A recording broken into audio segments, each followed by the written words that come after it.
Hello and welcome to 101 Sports' coverage of the first round of the 2017 NFL Draft. I'm Cam Soselski, and tonight we will bring you everything from all the picks to all the trades, anything to do with the NFL Draft.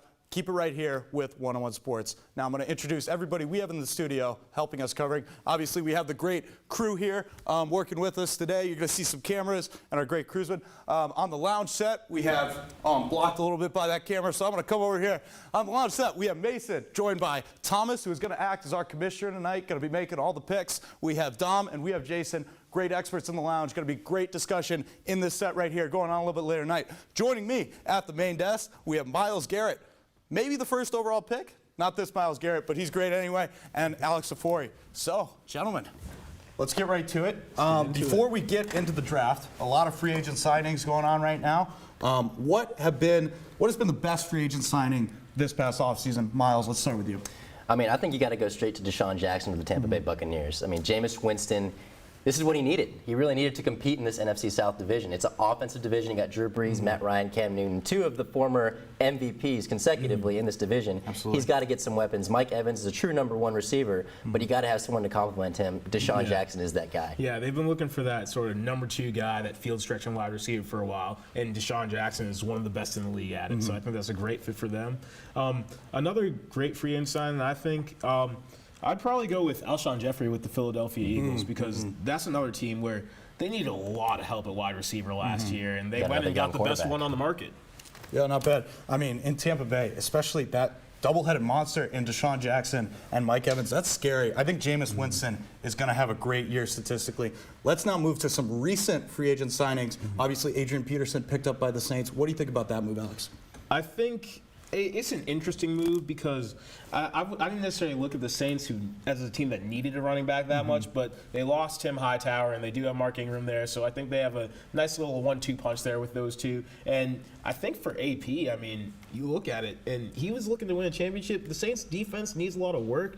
I think that the Saints were really one of the last options left out there for AP, really. Well, you talk about that passing game with Drew Brees, and now maybe, obviously, Adrian Peterson, not the running back he once was, but, you know, maybe still a little bit left in the tank. What do you think about that move? You know, you lose Brandon Cooks, so there's another weapon lost on offense. But, you know, Adrian Peterson's a bit of a mystery for me because he's, 32, 31 years old. This is typically the age where running backs fall off a cliff.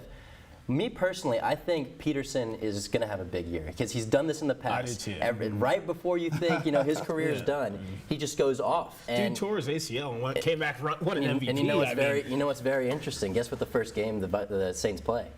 Minnesota Vikings. Yep, Monday Night Second Football. game, New England Patriots, another team that wanted him. I feel like, again, it obviously wasn't the only reason why he signed with the Saints here, but I do find it interesting that the first two teams are teams that kind of said no to him. Well, tons of opportunities for him to prove the doubters, you know, wrong early in the season. So that's very exciting. Let's talk about Marshawn Lynch. Got to talk about Marshawn Lynch. Beast mode. Beast mode going to the Raiders. Myles, what are your thoughts? I think this is a brilliant move for the Raiders. I think most people who know football thought that Marshawn Lynch retired rather young. You know, he retired about the same age Calvin Johnson did. They both got drafted around the same time. This is a great move. You have a great young quarterback in Derek Carr. I think he's kind of proven what he's worth. You have a good young receiving core in Amari Cooper and Michael Crabtree out there. You know, they lost Latavius Murray. They had a hole there in the backfield. Marshawn Lynch from Oakland, I think he's going to get a little bit of a career revitalization here. You know, in the backfield, getting the ball more. I think this is a great move. I think it's a great move for both sides. I mean, Marshawn gets to be back home in Oakland playing for that team while they're still there the next couple years. And I mean, he's a nice power runner, and I think that's what they really needed for that team to replace Latavius Murray in that run game. And I think they also have a really good offensive line, so we could see Marshawn have a really big year because he's a guy who breaks a lot of tackles. But with them paving the way for him, he might be a little, it might be a little while before he sees a tackle. I mean, with the Raiders too, you talk about a team that's on the brink maybe of making a deep playoff run, and maybe Marshawn Lynch is that next piece. Tons more free agent signings to talk about. We just have a little bit of time before we're tossing it over to the lounge set. Let's talk about Brandon Marshall. Moving across New York, going from the Jets to the Giants. What do you think about him on the Giants with Eli Manning throwing him the ball? Yeah, it's a very interesting move, but I like it because you look at the Giants last year, and outside of Odell Beckham Jr. and some flashes from Sterling Shepard, but outside of Odell, there wasn't really much on that offense. No guy you really fear over there. So Brandon Marshall comes in and gives them another deep threat, a nice tall receiver, and you look at it, the Giants, they're kind of lacking in the tight end, and I think Brandon Marshall could even fill in that sort of role because a very big guy, physical wide receiver who's going to win the ball at the point of attack. And he's shown before that he can move from place to place and have very productive years. You know, on paper, I think this is a brilliant move. You know, Brandon Marshall, very productive receiver, if not one of the best, top 5 maybe you could argue in the league.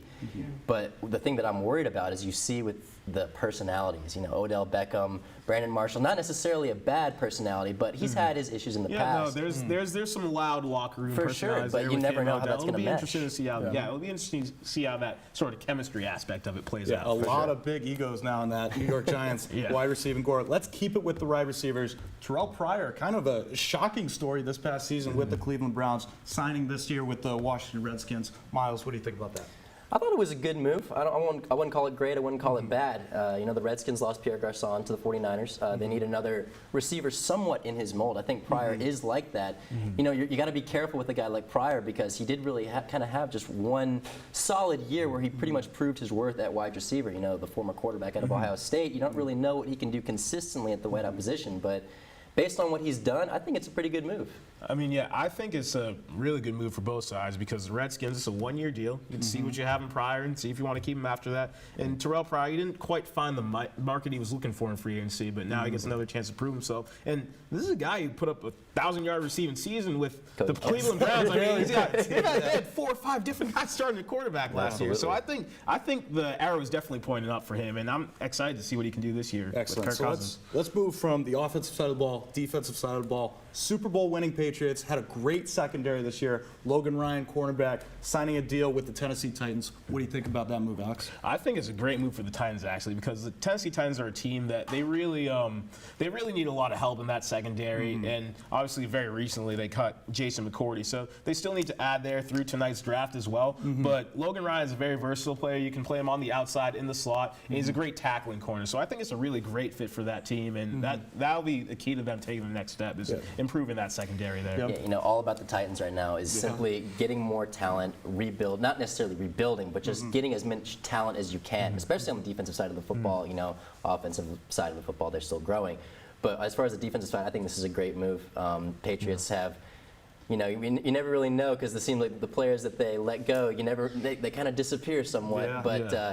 Again, I think this is a good move for the Titans, just rebuilding that defense up. Absolutely. So let's keep it with the Patriots. Martellus Bennett. Got to talk about Martellus Bennett. Of course. Now going to Green Bay, having Aaron Rodgers. Not bad. Tom Brady and Aaron Rodgers. Like he's living a pretty good life right now. Yeah. What do you think about him? Yeah. No. There's it's a great life to be Martellus Bennett for sure. Now I think this is a very, very good move. You know, we saw what Aaron Rodgers did with that offense last year was pretty much falling apart towards the end of the season with just injuries. You know, Ty Montgomery in the backfield, pretty much he was a receiver playing running back for this team. And he still led them to the NFC Championship. You know, the wheels fell off there, but adding a guy like Martellus Bennett with Jordy Nelson, 2 guys who can consistently catch the football, get in the end zone, especially with Martellus Bennett, this is a great move. I'd watch out for the Packers this year. The offense, Aaron Rodgers is going to come back with a vengeance. Oh yeah, that receiving core, unbelievable. Yeah, I mean, you look at the Green Bay Packers, and ever since Jermichael Finley retired, all those head injuries, they've been looking for that guy who really can change the game at tight end. And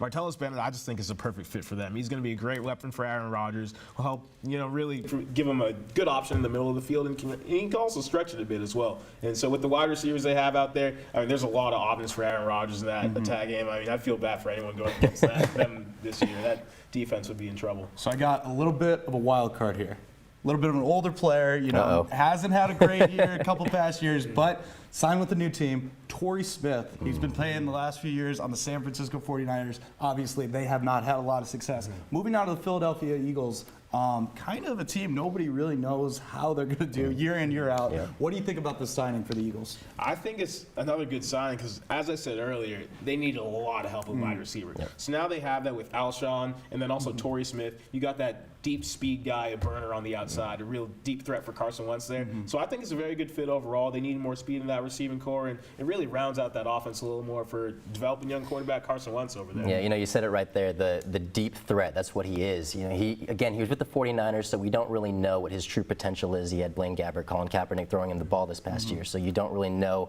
what his ceiling is. We'll see it this year with Carson Wentz. And whoever they draft, I'm thinking they're going to go on the offensive side of the football here. But again, I think this was a good move. Yeah, Absolutely. Well, talked about a lot of free agent signings so far. Now we're going to send it over to Mason on our lounge set. Let's talk about some remaining free agents who are still looking for teams. Mason? Thanks, Cam. Welcome to the lounge. I'm now joined by Dom, Jason, and Commissioner Thomas Thanks Hale. for having me. And there's a lot of things to talk about. We're going to get to free agents. The first thing I want to talk about, though, just some updated current event news. There was a tweet about 37 minutes ago by Matt Miller, one of the NFL draft scouts, saying that Garyon Conley was going to get picked up in the first round by some team. Obviously, don't know what the team is. But what do you guys think about this information? I mean, it's a little bit risky for a team to take him, no doubt, just because of the accusations he has hanging over him. If it ends up he does get convicted of them, I mean, you're not going to have that player. But I also think at the same time, this is America. You're guilty. You're innocent until proven guilty. He does have a few witnesses who were there who said he never assaulted her. This very well could end up a false claim. So I don't think it's the worst call, but you're running the risk. Another thing is that it's very early in these things. When these things happen, you got to take time to look at it. So, like Dom said, will a team want to invest in a player that could potentially not end up playing for them in the future, or do they stick with the guy and maybe in the future they do end up with that player? Yeah, obviously the situation is still very murky, and so usually when a situation does surround a player like that, when the draft comes around, that player's not taken in the first round. So I'm kind of surprised to hear about this because teams with their first round pick, I mean, that's a potential starter on that team, and that's going to be the face of the franchise for at least the next month or so. So I'm really surprised to see that he could still go in the first round. This reminds me a little bit of the Lyle Collins situation from a few years ago where he's projected to be a first-round pick, and then right before the draft there was some questions about his pregnant girlfriend got shot, and he wasn't even the main suspect, but there's some questioning. He ended up going undrafted, and now has been one of the better, a good offensive lineman who the Cowboys picked up real cheap. So I think teams might be a little bit weary about letting a talent slip through their hands on what right now has not been substantiated. And for me, I like what you said, Thomas, at least in my opinion. We don't know a whole heck of a lot, which is why I'm a little bit shocked that teams knowing absolutely nothing or almost next to nothing are going to be willing to go first round. I mean, initially, he was looking like maybe 75th, which is about third round. I was even going to be thinking that they go a little bit further just because of how little we knew. The idea that he could go first round, obviously, I agree with you, Dom, innocent until proven guilty. But this is a huge risk. There's a good chance that this player never sets foot on the field for your team. Yeah. Absolutely. Other things that have been going on, there have been a number of calls as expected. Obviously, there's plenty of calls between teams. One of the big ones that we're hearing right now is that a bunch of teams within the top 10 draft picks are calling the San Francisco 49ers, trying to pick up that number 2 pick. What do you guys think, from a 49ers perspective, what do you need to be offered to trade away that 2 pick? I'm just going to say more picks, a lot more picks, and a lot of really good picks. Maybe second round, some stuff like that. But the 49ers are in a position right now where they want to rebuild their team. They got a new coach. They're in no position to maybe go all in on one big guy where they can get multiple role players that they can build their team around. I mean, think that's where they want to and go. their coach and GM both have 5-year deals, with the implication being they're going to be there for a while. They have some time to rebuild. They're not one piece away. I think what you're looking for in any trades obviously going to depend on who's trading. If a team, jumping up from 6 to 2, you're probably not going to get as much. Whereas if a team's moving from the mid-first round, maybe you try and get a second, third round pick. But whatever it is, you're absolutely right. They have holes up and down this roster. They're many years away from competing. Right now, they need to stockpile picks, stockpile young talent. Yeah, you guys have really touched on it. I mean, this was a very successful team a few years ago, but now obviously not so much. So they bring in the new coach and the new GM. They're going to want to start rebuilding from the ground up and getting a lot more depth in there, so that means more picks. So obviously, they're going to need a lot. And I'd be surprised to see them traded away, honestly. I see. I don't know, because I agree in football more than anything else. One player, unless it's a top of the line QB like an Andrew Luck a couple of years ago for the Colts, it's very rare that one player is a complete reversal of fortune. In the case of the NFL, a lot of draft picks throughout maybe rounds 3 through 6 can even be better than the number 2 through 5 pick, but only having one of them. Absolutely. So that's why I'm a little bit on Dom's side here, where you need a lot of rebuilding, and it's going to be interesting to see what San Francisco does. They're going to need to get a lot to give away the number 2. I'm but curious I to wouldn't- see who would offer them that much for that pick. Yeah, I mean, Yeah. one team needs a lot of picks to do that, and a lot of need for that too. And I'm- They want 1 star. I'm clearly. kind of surprised why you'd be jumping up to 2, just because I feel Myles Garrett's probably going number 1. After that, you really have quite a few first-round quarterbacks, so it's not really that need to jump up and grab the top quarterback as much. And a lot of the defensive line, it's a deep defensive line draft. I just feel there's no real standout number 2 prospect to the point where I would say jump up and let's go get this guy. Right. Maybe you're Yeah. better off staying put, maybe jumping up maybe a little bit later and getting a prospect who is probably going to be almost as good as what you can get at 2 for cheaper. So I don't know who exactly is targeting to trade up for 2. But if San Francisco gets a good offer, I think they pull the trigger. That's the fun of the NFL draft, though. Yeah. Absolutely. Now, we're going to go back to what the original part of the lounge was, talking about not players that are going to be drafted into the league, but existing players that are in the league and that are still searching for a team, and that once the draft ends in a couple of days, there's still going to be these players out there, and teams that didn't get what they wanted in the draft are going to still be looking for those pieces. Who is still out there on the market? Obviously, Adrian Peterson is finally off of it. Marshawn Lynch is back. Who's still out there that teams might be looking to pick up? Yeah, so those 2 running backs went. So I'm surprised Jamal Charles is still on the market. I mean, a few years ago, this was a guy that was averaging over 1,000 yards per season every year consistently. I know he's 30, he's got the injury history, but if those guys can get jobs at their age, there's no reason why a team shouldn't need Jamal I'm Charles. with you there, but it's that injury history. And running backs also just aren't in high demand recently. Yeah, This is lately, true. and at a guy his age, he's not going to want to sign a long-term contract, No. and teams are a little iffy on doing that nowadays. I feel like they want to invest in that younger talent. And Absolutely. It's a deep running back. I think that's the other thing that's hurting him Yeah. is the mid-rounds are so deep in running backs now. You got to think, I could sign a 30-year-old Jamal Charles, or in the 3rd or 4th round, I can get probably an almost as talented running back. Yeah. And we'll have him for at least 4 or 5 years. Exactly. Absolutely. Now, there are still 2 QBs, 2 big-name QBs. Whether or not they're big talent QBs is another question. But Jay Cutler and Colin Kaepernick, do either of these 2 players find a team before the season starts? This is not a very quarterback-heavy draft. There's been a lot of discussion. Yeah. Mitch Trubisky, obviously untested a little bit in college, only 10 games for UNC. We know what Deshaun Watson can do, but he's a little bit of a work in progress as well. And then after that, no one's really impressed anyone as far as NFL draft scouts. What about these 2 QBs? My thing about Jay Cutler is I feel like he should be on a team, but I feel like he doesn't like playing football anymore.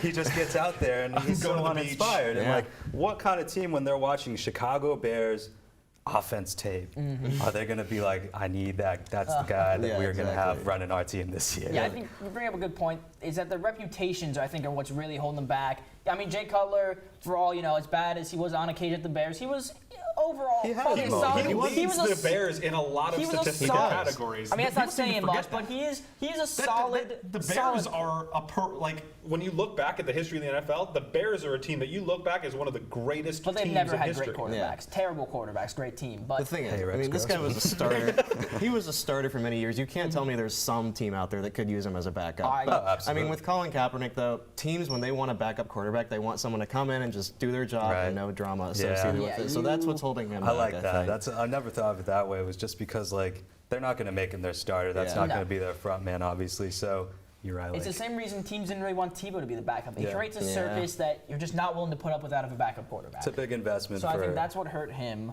Yeah. And Jay Cutler doesn't have the best reputation around the league. You kind of mentioned that he might not love football. He seems kind of like This a is moody the guy that sat out at the second half of his NFC Championship Yeah. game back Exactly. in 2010. So Yeah, and now looking at a player that for a large period of last season, thanks to some injuries, was playing an absolute pivotal role on the Super Bowl champion Patriots, and that's LeGarrette Blount. And yet he is still sitting on the waiver wire trying to figure out where he's going to play next year. I think there's some hesitation on signing these Patriot cast-offs because you kind of look at them and they weren't really great. Yes. Then they come to the Patriots in a very specific role and they Yep. do really well, and they tend to leave and not do as well. And you touched right on it with the specific role is that LeGarrette Blount was so good with the Patriots last season because he was always in that red zone. And he was so 'cause good you just can't line busting the through ball, and you grabbing know, touchdowns. When you have a passing offense like Tom Brady, it makes it easier on the running back. So if teams are looking at him, he's a little bit older. He's had some past, problems, be it pot suspensions or punching a teammate in or if. But maybe you know, now that he's got a ring, he's over that kind of business. you would he's hope, mature. but you just have to think, will he be able to replicate what he did last year if he's not on the And the Patriots? thing is, we saw him go to another team. He went to Pittsburgh, only lasted half a season because he walked off the field because Le'Veon Bell was getting all the carries. So if he's not the guy, he's going to be unhappy with his role. That's another thing is maybe if he's not on a team that's expected to win Super Bowls like the Patriots, he might not try as hard. Exactly. And what's so interesting, obviously, about the draft is we can't predict anything until the 7th round ends and you have players trying to sign, because these teams have ideas in their mind about what's going on in those draft rooms. And if they don't get the players that they want, if a team that absolutely desperately needs a running back can't find one that they want, then we'll see LeGarrette Blount a go lot of somewhere. running backs this year. There are also a lot of teams that need QBs, and we talked about 2 players that have shown at times in their career. One is a Super Bowl finalist in Colin Kaepernick, and the other one is a leader in many statistical categories for the Bears. These are quarterbacks who have shown at glimpses in their career that they can be At this top of the line point, though, QBs. they're also I don't know if I'd ever really say top of the line, but I think at this point they're Top much of the more, waiver wire. They're much more backup level talent, Right. and I think they both kind of have some other off the field stuff around them that's making teams a little weary. I think that they as do have backups. qualities as good backups where Cap can be a guy to just kind of come in and do those good running plays. And Jay Cutler's got a great arm for the end zone. Absolutely. Well, we're going to see a lot, and we're going to see what teams do. Obviously, only 32 picks happening tonight, but fortunes could be changed, and these players Definitely will. are going to have their careers changed as well. So we're going to go to a quick break on that note, and then we're going to send it back to. Oh, we're not going to go to a quick break. We're going to send it back to the desk to Cam. Sorry about that. Welcome back to the desk. So, gentlemen, we have spent the first 20 minutes of the show talking about current players, but let's get to why we're here. Let's talk about some draft prospects for this year's NFL draft. So the Combine is really a great look for teams to evaluate these prospects, start to solidify who they're going to pick. So who do you think helped their draft stock the most from their performance in the Combine? Start with you, Miles.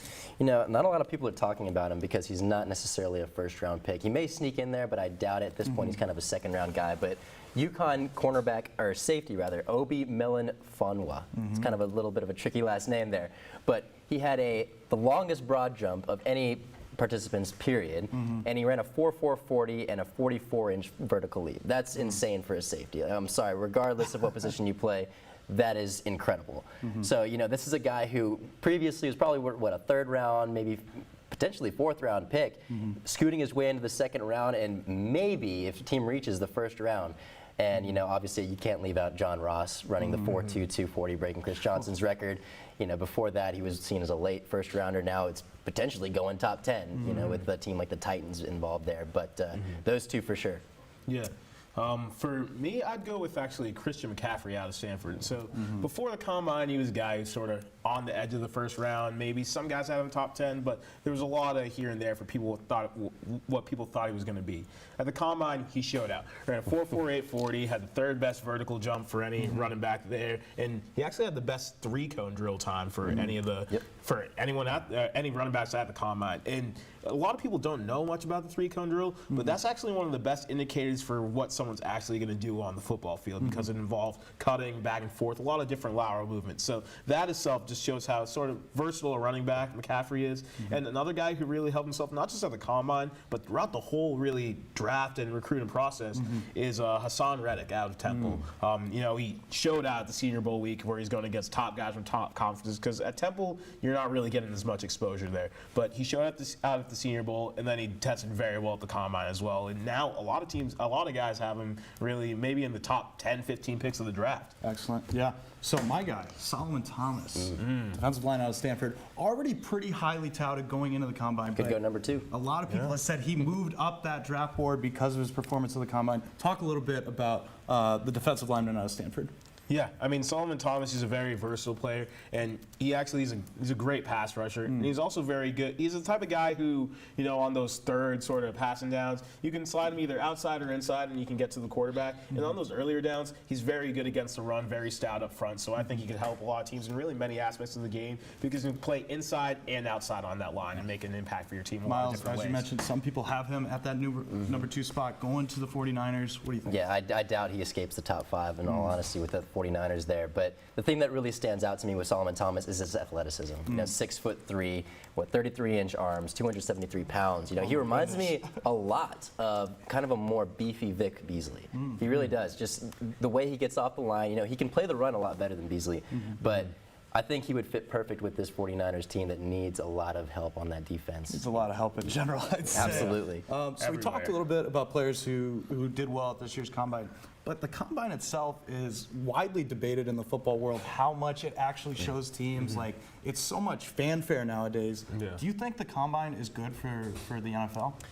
From a business perspective, absolutely. From a player perspective, I think absolutely not. I think the Combine is blown up and really kind of just become such a show. And really, I mean, for me, I think the biggest thing is with what McCaffrey showed, you know, with these individual workouts that teams are trying to get. It's like, watch my tape. Yeah. See what I can do on a football field. You know, with a lot of these football players, especially with the receivers and the quarterbacks, you're throwing to receivers you don't know.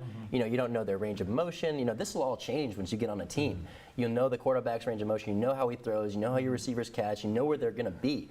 So, I mean, how much they can bench. I mean, Tyrann Mathieu, I think, could do 225 twice. And he's turned out pretty good. So I think the Combine is just become a show now. Well, and that's why a lot of players, you know, use the pro days that their schools put on as more of a showcase. What do you think, Alex? Yeah, I mean, I think the Combine is an important tool for scouts and evaluators, but I think it's a bit overrated how important it is, and not many people really recognize the way that it is important. So the Combine, you know, like the bench press, a lot of it is to just measure really what they have in prospects, because what a lot of teams are looking for right now is those explosive players that do pop off the board, because with colleges, sometimes you don't know if you can trust all the tape or production based on the competition they're going against. So I can see why they use it for that. But some things like 40-yard dash, things like that, they can be a bit overblown. It's a good predictor of speed, but there are drills, like I mentioned earlier, the 3-cone drill, that are a better indicator of what they'll do in the pros. And you know, some of the questions that they ask can be a little bit ridiculous. Yeah. I believe Oh, one yeah. player The got interview asked how he would process. kill somebody. Like, Oh, my goodness. how does that relate in any way, shape, or form? That was very controversial. Yeah, but I mean, I agree every with you. year a few different things come out about just outrageous questions they ask these players, and I get they're really trying to know them, but it's a very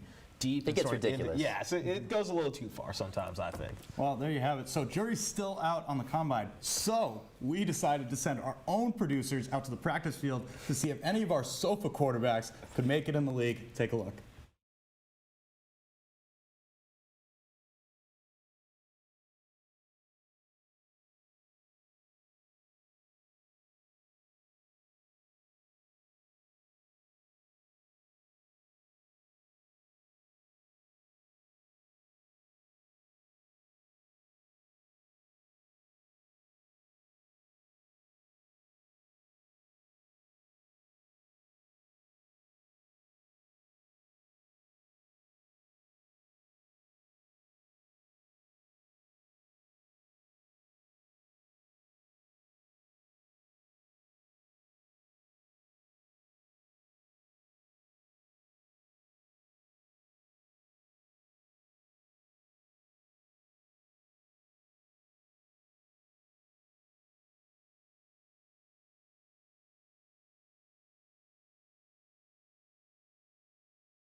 Some of our producers out and see how good we are at sports. We love talking about them, but we never see us actually play them.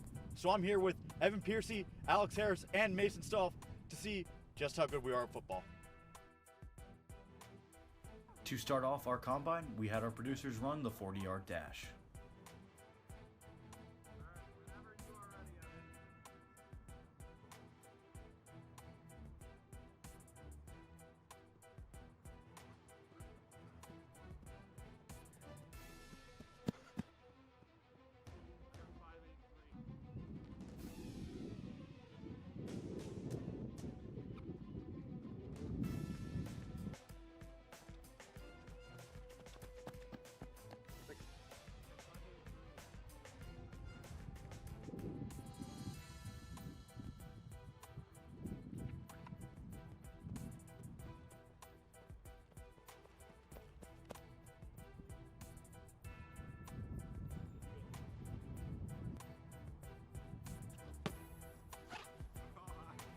With our 40 times in the book, the guys warmed up their passing and receiving skills. It was around this time we realized we might not be first-round material.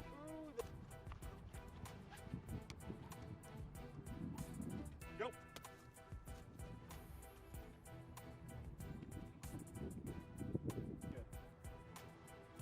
Down. Set. Go. Unfortunately, it only seemed to get worse from there. So am I trying to kick this one? No, I'm not.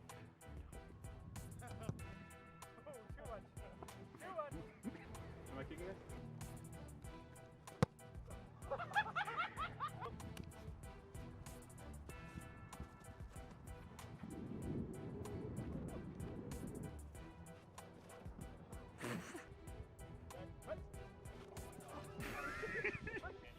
Despite this, we did manage to have a couple bright spots in our combine, including Mason Stolf hitting a 40-yard field goal.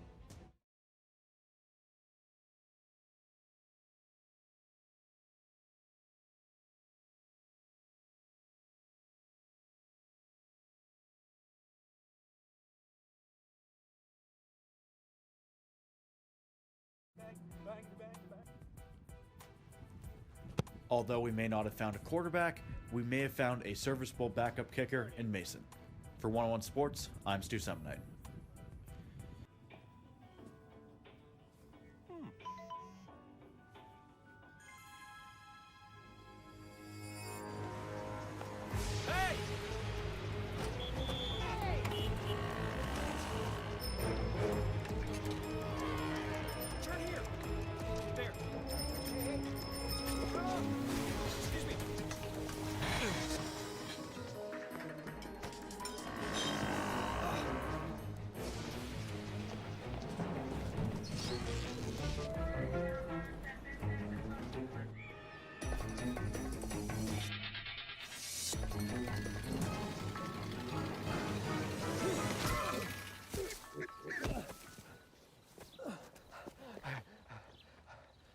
So, same time next week?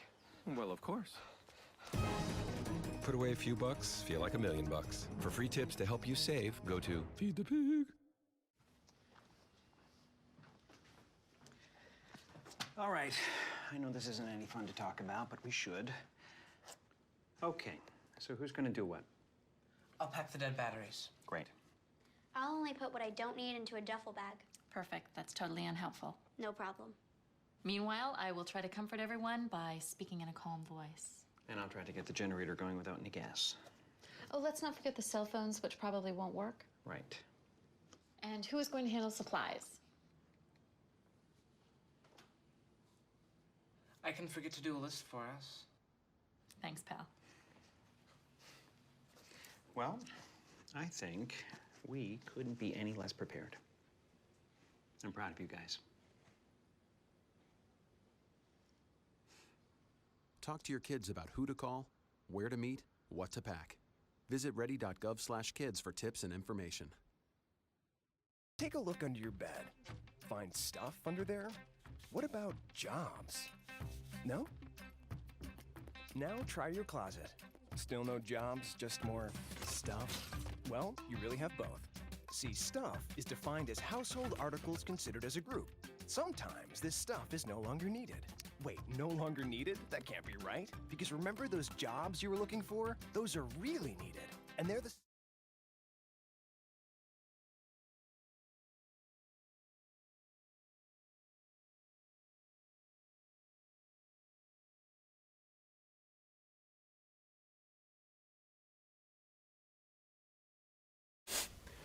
All right, so back in the lounge, Commissioner Hale still with me, along with Dom and Jason. Guys, before we get started on this year's draft, obviously last year's draft produced some busts, as it always does, but also produced some pretty great players as well. Some players that we're still waiting to come into their own, but players that we see as franchise players in the future. Are there any players from last year's draft that really stood out in their rookie year? I mean, Yeah, I think there was a few for me. I got to go with Joey Bosa. Going into the draft, he's one of the top prospects. He held out in the beginning, so he only ended up playing 12 games, but in that time he looked dominant. 10.5 sacks, strong against the run. I think he's going to keep getting better. I know maybe he's not as flashy as some of the offensive skill position players down in Dallas, but great defensive linemen are almost as valuable, and he's already looking like one of the best. Yeah, you mentioned those boys down in Dallas. Obviously, we got to talk about the offensive rookie of the year, Dak Prescott, coming out of the 4th round. Looking into this, going into that draft, it was all about Jared Goff, Carson Wentz, and then Dak Prescott just comes and completely steals the show. Only threw 4 picks all year, led his team to the #1 seed. Obviously, it didn't work out in the playoffs, but still an incredible rookie season. And you can't forget about Ezekiel Elliott. One half of the the other one. Like these guys, Dallas has a franchise for years to come, it looks like, unless these guys have a falling out. And from what it seems like, they love playing with each other so far. Zeke's got over 1,600 yards, 15 touchdowns last year. And then you talked about Dak, he had over 3,600 yards, 23 touchdowns. Like, these are ridiculous numbers for guys in their rookie year. I don't want to take away from what they did, because obviously they were great, but they also came into a real ideal situation. Far and away the best offensive line in football. And then when you had that great running back and quarterback, they also had a great synergy together. They both helped each other by being good. I want to also look at someone who was a little less heralded, but Jake Conklin, left tackle for the Titans. He was all-pro his first year. And, we're talking about positions that are valuable. Left tackle is one of the most valuable, especially now with offensive linemen being tougher and tougher to get out of the draft because of the spread offenses. I think when you can get your first-round pick as an all-pro lineman, that's valuable. Obviously, he's not going to put up the big stats, the fantasy stats like Dak or But one thing about Jake Conklin I saw is is that last season he only allowed 4 combined sacks throughout the season. Only let 4 guys get by him. That's insane for a rookie. Now, we talked about these players that were absolute standouts, but you mentioned Jared Goff and Carson Wentz, who had up and down rookie years, to say the least. You saw some great things from Carson Wentz, especially in the first half of the year. Then the rest of Philadelphia kind of collapsed around him, not necessarily all on him. And then Jared Goff obviously had as up and down a season as you can have in their rookie seasons. What are we looking for from these 2 players this year? Well, I think if Dak Prescott went to about as good a situation as you could, then Jared Goff went to about as bad a situation as you could. Their offensive line's a mess. Todd Gurley was not playing good. They don't really have that many offensive playmakers at wide receiver. And honestly, maybe through the draft they addressed some of that, but they don't have their first-round pick because they traded to get Goff. I worry about him, honestly. I think there's only so much a quarterback can do, and when you're on a team that just can't protect you, doesn't have playmakers, it's going to be tough. So I think Carson Wentz is going to be okay, though. I think Carson Wentz. I liked his first season. He showed out. He did really good stuff. And then the Eagles, they want to build around him, it looks like. They're really going to commit to this guy, and I think they're going to do what they can to get the pieces that he needs. They already got Alshon Jeffrey, which is going to be huge for him. Absolutely. And for me, what was great about Carson Wentz is that you saw the reception that he got from those Philadelphia fans. Definitely. Not only does Philly fans are fickle, though. Ask Donovan McNabb. One day they love you, the next day they're ready to run you out of town. So I'll say for Carson Wentz, enjoy it now while it lasts. But you didn't see that kind of love. You don't usually see that kind of love from Philly fans. They were invested in him from the get-go. They saw something in him that he could do well in the season, I think. Now, does Jared Goff have to go somewhere else, and could he be good somewhere else, or is he just not a good QB? I think it's so tough to separate whether QB is good or bad versus the circumstances. And the player I always look at is David Carr was drafted by the Houston Texans, #1 overall, a really good prospect, lots of talent. Problem was he got hit, sacked 70 times his first year. Second year probably something similar, and it just destroyed his confidence. And it's tough to say, was he a bad player or did the situation kill him? And I don't think we even saw enough of him. He didn't even get the start until midway through the season, and even then, like you mentioned, that horrible situation he was playing in, Gurley just was getting double teamed all the time. It was bad. Yeah. Well, we're certainly going to see what happens to these players this year.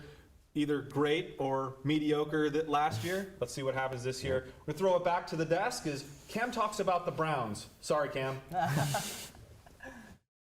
That's quite all right, Mason. Thank you for tossing it back this way. Before we talk about the Browns, we are just moments away from the first overall pick. Recent years, first overall picks have done pretty good. Historically, it's been a little bit on and off. Do you think the pressure of being a first overall pick can sometimes, cripple a player going into the league? I think it certainly can, and I think that's crucial with these first overall picks is a lot of time they're going to, obviously really bad teams. So the situation, it has to be managed well. You have to have some kind of infrastructure there to make sure that you can get the best out of that player, because sometimes the pressure's too much, and sometimes, a lot of these guys aren't really used to that high level of media exposure that's going to come with being the #1 pick. But at the same time, pockets are looking a whole lot better, so it can't be that bad. Yeah, the past, since 2003, there's really been about 4 that haven't made the Pro Bowl. But when you look at the situation as far as a quarterback succeeding, the one that stands out to me the most, really we don't really know what's going to happen yet, but it's Jared Goff.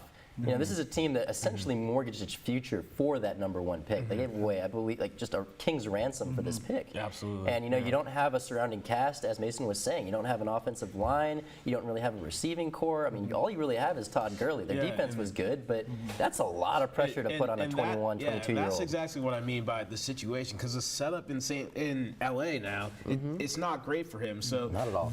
If they don't play it right, they could end up breaking a guy like Jared Goff, and we can see him as a bust. But I mean, the situation is a real big thing, because you have to have something around that player, particularly if they're a quarterback, because you can't do it all on your own. And a lot of quarterbacks go first overall. You think about Matt Stafford on the positive side, but on the other side, Jamarcus Russell. I mean, he's the first guy that comes to mind. Exactly. He got a huge contract, played decently, and then, just plummeted.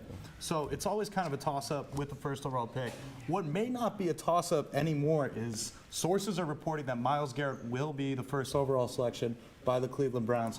Myles Garrett, do you think that this is the right move for the Browns? Oh, I think it's absolutely the best move for the Browns. This reports were saying that this was between Mitchell Trubisky and Myles Garrett at this point. I think this is absolutely the best move they can do. Why keep this carousel of quarterbacks going? Yes, they probably should draft a quarterback in this draft. They really don't have one at this point, but got a lot of picks. They have a lot of picks, so use them. Let's get some good players on this team and build them up from the inside. Build that defense up. Get an offensive line so this quarterback won't just collapse once he gets there. This is what Cleveland has been doing for almost 2 decades now. You throw a quarterback into the fire, they collapse, they're traded, they try to draft another one. So build this team up, get the most talented players available. Myles Garrett is the most talented player in this draft. Yeah, absolutely. And we were talking earlier about players who improved their stock at the Combine.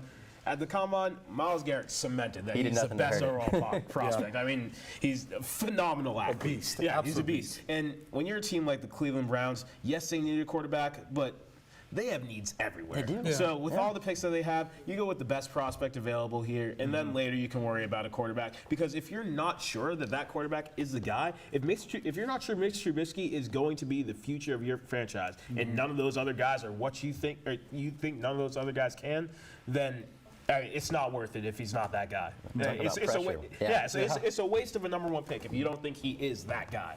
Well, and I mean, there will be a lot of pressure on Myles Garrett, obviously, first overall, going to the worst team in the league. Let's move to the second overall selection, because after the first pick, it's really up in the air in this draft. Who do you think San Francisco is going to grab with that #2 pick? I think I'll actually give you 2 options, because it is so sort of fluid, their situation.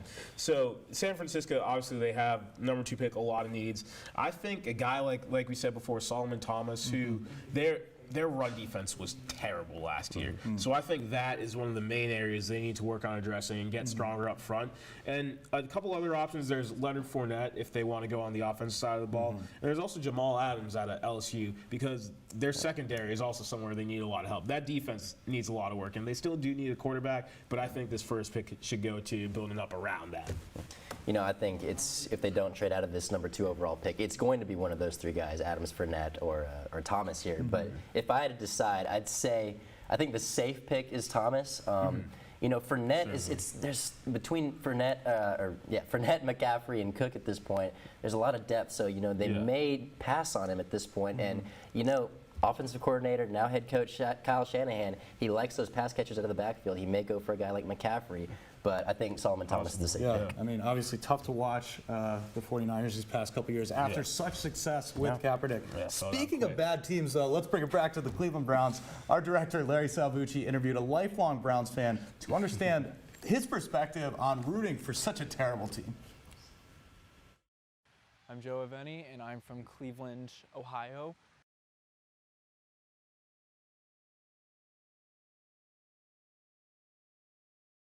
I'm Joe Aveni, and I'm from Cleveland, Ohio, the city of champions now.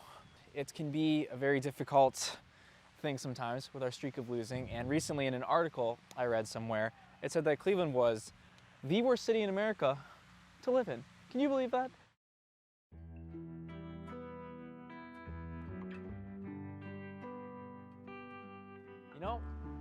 I hate, and this sounds strange coming from a Browns fan, but it really seemed promising to start this year. For example, We started our first game at home against the Baltimore Ravens, and we opened up the game in a 20-0 first quarter lead. And this is where people in Cleveland were like, oh, maybe Super Bowl, maybe playoffs, and we ended up losing that game and 15 others. I think when we started the season 0-8, when we got through the first half of the season, it was kind of like, wow, this could really happen. We could go winless and we could be worse than we already have been for this millennium. It was pretty bad. The game we did win, which I happened to be home watching it, was on Christmas Eve, you know, Santa's magic.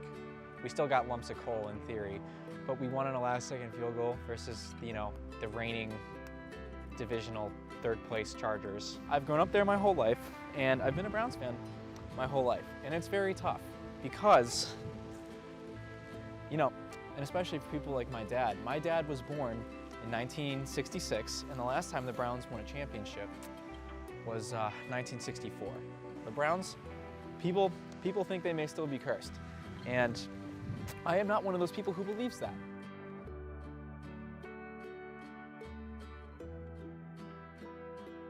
Unwavering passion and loyalty, it's hard to explain, and you know, maybe other fans of NFL teams will argue that their team is the most loyal or their fans are the best, but it's just not true. We're the most loyal, one, because we're just the best fans. Cleveland has the best fans in the world of any sport.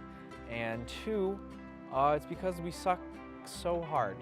People pay good money to feel that miserable, and you have to wonder why. Guys, who should the Browns draft? Hey, wait. Crossing pattern, come on, go.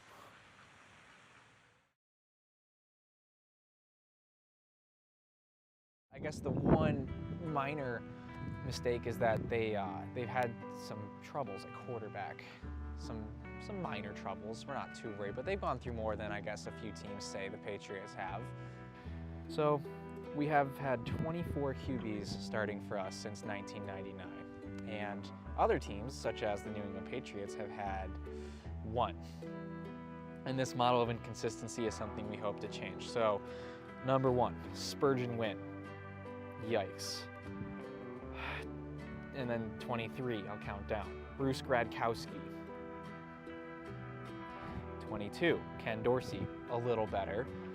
21, Luke McCown, Josh's younger brother back in 2004. Lasted a year and threw 4 touchdowns and 7 interceptions. Austin Davis, I don't even know who that is.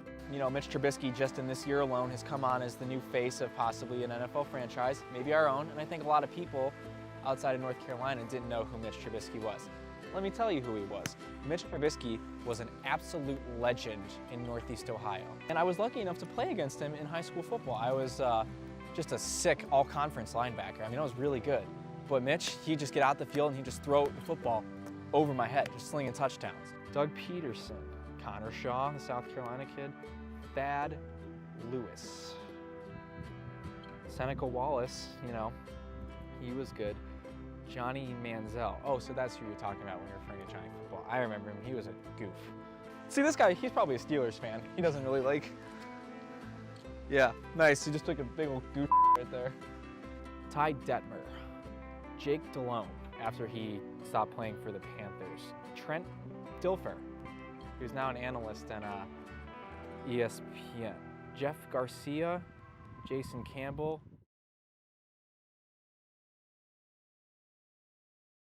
The problem is that's what the outsider fans would say. People who aren't Browns fans say it's the wrong pick, but for us, it's the next guy. And we always think it's the right pick. So when we drafted Brandon Weeden,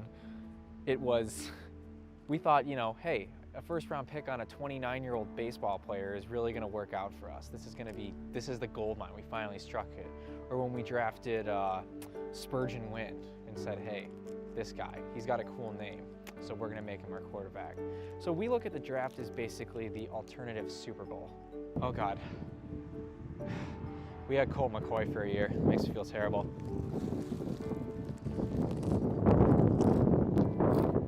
I was really in some far. There's 8 more. My personal favorite, Brady Quinn. He lasted 2 years, 17 picks.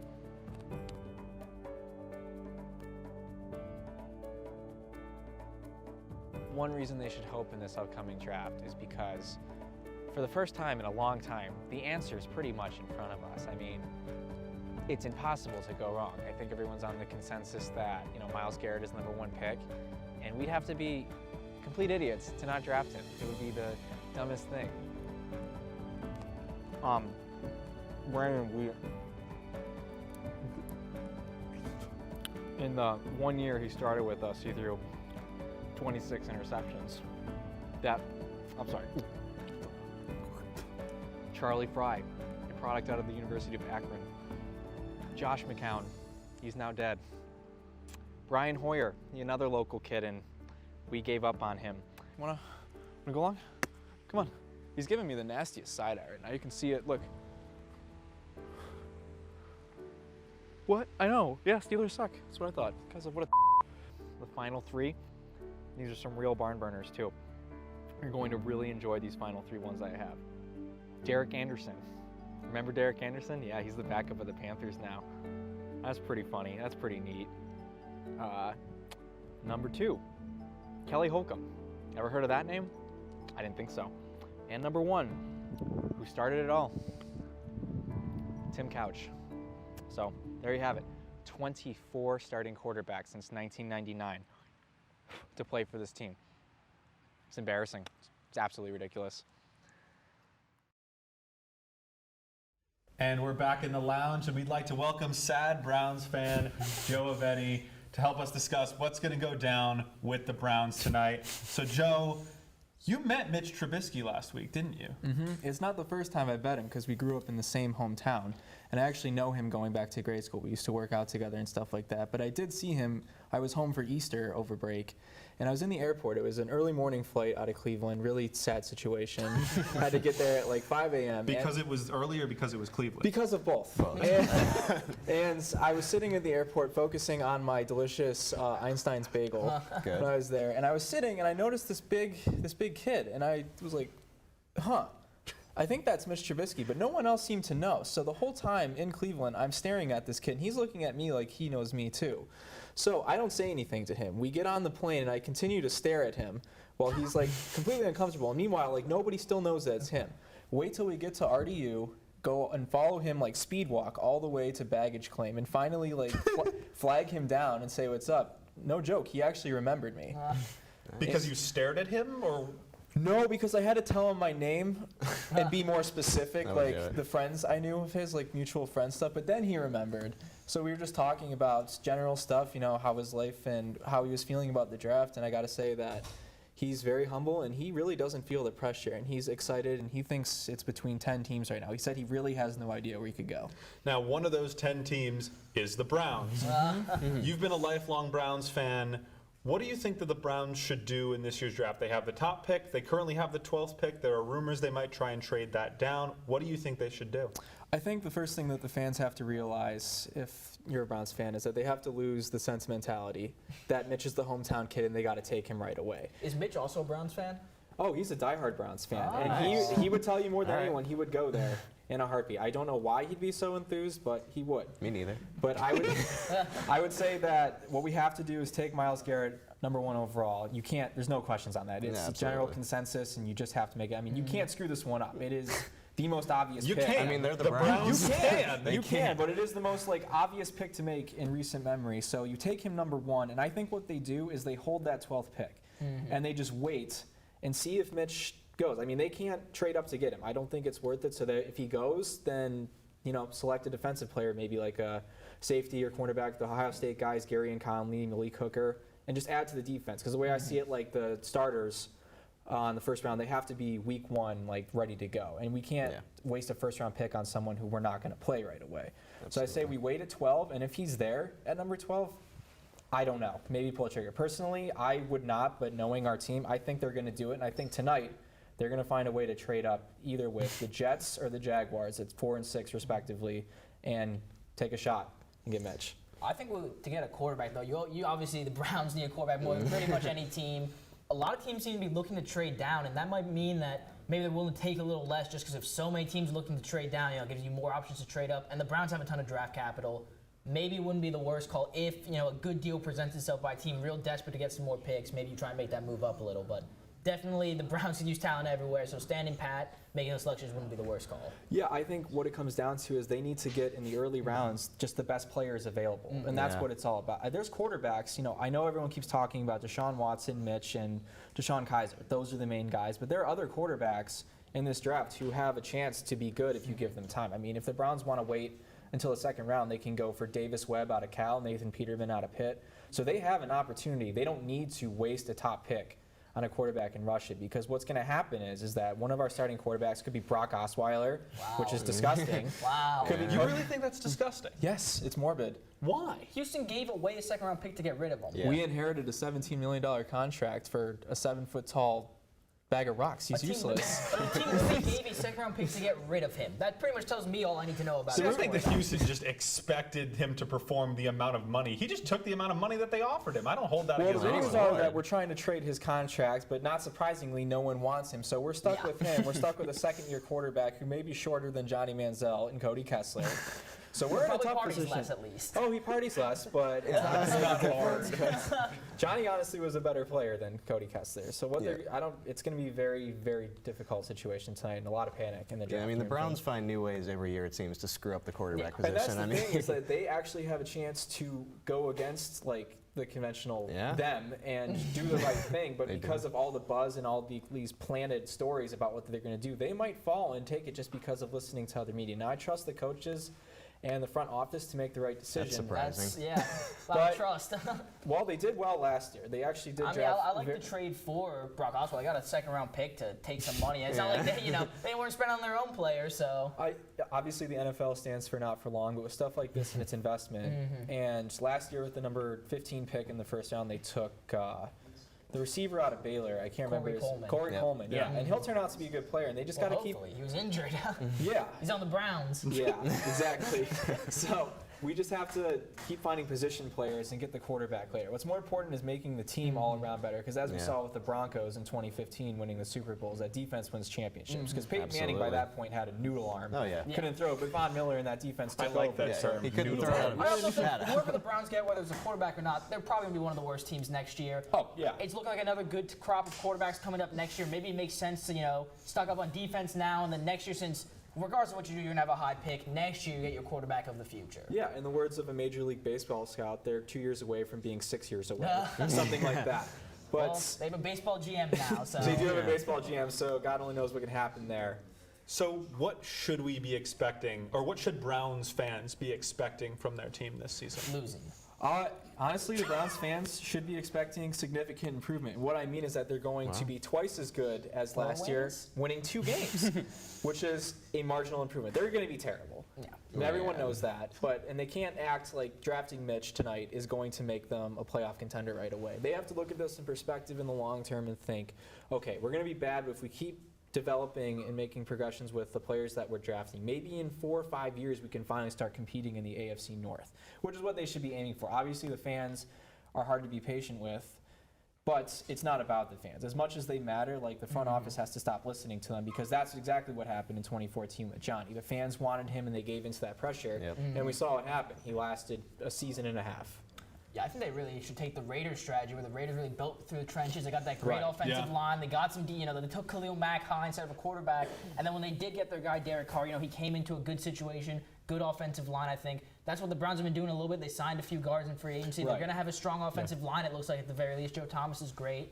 And I think you build up that defense now, and then next year you bring in a rookie quarterback, and he's going to be more likely to succeed behind a strong offensive line, with hopefully Corey Coleman developing into a weapon. Maybe Josh Gordon come back, who knows? No. No. He's never coming back, and if he does, we won't take him, we'll cut him, because the best availability, or the best reliability is availability.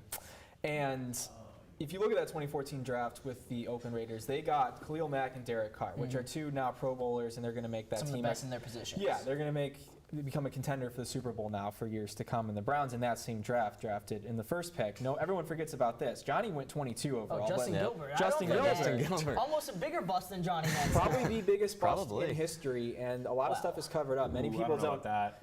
He's the biggest bust in our history. Oh, okay. I was going to say, I saw an interview by one TJ Leaf today. But it's really hard because our front office. Ryan Leaf, sorry. Our front office TJ Leaf's UCLA.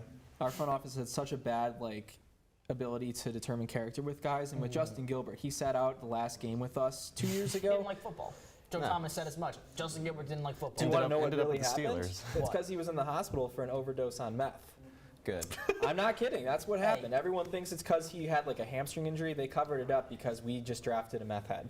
So that's been our team in a nutshell. I'm glad you guys have been doing your research, but that, you know what? That is the most Brown story I have heard in a while. But hey, look, How many times have we heard that, though? if we want to be positive, you brought up the AFC North. The future could look bright for the Browns here just because Ben Roethlisberger is probably going to retire soon. Joe Flacco's not getting any younger, so there is a window potentially. And I have liked what the front office has been doing recently. They've been hoarding picks. Like I said, that move to trade Brock Osweiler's contract I thought was genius. They basically picked up a second-round pick for free. You know, this GM they had was at the revolution of Moneyball in baseball, so I think he's a smart guy. I don't know how much he's going to carry over that is baseball to football, but, you know, general principles of making smart moves apply in all sports. So. Yeah, and it's obviously going to be interesting. Thank you, Joe, for sitting in with us. We'll keep you around until the Browns announce their first pick. It's going to be nerve-wracking. It always is, isn't it? At least you won't have to wait long. But now we're going to throw it back over to the desk as Cam gets us set for the first pick in the draft. Cam? Thank you, Mason. As you said, we're just minutes away here from the first overall pick of the 2017 NFL Draft, expected to be Myles Garrett. So we'll see what happens there. Before we get to that, before we throw it over to Thomas to announce that first overall pick, so the draft location changes every year. This year it's in Philadelphia. A lot of teams are competing to host the draft in future years. Myles, what does it mean for a team to be able to host this event? Oh, I mean, I think it's first of all for the NFL, it's huge. I mean, it's something that gets more fans. It becomes an event. You know, the reason why they moved from New York originally was fans hated it. You know, after the first 10 picks, it becomes really boring, especially when you go to round 2 and round 3. But you know, when they moved to Chicago, made it kind of an outdoor event, you saw just how many people come and interact. There's, you know, games, there's activities, you can listen to what your teams are doing. You know, it's a great thing for the NFL, and I think it really brings fan bases together. Right now, you're seeing pictures in Philadelphia. Fans are everywhere in the city. The city is all NFL right now. And so I think teams are really, and especially the money that the NFL brings to each city it goes to, you know, it's a moneymaker as it is. So I think it's great. You know, honestly, it reminds me a lot of like an all-star game almost. Yeah. Oh, yeah. It's a very similar vibe. For sure. Yeah, that's exactly what I was going to say. I was thinking that it has a similar impact to an all-star game because you got this big event, you bring it to your city, you get exposure, all the fans get together, come out, and it really helps, I guess, almost the growth of the NFL. It's already the biggest, but when you're going city to city, you know, everyone gets a sort of new experience because, you know, not everyone can make it to New York every year. So I think it's great in terms of that, and obviously the even the draftees, the prospects themselves, get to see another city there. So yeah, absolutely. Where do you think it will be next year, or where would you like to see the NFL draft for next year, for 2018? Next year, I think it could be in a city like maybe Chicago or even, I don't know, Green Bay or something. I think maybe going to one of those would be a lot. Yeah, I think going to one of those smaller, hardcore football cities would be really good for them, and it help get even more exposure. And I think, you know, could have greater turnouts. And like even this year, they have the draft outside, so I think that opens up a whole bunch of new possibilities as well. Yeah, no, absolutely. Town like Green Bay, that'd be huge. You know, awesome. I think right now it looks like Dallas may get a shot at doing just because the Dallas market. It looks like they're really making a push. But a place that I'd really love to see this draft is Canton, Ohio. You know, it's not the place you'd think of, but I mean, it's the Pro Football Hall of Fame. You know, what better place to take people for than NFL draft, the birthplace of football in the United States? I mean, I think that'd be a classic place, other than the Green Bays, the Dallas, those classic places. But as far as the big cities are concerned, take them to Atlanta, take them to LA, take them to Miami. Canton, Ohio. I haven't seen that anywhere. I would like from our own Myles Garrett. Almost as good as the first overall pick. Like, honestly, you see these draft prospects, you know, surrounded by such history and so many great players. That's a great idea. All right, so let's move to a different topic now.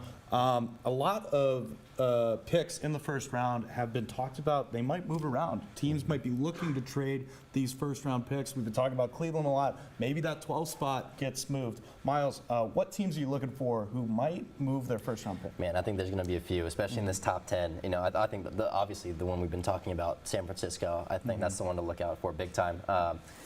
Lately, I think the Chiefs, you know, people were talking about potentially grabbing a quarterback to replace Alex Smith in the future, but apparently they're looking for a defensive guy, maybe a Reuben Foster type.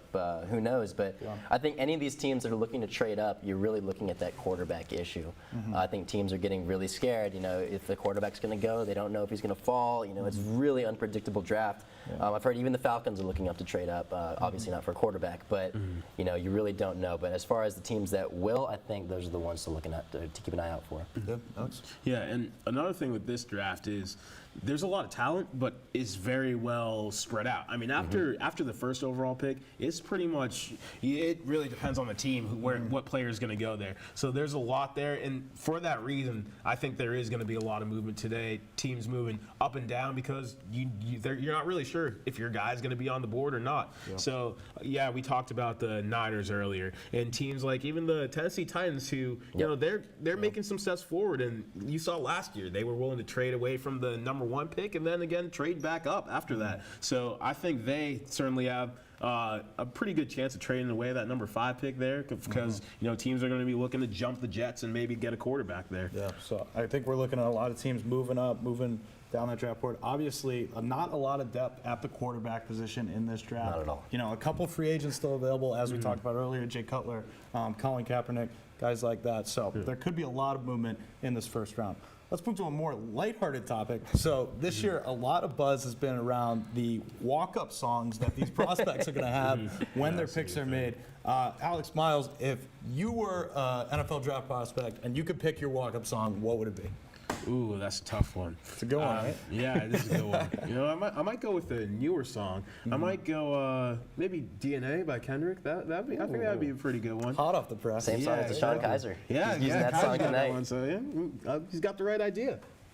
Man, I'm trying to remember the name of this song. Ric Flair, the WWE wrestler, would have this song come out every time he'd walk to the ring. I believe is the Odyssey 2000 theme when the movie starts. Oh yeah. I think it's the best walk-up song. The music's playing, the trumpets are going.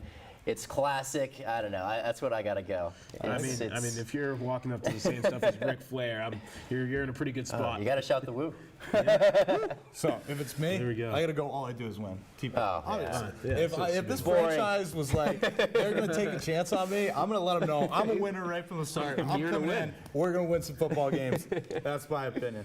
All right, so let's go back. Let's talk about some players now. We talked in depth about Myles Garrett, obviously. Talked a little bit about Solomon Thomas. Let's talk about another guy who might go in that 2 spot in Jamal Adams, the safety out of LSU. Alex, what are your thoughts on him? I mean, Jamal Adams, he's a very versatile safety. He's a guy who can play up in the box, play that physical style, and really stop the run. And he can also get back a little bit, play center fielder, drop back in coverage. So a very versatile player and I think a very safe player because you know exactly what his role is going to be at the next level. He can slide into either safety spot, and he's really an elite talent who could really help change the fortunes of some secondaries out there. Yeah, absolutely. Yeah, you're talking about his versatility. The thing that stands out for me, and I think it's always a big indicator with me, is the conference that they come from and the teams that they play. Coming from LSU, the SEC, LSU really is DB University. You have Tyrann Mathieu, you have Patrick Peterson. He was a bust. He went to the Cowboys a few years ago. I forgot his name. Oh, Claiborne. Claiborne didn't turn out well as the Cowboys hoped, but coming out of college, he was a stud. The LSU really knows how to breed these DBs. I think it's a very safe indicator for any team who wants one. But you're exactly right. Very versatile, plays physical, and played against the best teams there are. Excellent. So now we are just getting word that the Browns are on the clock. We are going to send it to Thomas Hale for the official announcement.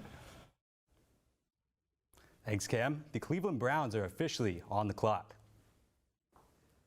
Has made it official with Thomas Hale. That's what he's here for. Commissioner Thomas, great to have him in the studio. So before we had that toss, we were talking about Jamal Adams out of LSU. Let's talk about another player out of LSU and Leonard Fournette. A lot surrounding this player. Obviously, he was banged up, maybe not.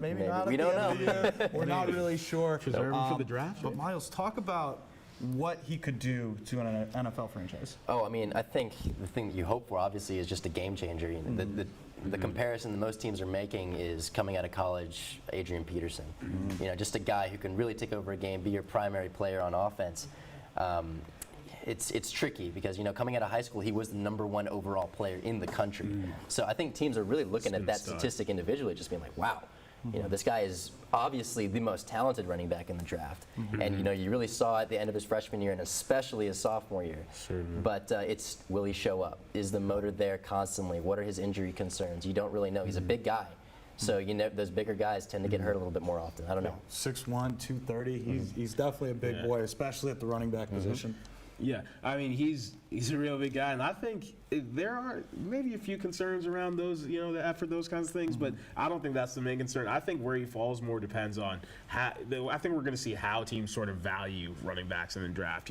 Is there a bit of a Ezekiel Elliott effect there, where teams are now willing to go in that first round and get a guy like that?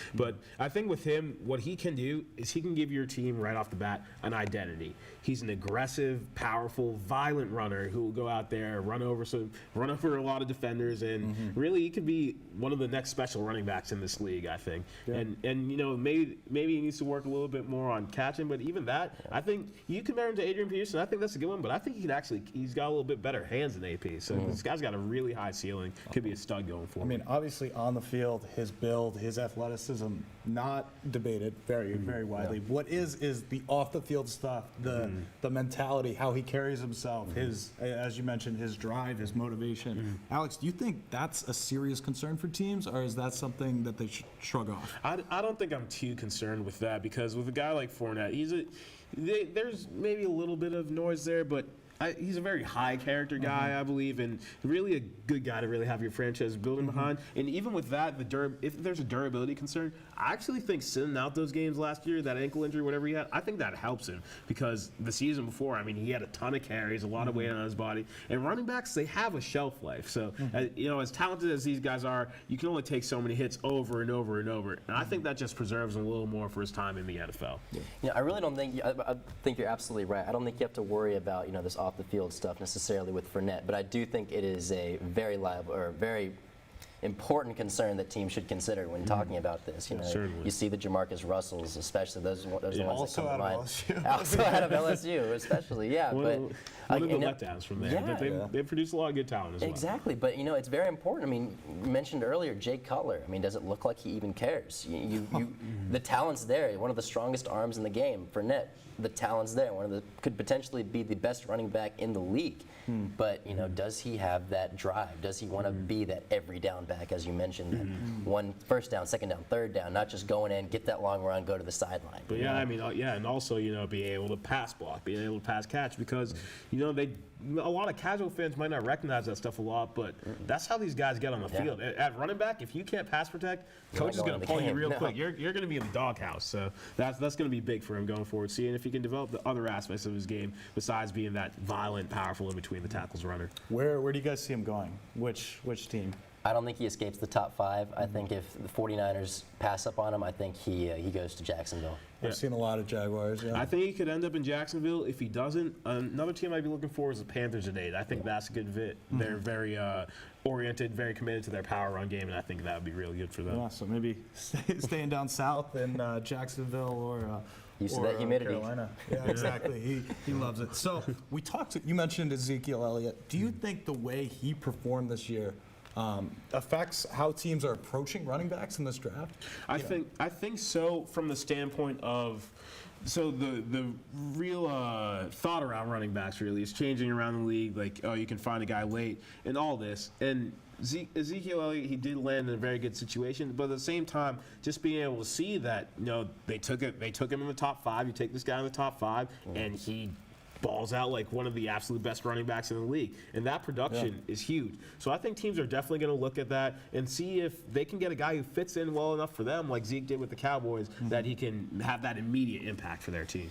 Yeah, again, though, you got to be very careful. Ezekiel Elliott went into a very good situation with his offensive line. I think a guy who really started this trend more than Ezekiel Elliott was Todd Gurley, because, again, he did catch balls out of the backfield and was a good pass weapon.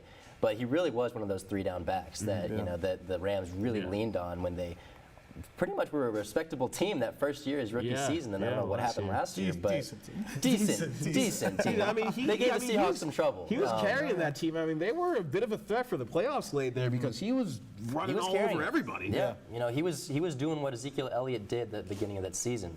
But you know, teams really do need to start considering these running backs because they're a talented bunch for sure with Cook. Yeah, certainly. Yeah, this draft, there's a lot of guys there, but I also think, you know, for the top 2 or 3 guys, you go with the first round pick. But after that, I think you can wait if you see the value elsewhere because this is a very deep running back class, and there are a lot of guys that could be special in this one. Excellent. So we are now getting word that the pick is in. We are still waiting on the player's name, so we'll keep it at the desk for a few more minutes. We talked about Ezekiel Elliott. Let's talk about Dak Prescott and what he did for the quarterback position.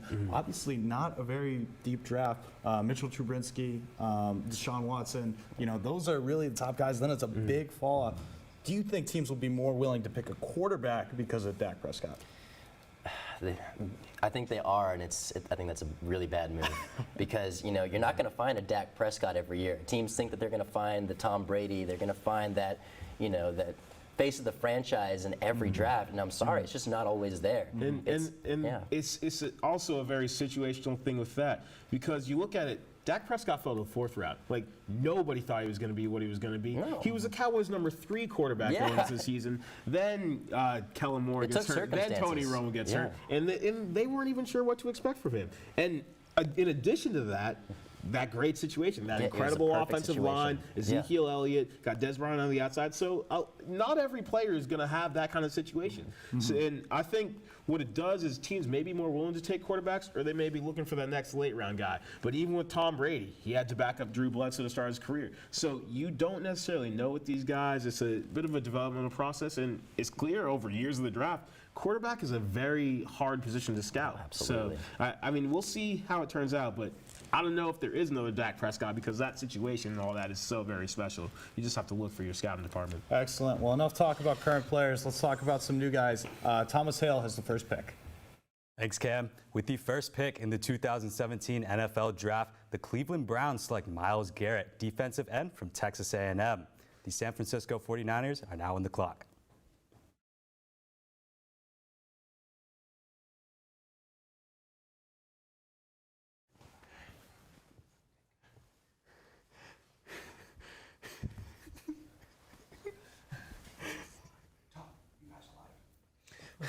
You got your man, didn't you? Yes, this is a ginormous relief. Oh my goodness. Yeah, Congratulations. I think most people expect after they put the sources out, but that would have been the most Browns thing ever to throw up a smoke screen around the #1 overall pick. So. For the first time in what could be a decade, we did what we were supposed to do. We did our job. I'm so happy. Don't worry, you have other draft picks to ruin. Yeah, You're right. We have to get through 6 and see what Haven't happens. even touched quarterback yet. So. But definitely a good first step for the Browns. I think it's pretty clear that Myles Garrett seems like at least the best player in this draft. So. Yeah, I completely agree. There was not really a doubt whatsoever about it. I mean, there's some questions about his motor, but there's no doubt when it came to sheer talent, this player had everything and has everything. Snaps in college, such a spread offense. I worry a little bit less about taking a play or two off when you're running that tempo all game. You get to the NFL, you're playing less plays. I hope you'll be able to bring it every play. So I think they got their man here. Yeah. Thank you, Joe, for joining us. Congratulations, you got your man. And thank you for being a Browns fan. Fans of all your teams, we support you guys. We certainly do. Hopefully the rest of the draft goes well for you. Yeah, got a long 3 nights ahead of us. Every round counts. Well, we still have a long night ahead of us. Yeah, about 3 years ahead of you guys. Yeah. Browns didn't shock us, but now we're going to throw it back to Cam as we wait on the #2 pick. 49ers on the clock. Well, there you have it. They didn't exactly shock us. We got Myles Garrett going #1 to the Cleveland Browns. But what makes this player so special? Our own Myles Garrett took an in-depth look at this NFL prospect. Take a look.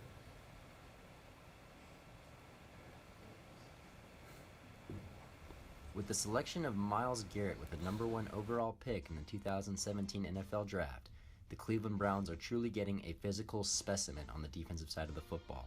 With a height listed at 6'4" and a weight at 272 pounds and a 4.64 40, shown here at the NFL Combine in February, have scouts comparing him to former #1 pick Jadeveon Clowney of the Texans. Here against Alabama, you'll see him fight off a hold by first-round prospect Cam Robinson getting to the quarterback. More on Alabama later. Against UCLA, you see him sticking with a play, chasing after the running back, not quitting on the play. Again, scouts have said his first step is perhaps his best attribute, chasing down Heisman Trophy winner Lamar Jackson. Again, the first step and the speed off the line of scrimmage, using that 4.64 speed, and his footwork is very impressive as well. Here you see him working the offensive lineman, getting to the quarterback, getting the sack. Here you see him against future Cowboys starter Dak Prescott, again with that first step that's so dangerous. His quickness off the line is truly something else. Again, point of impact, another impressive stature from Garrett. Now, it's interesting to see how these prospects perform on the national stage against top-tier teams. Garrett, being from Texas A&M and in the SEC, got to play Alabama every year he was a starter. So you see here, he performed quite well. Again, the quickness off the line of scrimmage. Jalen Hurts doesn't even have time to make a proper read. Garrett's already in the backfield before he knows it. You'll see it right here. Although no one is said to block him here, you can see Hurts is unable to make a proper read, and the play is stuffed in the backfield. Something Cleveland suffered with a lot last year, was not getting pressure on the quarterback.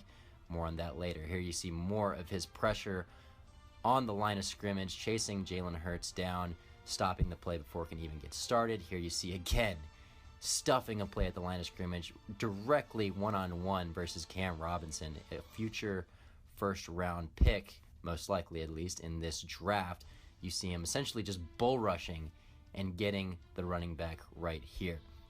So the Cleveland Browns, it was safe to say, struggled a lot on the defensive side of the football, ranking 29th in total defense, 452 total points given up, ranking them 29th in the NFL, along with a 28.2 points per game, ranking them 30th, 392.4 yards per game, ranking 31st, and 26 sacks. That's the big one, tied for last in the NFL. That's something that they're hoping Myles Garrett will solve for them on the defensive side of the football this year for the 2017-2018 season. We'll see what Myles Garrett can do for this Cleveland Browns defense. Thanks, Miles. And an update, the San Francisco 49ers have traded the second pick to the Chicago Bears. The Bears are now on the clock. Wow. The Bears got minute 25 left on the clock.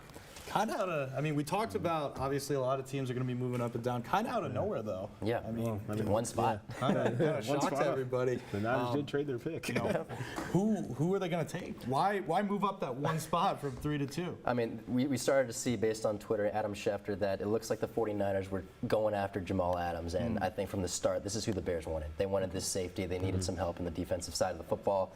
I think this means the 49ers are going to go after Solomon Thomas, but Jamal Adams is looking like that's where they're going to go in Chicago. Yeah, I think they're going with Jamal Adams. I mean, in San Francisco, I can see it. I mean, their new GM, John Lynch himself, played safety, so he clearly sees the importance of a guy like that, a really backbone for that defense, a center fielder, and also a guy who can play up front and make some tackles, really be the heart of that defense in the back end.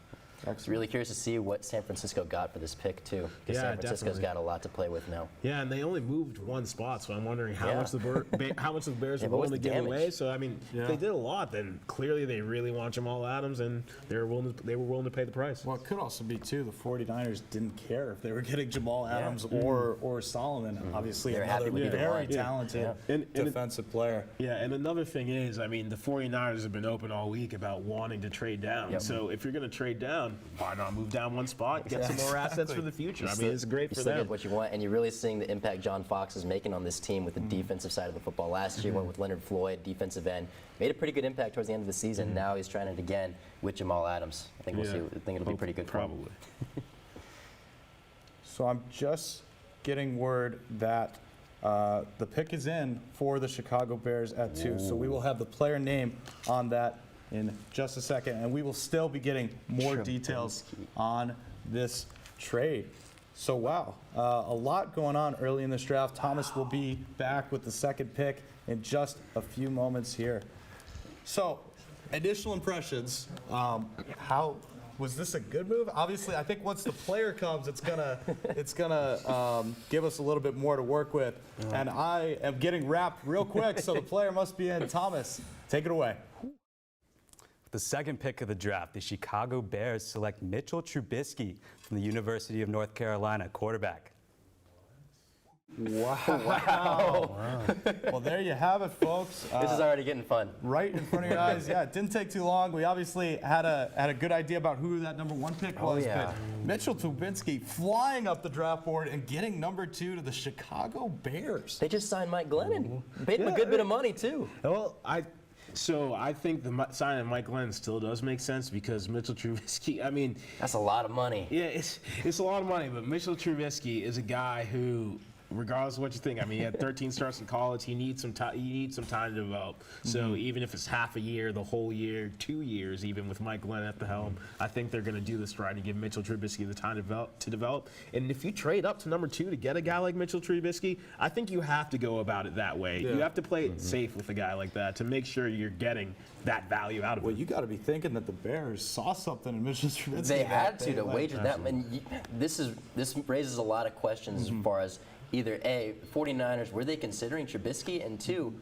what teams were calling them about this guy? Like, apparently a lot of teams wanted to go to number 2 to grab Trubisky, which makes the Browns wanting to get him, I guess, a lot more sense. I guess so. I mean, I'm not sure if the Browns were going smokescreen on everyone, make someone else reach for Trubisky, but that's really interesting. And it does make you think if the Niners had Trubisky in mind there. But even if they did, I mean, that's another team. They signed 2 quarterbacks this year to sort of, have a little bridge for a guy like that. So they got Jordan Howard in the backfield. They got a pretty good running back to lean on at the moment, but they did just lose Alshon Jeffrey. Who's he going to throw to? I mean, they'll definitely need to improve some help for him on the outside. I mean, they got a couple of younger guys out there, but we'll see what they do. No, as you mentioned before the draft, there was some discussion about Cleveland moving up from that 12 pick to come draft Trubisky. Well, maybe that's out the door. I don't think they were moving up to 2 even if they did. So if they did end up trading up, it would be a bit of a mistake. 1 and 2 picks. That's a way to turn around a franchise. So now we got him. Mitchell Trubisky is a Bear. He's off the board. What does the future hold for Mitchell Trubisky? This is an interesting setup. I think I've seen a mock draft that had Mitchell Trubisky going number 2 to the Bears at least. But this is I want to say this is a good situation for him because he's got a good running back to lean on. He does need that receiver, as I said, but I don't know. This is a very unpredictable move, and with the way Trubisky played, 13 games in his career, he only has 1 season under his belt. He's a very inexperienced quarterback. It's certainly a risky pick, and like I said, it's a guy you're going to have to take your time with, and hopefully the Bears are feeling that. And I actually am just seeing here, the Bears traded to move up 1 spot, they traded a 3rd and a 4th rounder, and a 3rd rounder next year via Adam Schefter to trade up and get Mitchell Trubisky. So clearly they think this is their quarterback of the future. Yeah, if you're trading away 3 picks just to move up 1 spot, they like this guy. Clearly they must like him a lot, and also we're scared he was going to come off the board. So now the 49ers are sitting in that 3 spot now. Jamal Adams still on the board. Still there. Solomon Thompson still on the board. What do the 49ers do with this pick? I think they're still going to play it safe and either go with Adams or Thomas here. I mean, I'd say Adams just because, like you said, you got Lynch, you got that safety background.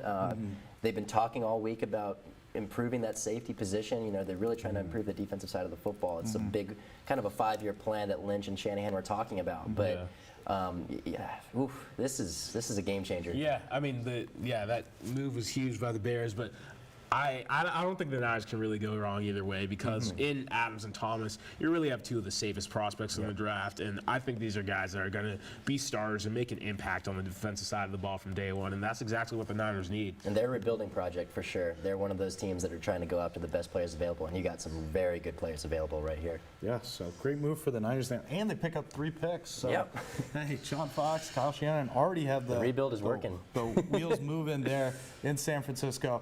So let's move back to Trubisky. What does it mean that he's off the board now? What are these teams who wanted quarterbacks? What is their move now? You got Deshaun Watson, and then it's pretty weak. Well, I think now is where you see the chaos because, I mean, like I said, I don't think any of these guys were ready to go from day one. But now that these guys see someone at 2, now I think you see those quarterback needy teams making the moves to get up because, hey, if your guy's Deshaun Watson, now you're nervous. Now you're like, all right, can I get him? So I think you're going to see more and more trades, back and forth until maybe the top 2-3 guys are off the board. And, a lot of people like Patrick Mahomes, really raw, but that's one option. And even the Deshaun Kaiser, we could see more go in the first round. Or on the contrary, after the first few guys, we could see more teams willing to settle and maybe trade back and get some picks for quarterbacks in the later rounds or other assets. Based on what we saw with what just happened here, you got to wonder how many teams are going to want to trade up to maybe get a quarterback because they don't know where he's going to go. Maybe he's going to go the next pick. Who knows? So I think you're going to see, especially a guy like Mahomes. I know he's a reach and he's a developmental prospect, but I've been hearing a lot of high praise about this guy. Yeah, Either him and Watson. Really I know Kaiser's kind of fallen off the board a little bit here, but one of those two guys, don't be surprised to see come off in the next 5 picks. Yeah, I certainly think some moves will be made there. And as we were saying earlier, I mean, there's a lot of talent spread out in this draft. In quarterback, maybe, I mean, a lot of people have quarterbacks really in the 20s for that. But at the same time, since there is a lot of talent spread up, I think that means people are more willing to go up if they believe that said quarterback is the guy. So I'm getting word that the pick for the San Francisco 49ers is in. We will have that for you shortly. Before we do, let's talk about some other players that we haven't really touched on yet on the show. We're an hour and a half in now, so we've had a lot of action in just the first half hour of the draft, first hour and a half for our show. Mike Williams. We talked about Deshaun Watson, quarterback for Clemson. Mike Williams, also out of Clemson. Pretty easy to do your job when you got Deshaun Watson throwing you the ball. But talk about him as a player and where he might go in this draft. When I see him, especially in this wide receiver class, I see him as wide receiver number 1. He is a guy that I can see can make an immediate impact on the field. And again, Clemson, wide receiver U, Sammy Watkins a couple of years ago. I've heard Mike Wallace may even go to the Bills here. Not Mike Wallace, excuse me. Mike Williams. But he may even go to the Bills. That'd be an interesting pairing. But you see a guy, he's physical. You saw that big time in the national championship game against a team like Alabama, whose defense is second to none. And he made a huge, I mean, he came back from a neck injury. This is a guy who has extreme toughness, can play through injury, is a wide receiver number 1, not that slot guy that teams are kind of really going for, especially with John Ross, not that type of receiver. I think this is a guy that can make an impact immediately and be a quarterback's best friend. Yeah, certainly. I mean, he's not the fastest or quickest guy you're going to see out there, but he's a big guy. I mean, he's going to go up and get it. I'd look at guys like maybe an Alshon Jeffrey type almost to see what he could do in the league, but I think he's definitely that got that number 1 receiver potential. I think he's probably the best receiver on the board. Got a lot of upside, and as he sort of refines his route running and sort of the more intricate skills of the game, we could really see him make a big jump in his game and maybe even be one of the elite guys in the league one day. Excellent. So a lot of action still coming. The 49ers pick is in, and Thomas will have that for us in just a few moments there. I'm getting word that Thomas has the pick right now. Here's the 3rd pick in the NFL draft. With the 3rd pick in the 2017 NFL Draft, the San Francisco 49ers select Solomon Thomas, defensive end from Stanford University. The Jacksonville Jaguars are now on the clock. There you have it. We're going to take a quick break, but keep it right here with the 101 Sports 2017 NFL Draft Show. I'm one unlucky guy. The chance of being involved in a robbery is 1 in 757. The chances of being struck by lightning. 1 in 750,000. Please fasten your seatbelts for unexpected turbulence. The chances of being a victim in an airline crash? 1 in 29 million. Hey, could I get some peanuts? The chances of being involved in a car crash are far greater than lightning strikes and plane crashes. And if you are texting while driving, your risk of crash increases 23 times.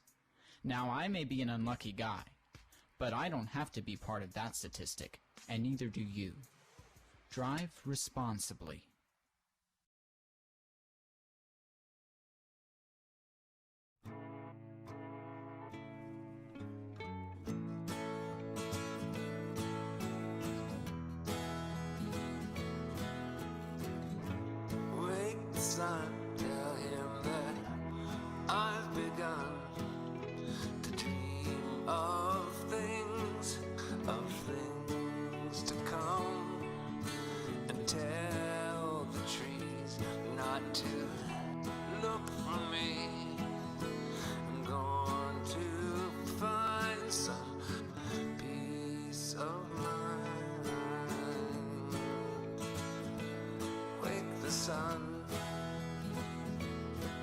the sun, wake the sun,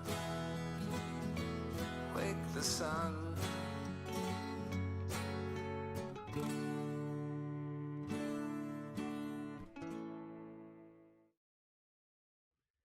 And we're back here on the One-on-One Sports NFL Draft Show. Guys, back in the lounge, Evan Piercy joining us now. Feels good to be here. Yeah, it's great to have you. Nice to So have you. guys, 3 picks in the books. We're going to skip right over the first one because we expected it. Yep. And we're going to go to the second pick, which was a shock to all of us, if I'm not mistaken. Oh, who did the Bears think was looking to get that second pick from them? Like, 'cause, I mean, I think it was pretty clear the 49ers weren't taking a quarterback this draft. I mean, they wanted Jamal Adams or Solomon Thomas all the way. So I guess who were the Bears worried was going to jump ahead of them, move all the way up to second to get the quarterback? That's my question. get that They either. sold out to get him for a pick that they didn't need to because they had the third. 3 I mean, picks. They gave up a lot to move up one pick, and it's not like the team ahead of them was really going to take the guy they wanted. I don't know who they. I mean, there was a lot of talk they wanted to trade down. Maybe they were afraid another team was going to move up, but I'm just wondering who they thought that team was. And I mean, we mentioned this before the draft began, how the 49ers were going to be looking to accumulate picks and look at those depth picks, and they did exactly that. I think they definitely got more out of that deal than Chicago did. So. Oh, yeah. I mean, Jacksonville's pick is in, so we'll throw it over to Thomas once that's all set. But, guys, it feels like the Chicago Bears just decided the Cleveland Browns didn't do the dumb thing, so we'll do it for them. I'm going to be honest, the Bears have been making some silly moves recently, so... There always has to be that one team that just like sells out for a pick that really doesn't like do much for the team, and like this is he that that good? I don't think he's that good. When you have the chance to get a franchise quarterback, if he ends up being that star, no one's going to look back and say they gave up too much. That is the one thing when it comes to quarterbacks. If they end up being great, you think This is unproven. And that that's is the thing. 100% true. You have other quarterbacks in this draft that have a better resume than Trubisky coming out. I guess only the starting for a season. the Bears thought they saw something in him. You know, they thought he's going to be their guy, and if you think he can be your guy, then you move up and they get him. could have thought that someone else was going to try to jump up and take him too. That can be the only I don't explanation personally I can agree, think but of. if I don't agree with the pick at all. I don't necessarily agree, but if you're the Bears, you've scouted him and you see something special, then I see why you would move up and make him. But time will tell. Yeah, I don't know. I'm confused, especially because it was only up 1 pick. Yeah. I mean, if it was up like 5 or 6, then like that, that gives you a reason to do it. But this, I mean, 1 pick for a team ahead of them that wasn't even looking at a quarterback in general, like it makes absolutely no sense. I don't get it. The Bears just sold out for sold their future for a quarterback who is really relatively unproven in college. If you want to move down, it's good to announce it way ahead of time, you know? Yeah. It makes teams nervous. The longer you announce it, everyone knew they were looking to trade down. I'm sure the Bears were getting nervous someone would move up. They paid a little more than they probably would have, so props to the 49ers. San Francisco's got to be the happiest franchise in football right now. Oh, absolutely. Getting all those picks for moving down a spot for a guy they didn't even want. Even more than that, they hired John Lynch. Well, it looks like the pick's in, The so... pick is in, so we'll throw it over to Thomas. Jacksonville, who are they taking? With the 4th pick in the 2017 NFL Draft, the Jacksonville Jaguars select running back Leonard Fournette from Louisiana State University. Tennessee Titans now on the clock. And another, to me, shocking pick, Leonard Fournette. I know that I was talking to a bunch of people before. I did not think Leonard Fournette should be going 4th. I saw a lot of mock drafts having there, but I don't like the pick just because if you're taking a running back, 4th, This guy's a physical here's the thing though, beast. the guaranteed money he's getting, it's going to be 3rd in the league, which basically says that you expect him to be the 3rd best running back, and that's just to break even on this contract. He has to be top 5 in the league. You know, this guy reminds me of Adrian Peterson with Bill. He runs over and punishes defenders. But the thing You know, is, that's what they said about, this is a great pick. that's what they said about This is a Trent great pick for Richardson, though. You know, sometimes they hit, sometimes they bust. it's such a deep draft with running backs, though. Yeah. It is kind of surprising to see him go this early. Here's my thing. Last year, we had Ezekiel Elliott go at this time, and Ezekiel Elliott was supposedly the exception to the rule that you don't take a running back this early in the draft. But everyone knew that Zeke was a freak, and he showed it last year. Leonard Fournette has injury problems. He's shown that he can't move east to west. He's also shown to be a But he runs over you. That's the thing. He just runs over you. Here's the thing. You know who was 2nd in the league in rushing last year was Jordan. Who was it on the Bears running back? Jordan Howard, who was a 5th round pick. And obviously Zeke's better than him, but is he that much better? I feel like you can find running backs in the second and third round who are going to have much cheaper cap But I holds. will give the Jaguars this. I mean, that offense has been abysmal in recent years, so they're trying to do anything to give Blake Bortles some help back there, and even he hasn't been that great. So if they can do anything But I think to Blake spark Bortles that. needed someone maybe like a tight end that Yeah. he could throw short passes over the middle, get his first downs.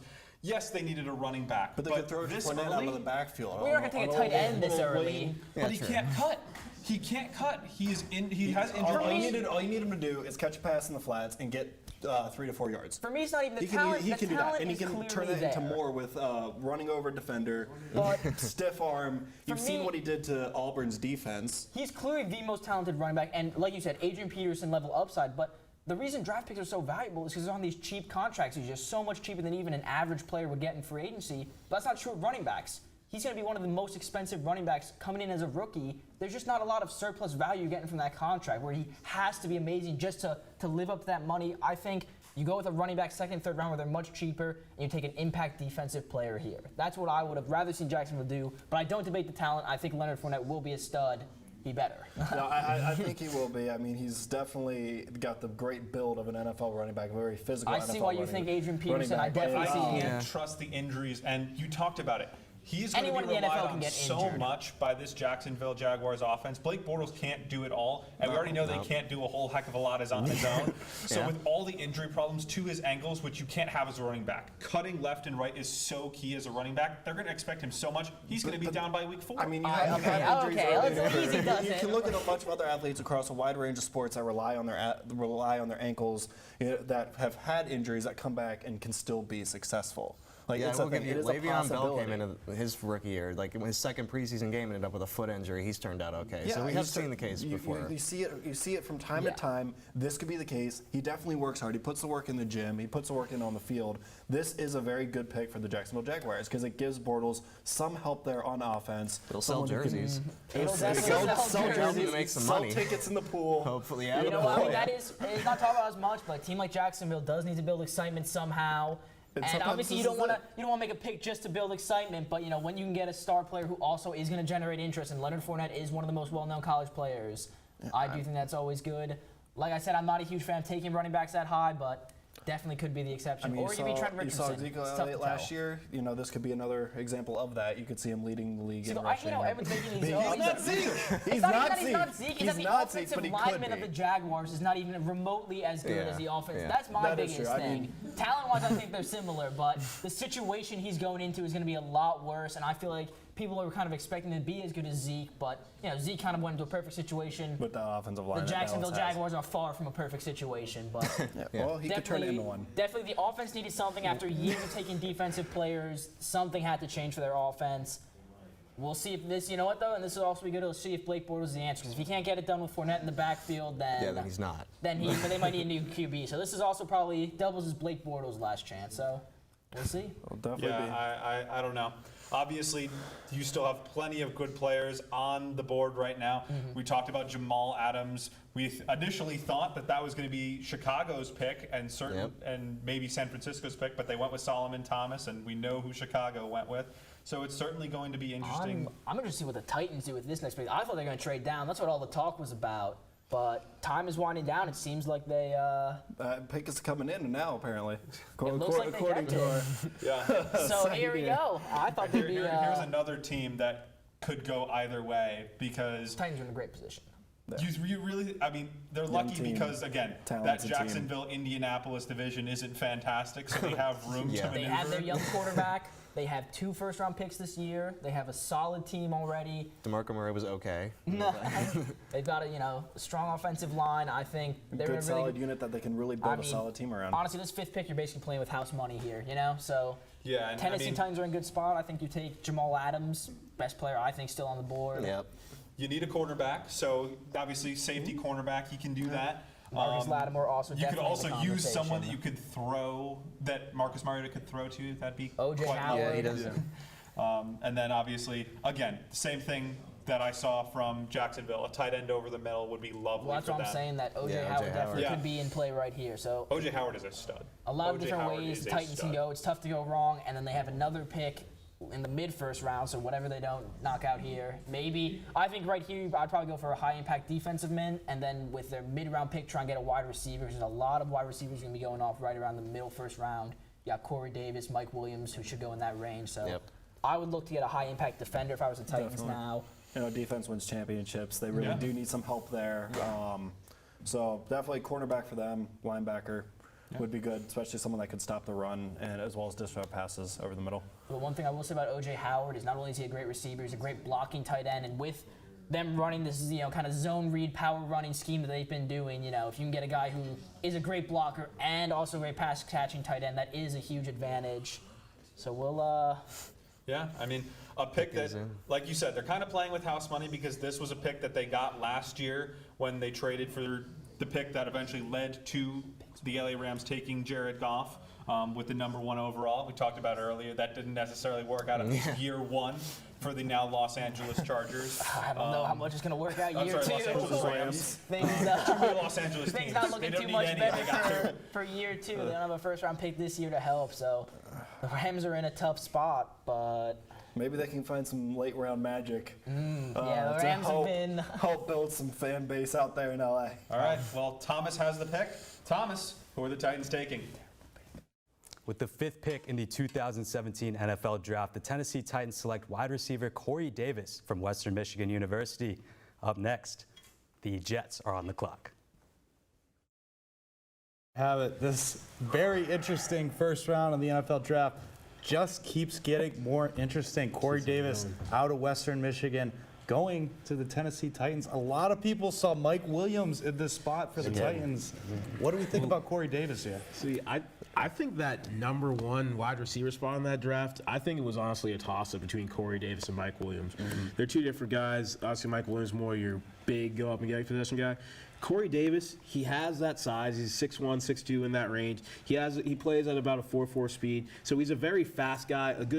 He's a good possession slot receiver, and he also has the speed to take the top off the defense. A very versatile wide receiver, and he could be their #1, maybe even right off the bat in Tennessee. The thing that just kind of scares me with a guy like Corey Davis, and I've said this before during the show, is just the level of competition you play and the team you play with.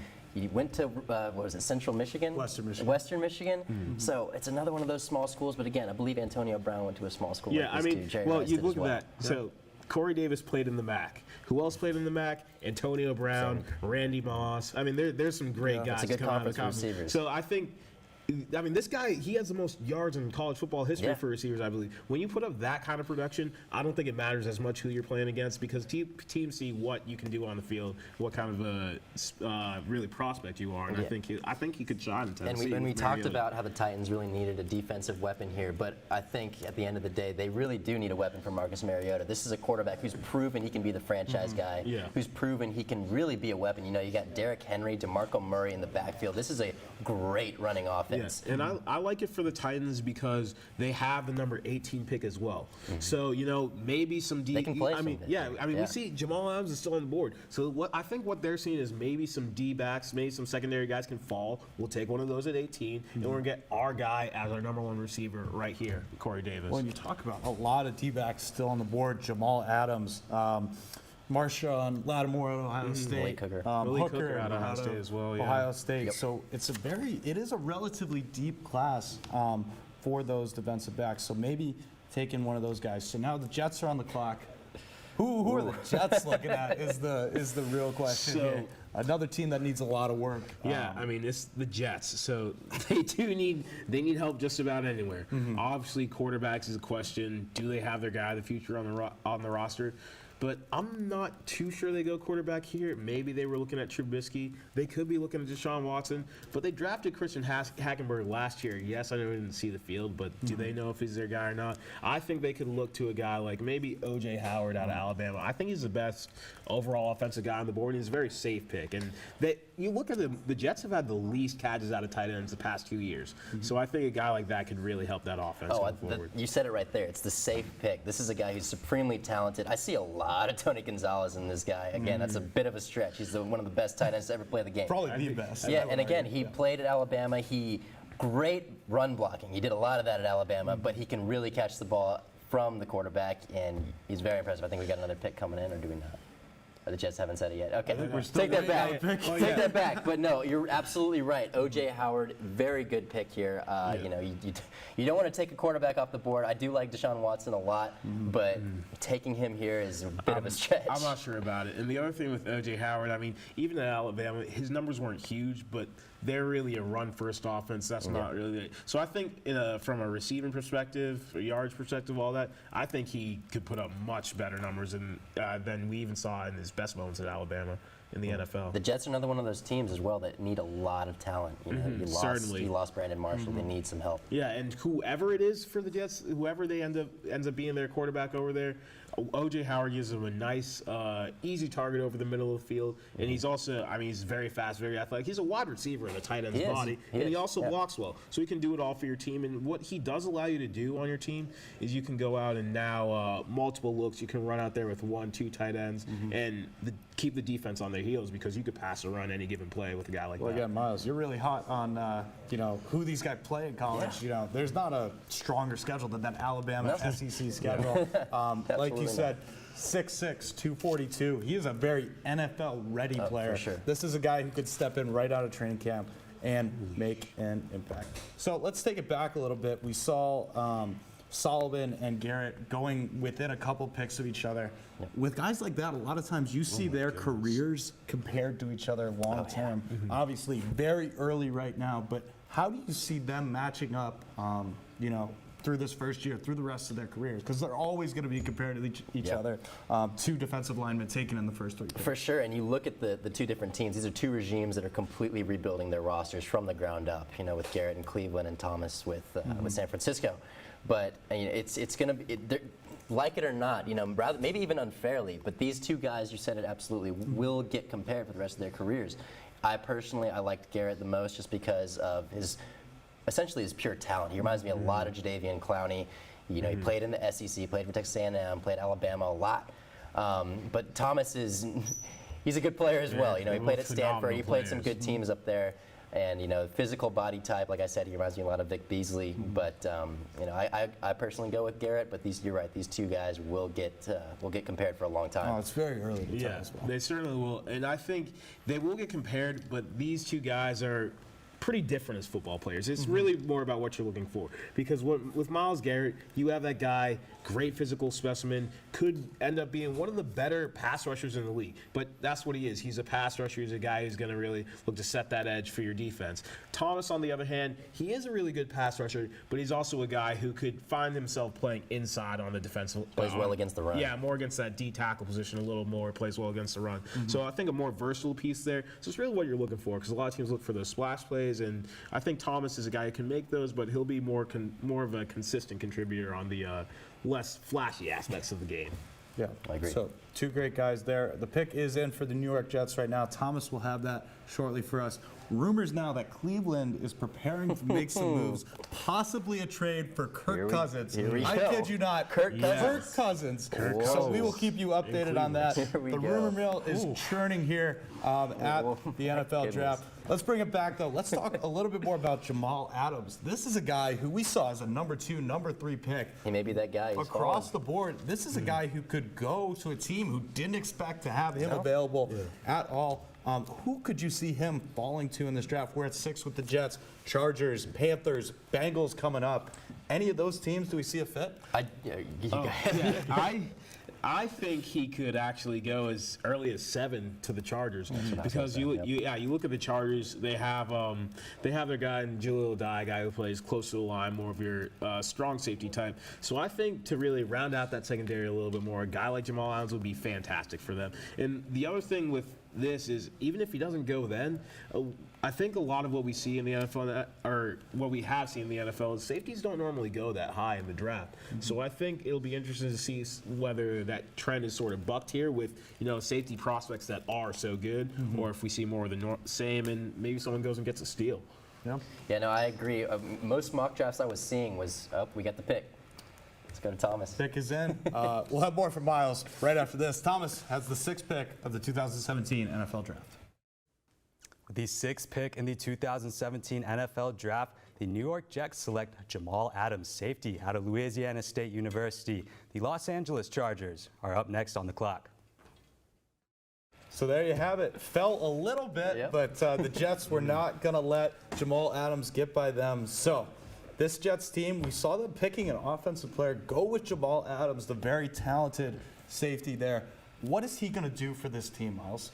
I mean, it's simple. He's just going to revamp it. You're not revamp it, but improve upon what they started. You know, you got Leonard Williams, another player who was thought to be the #1 overall pick, but he kind of slid down, sort of like Jamal Adams is doing here. He's been fantastic. And he's been fantastic. You know, look at how the Jets are playing it very smart on the defense side of the football as far as rebuilding it with these young guys. You know, they're not experienced yet. You know, they're still rebuilding. They're still a very young team. And you look at the offense. We've talked about it already. They're quarterbacks. They need quarterbacks. They need receivers. A lot of needs there. But this is a new regime. You know, not a new regime, but Todd Bowles. He's a little bit on the hot seat, somewhat, I guess you could say. Oh, he absolutely is. But it's with the Jets, you never know. Yeah, you never know. But I mean, maybe they're doing something smart here. Yeah, I think they absolutely are doing something smart. And another thing with Jamal Adams, he's really a natural leader and a really big hitter. So I think he's a guy who, going forward, he can really be a leader there for that Jets locker room, develop in that sense, and also he can lead with example on the field, because this is a guy who he really he lays out hits with force. I mean, he's a very powerful defender, and we'll be able to see a lot of that in New York.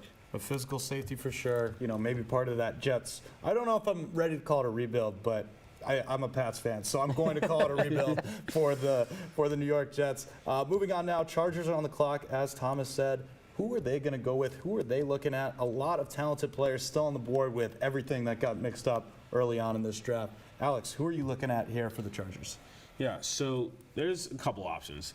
They could go with, as we were talking earlier, Mike Williams, because last season, second year in a row, Keenan Allen goes down early, and the Chargers are relying on guys like, undrafted free agents like Tyrell Williams, guys like Dontrell Inman. So I think you go ahead and get Phillip Rivers a little more help there, a guy who can really help him on the outside. Another thing I think could happen there, which would be more of a surprise, but I think they could go with a guy like Deshaun Watson, because Phillip Rivers, he's 35 years old, he takes a lot of hits, and within a year or two, they could be looking for their next guy. So if they get Watson here, groom their guy for the future, I think they could have a nice little bridge to a new era in LA. Well, and you talk about a team who has a starting quarterback who's getting old, but he's still playing well. That gives Deshaun Watson a couple years to be in this pro system and be a part of this team. Yeah, and I think a team like that is a perfect fit for Deshaun Watson, or even a guy like Mitch Trubisky. Exactly. When I see the Chargers, I see a team that really needs to shape up its offensive line to help Phillip Rivers in the prime of his career. I don't think they should draft an offensive lineman at this point, because I don't think there really is one. It's a very weak offensive lineman class here. Sure, so yeah, for sure. But you gotta build that defense up. I thought Jamal Adams, should he slip here, that'd be a perfect pick. But I've got a friend in Alabama who just saw a really big guy who could potentially help them out here, and his name is Jonathan Allen, a guy who they thought could go #1 I'm actually to surprised Cleveland he's still here. on the board. Yeah, no, for some reason he just started dropping within the past month. But this is a guy who arguably is one of, if not the top 2 most talented players in this draft. Mel Kiper had him #1, I think, on his billboard at some point. But this would be a steal for the Chargers, in my opinion, if they could get him. The depth of the defensive linemen in this draft, obviously Solomon, Garrett, obviously, and now Jonathan Allen, now on the 7th pick. Maybe he goes here. Yeah, that would be 3 in the top 10. And Jonathan Allen, I mean, he's right up there with the best of them. I think he slipped a little bit because of some concerns about, I guess, some shoulder injuries or some surgeries he had there. But ultimately, I think if the Chargers think that he checks out, that would be a great get for them. I mean, they need help, I think, everywhere on defense almost, so that would be great for them. Another guy they could look at is Malik Hooker, because we were talking about safeties. They do need some help in the secondary there, and they might be able to find their Eric Weddle replacement in Hooker, because the guy's a ball hawk. 7 picks last year, took 3 to the house for touchdowns. So if they're going for the secondary, I think he could be someone they look for. He's really good at playing center fielder too. He's very good at locating the ball and kind of just dictating how that secondary operates. What the Chargers really need. Yeah, like Eric Weddle did for them for so many years. And again, with Allen, can you imagine Allen teamed up with Bosa on that defensive line? Yep, and Melvin Ingram. Offensive lines in that NFC West would have some trouble. AFC West rather would have a lot of trouble. So Jonathan Allen, Alabama. We talk another very strong program there, alongside O.J. Howard, who we talked about earlier. let's talk a little bit more about Malik Hooker. The Chargers pick is in right now, playing for Ohio State, obviously a very talented safety. Talk more about what he could do for a team. Yeah, I mean, like as Miles was saying earlier, he's a guy who can step back and play center fielder, really sort of man and be a leader for that defense in the back end, tell the secondary where to go. And like I said before, he's a ball hawk. He gets a lot of picks, and he really just knows when to be at the right spots at the right time. And when you look at the kind of impact Hooker can have in the NFL, and I'm not saying he'll be as good as him, but a guy like Earl Thomas, who plays all over the field, he's out there everywhere, the leader for a defense, and you saw what happened to the Seahawks last year when he got hurt. So I think adding that type of defender to your defense can really take it to a whole nother level. So Hooker would be a great pick. Something that he can also really help, we talked about that whole center fielder aspect, just in coverage, but, some of his most underrated plays really came as far as run stopping. He's very good at finding the run, seeking when it's not, a play or a pass. If it's not a play action, he can see a running back with the ball. Because the safety is the last line of defense. He's the guy. If the linebackers and defensive line are making that tackle, it's up to him.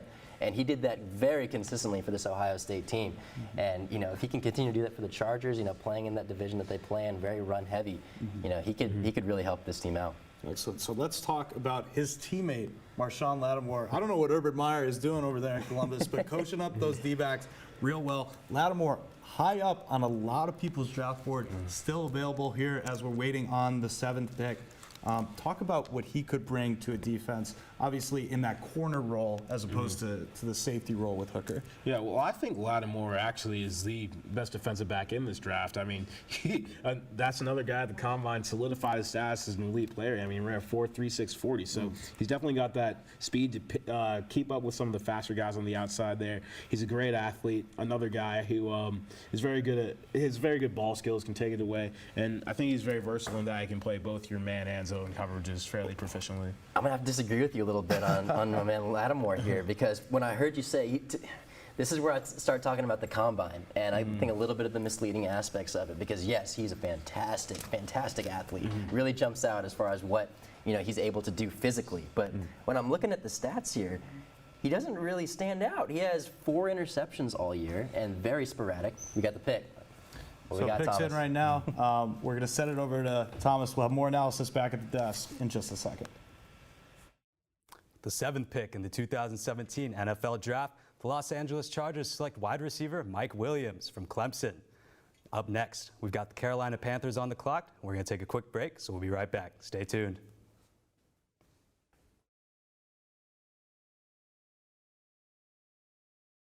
Here's your check.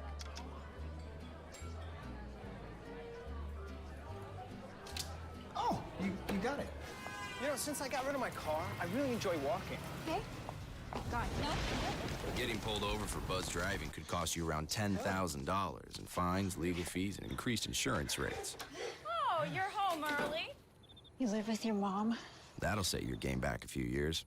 Buzzed, busted, and broke. Because buzz driving is drunk driving.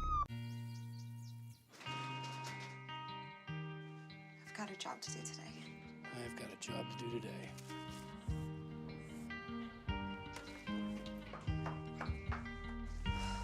Have a good first day at work, Mom. Your donations to Goodwill fund job training programs right in your community. Feels good to start fresh, right? Sure does. And like that, you're a job creator. You sure you don't want some? It's chamomile. Listen, you are extremely terrifying. Just the scariest undead subhuman thing on TV, and I really mean that. But I am worried that you could give my kids nightmares if they see you, so I'm gonna have to block you. So that's it. Oh, and tell the zombies they're blocked too.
Get caught buzz driving, and you could do some hard time. Craig, knock it off. Sorry, Mom. It could cost you around $10,000 in fines, legal fees, and increased insurance rates. And that could set you back a few years. Buzzed, busted, and broke. Because buzz driving is drunk driving.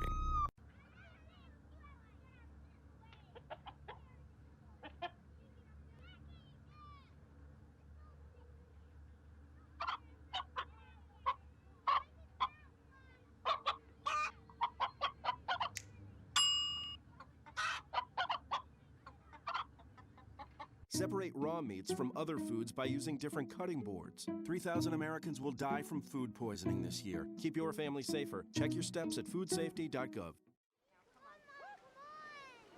know, 2 seconds. Hang on, just stand still. Stand still.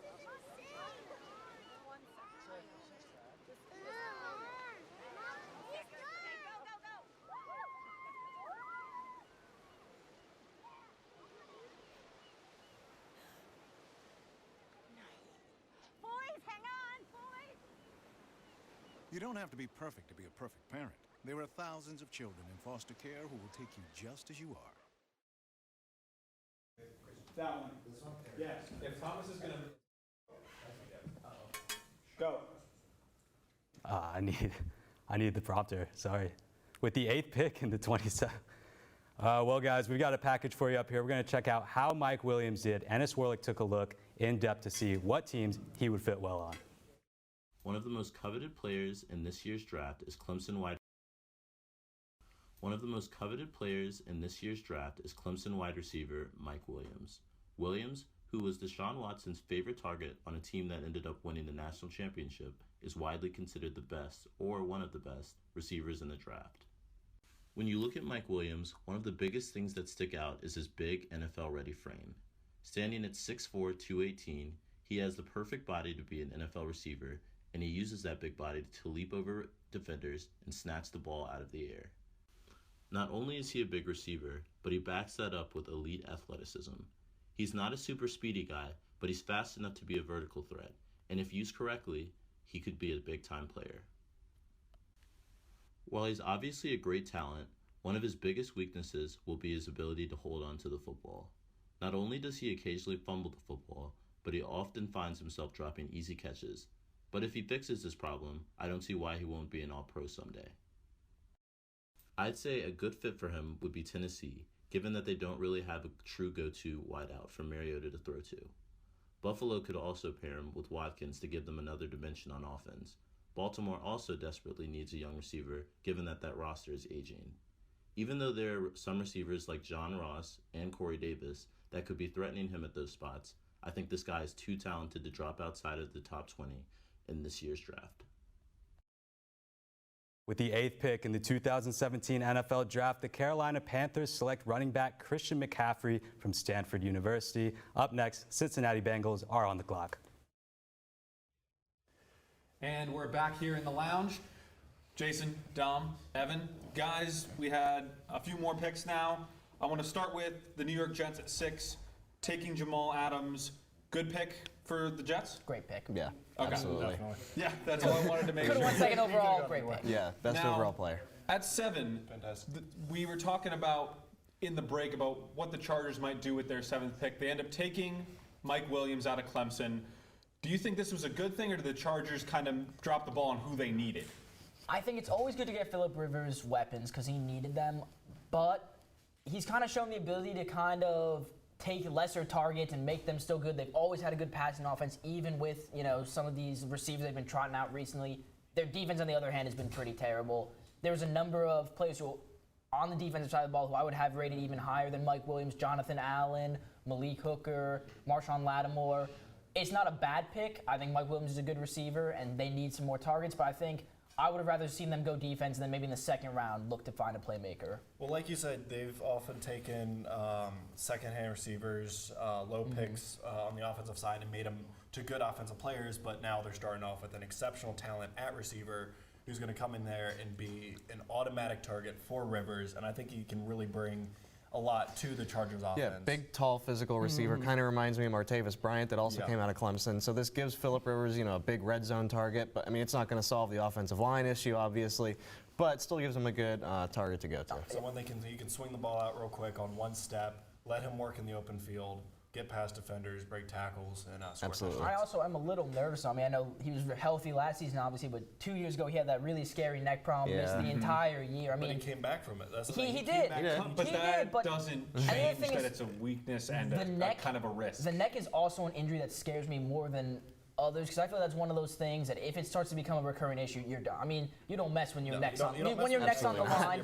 Absolutely. Yeah, those are two injuries that really scare me. I hate to see when someone has neck or back problems. And I mean, obviously he was great last season. Maybe it's going to be in the past, not an issue, but that would also be a little bit more of a worry. But I'm also a little bit surprised, and I know I kind of sound like a broken record here, that they didn't go with the big tight end O.J. Howard. Well, they already have a really good tight end in Henry Hunter and Antonio Gates. Antonio Gates is older, but when he was out last season, Henry Hunter stepped in. He was really good. I like O.J. Howard a lot, but I think they had other needs much higher than tight end. I don't think it would have made sense for them to bring another tight end with Henry Hunter. Okay, the 8th pick, Christian McCaffrey. I don't think anyone really saw him going this high. I actually disagree. I think Carolina was pretty clear they're going to take a running back. A lot of mocks had him go in there, and once Leonard Fournette came off the board, I think it was clear to me they were going to get a running back, and Christian McCaffrey's the second best. I mean, they have Greg Olsen, they have Cam Newton, but they don't really have a running back. They have all the other key pieces, but they don't really have a back that can break in the open field, even catch passes like Christian McCaffrey. I mean, this is going to be so good for Cam Newton.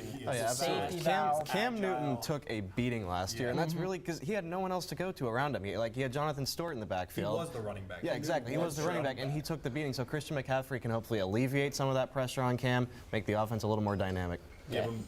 Allow just Cam Newton to go back, focus on passing, focus on running the offense, and maybe you see Carolina start to be that good team that we saw play the Broncos in the Super Bowl. Carolina's got a lot of, between Greg Olsen and Christian McCaffrey, they're getting a lot of receptions from positions where you don't typically see a high volume of targets, and tight end and running back. I think that's going to help the passing game so much. And Christian McCaffrey's a modern running back. Yeah. He's going to stay in all 3 downs. He can return punts. He can return kicks. You can honestly, what the Steelers do with Le'Veon Bell, you can line him up in the slot. I think that the way the NFL is trending nowadays, Christian McCaffrey is the kind of running back you want. From a Christian McCaffrey standpoint, I think this is great for him because he was handling the ball. It seemed like 85% of the time Stanford was handling the ball, whether it be on a return or on offense. It seemed like McCaffrey was getting the ball. And don't forget, this offense also has Kelvin Benjamin, so this could be a really explosive offense next year. Right. So lucky for him, he doesn't have to be the one handling the ball every time, putting more miles under his belt before he even gets into the swing of things. So good for him. The one other pick that we had after our last lounge was Corey Davis out of Western Michigan going to the Titans. I'm surprised personally that Mike Williams didn't go before Corey Davis. I think when it comes to those two, I think it's really a toss-up. I think each team, probably half the teams had Mike Williams, half the teams had Corey Davis. I think they're equal in talent, but Western Michigan versus Clemson, to me, that's different. Yeah, but I mean, we've seen good receivers come out of smaller schools. I don't think you can solely say, one's a better school. Yeah, one's a better school, he's going to be the better receiver. Yes, you'd like to see them play better competition, but you can't just base it on, he went to Clemson, he went to Western Michigan, Clemson's going to be better. That's true. But like I said with the Mike Williams pick, I just think there were better defenders on the board. I think there's still going to be some playmakers in the mid-first round when the Titans are going to be picking. I would have liked to see them go defense. I would have liked that too, but now let's go over to Thomas, see who the Bengals take. Oh, I'm sorry. The Bengals pick is in. Excuse me. Not going to Thomas quite yet. But what do we think the Bengals are going to do with this pick before we go over to Thomas? I think they go Jonathan Allen. He was looking to go top 3, top 5. He's fell a little bit, but I think he's the best defender and best player left. I mean, the Bengals definitely need some help on defense, so I agree looking for there. There are a couple options in good defensive line or linebacker. They can also go offensively with wide receiver, or they also need a running back, but Christian McCaffrey is off, so I do agree with you. Yeah, I don't think there's so many running backs left at this point. Yeah, Jonathan Allen is definitely the best available player. If they don't take him, I'd be really surprised. Maybe they go safety with Malik Hooker or Marshawn Lattimore, but I think they don't need a tight end, so I think that takes O.J. Howard off the board for them. I think this will probably be the best spot for Jonathan Allen to land, and That's going to make their defense really solid. They've slipped a little from their peak, but he's a guy you can move him and Geno Atkins on the inside is going to be a scary combination for opposing teams. Yeah, and I think for Cincinnati, you were looking for maybe a running back or wide receiver, didn't get it, and now we're going to go to Thomas. With the 9th pick in the 2017 NFL Draft, the Cincinnati Bengals select wide receiver John Ross from Washington University. The Buffalo Bills now on the clock. What the heck? We were off. We were way off. I said that all the two best wide receivers are off the board, and Davis and Williams, and I thought I was right, but apparently they were really desperate for a wide receiver. John Ross has got to be ecstatic because the mock drafts leading up to this had him dropping some out of the first round. I'm trying to look some here very where I late. have him. A lot of them had him going in the second round. So for him to go this high, he's got to be ecstatic. Yeah, I'm just surprised. I got a question what the Bengals They've are already doing. got AJ Green. I mean, I guess put him across the field from him, but across the field from him, especially someone who runs a nice 4.2 240. well, yeah, that'll always help. It's fast. He's a good wide receiver, but I mean, I think maybe he's had a lot of teams trying to trade down. No one's really trying to move up. But if you were looking to take John Ross, I gotta think he'd be around 10 picks later. 10? If not more. Yeah. Be ready. You know what? Though? You know what might have happened? I think maybe the thinking was I think Corey Davis went higher than expected. Mike Williams went a little higher than expected. Maybe they were looking and thinking, you know what? There's going to be a run on wide receivers. They're going to go higher than we maybe thought. If we like him, we got to snap him up now because he might not be available later. That's the only thing. We have another interesting update, and as soon as we finish this conversation, we'll move on to that. Kansas City Chiefs trading up for the 10th pick, getting that from the Buffalo Bills. What are they trying to see here from that 10 spot? It wouldn't surprise me if they go into Deshaun Watson. Quarterback, yeah, I was going to say. Because, the Bills, there was talk that the Bills might be going for Watson. So if the Chiefs do want someone to groom behind Alex Smith because he's getting up there in age, they could be trying to jump in front of the Bills to take Watson. Yeah, I've definitely heard some talk about the Chiefs wanting to get their future quarterback. And I think that's smart. Alex Smith is good for now, but if we're being honest, he's getting up there. He's getting old in age. Even at his best, he's a good above average quarterback, but he's not leading you to a Super Bowl. I think a lot of people like Deshaun Watson, but I'm a huge fan of they'll Deshaun even admit Watson. that he probably could use 2 or 3 years of seasoning. Yeah, absolutely. And he'll get that with Alex Smith, personally. Mm-hmm. I mean, I'm a huge fan. You look at the guy, he did well at Clemson, led him to the national championship, obviously, over Alabama. But then the confidence that he has is really spoken about the competitive nature that he has. He's confident in his ability. His intangibles are great. Everyone speaks about him. He's won the big games. I mean, he's been in 2 national championships, won one of them, so he has that experience that some of the other quarterbacks in this draft don't have. And he reminds me a little bit of Tom Brady. After Tom Brady was drafted, he went into Kraft's office saying, "I'm the best decision you made ever made for the franchise." I think Deshaun Watson has that. He reminds me a little more to me of Russell Wilson in that he's a little bit smaller, but he's got some athleticism to his game, but great intangibles. People said I am the number 1 pick. I am the People best said about decision Russell you're gonna Wilson, incredible intangibles, incredible leader. They say the same thing about Deshaun Watson. I think he's a little inconsistent, and I think sitting behind Alex Smith with Andy Reid for 2 to 3 years will be really good for his development. I like this move by the Chiefs. You got to have a succession plan at quarterback. It's the most important position.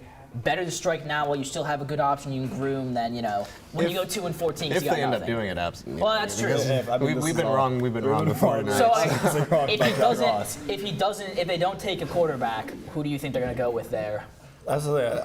They can't take anything else. And looking at the details of this pick, they gave away their first-round pick this year, their third-round pick this year, their first-round pick next year. It has to be someone. It has to be Deshaun Watson.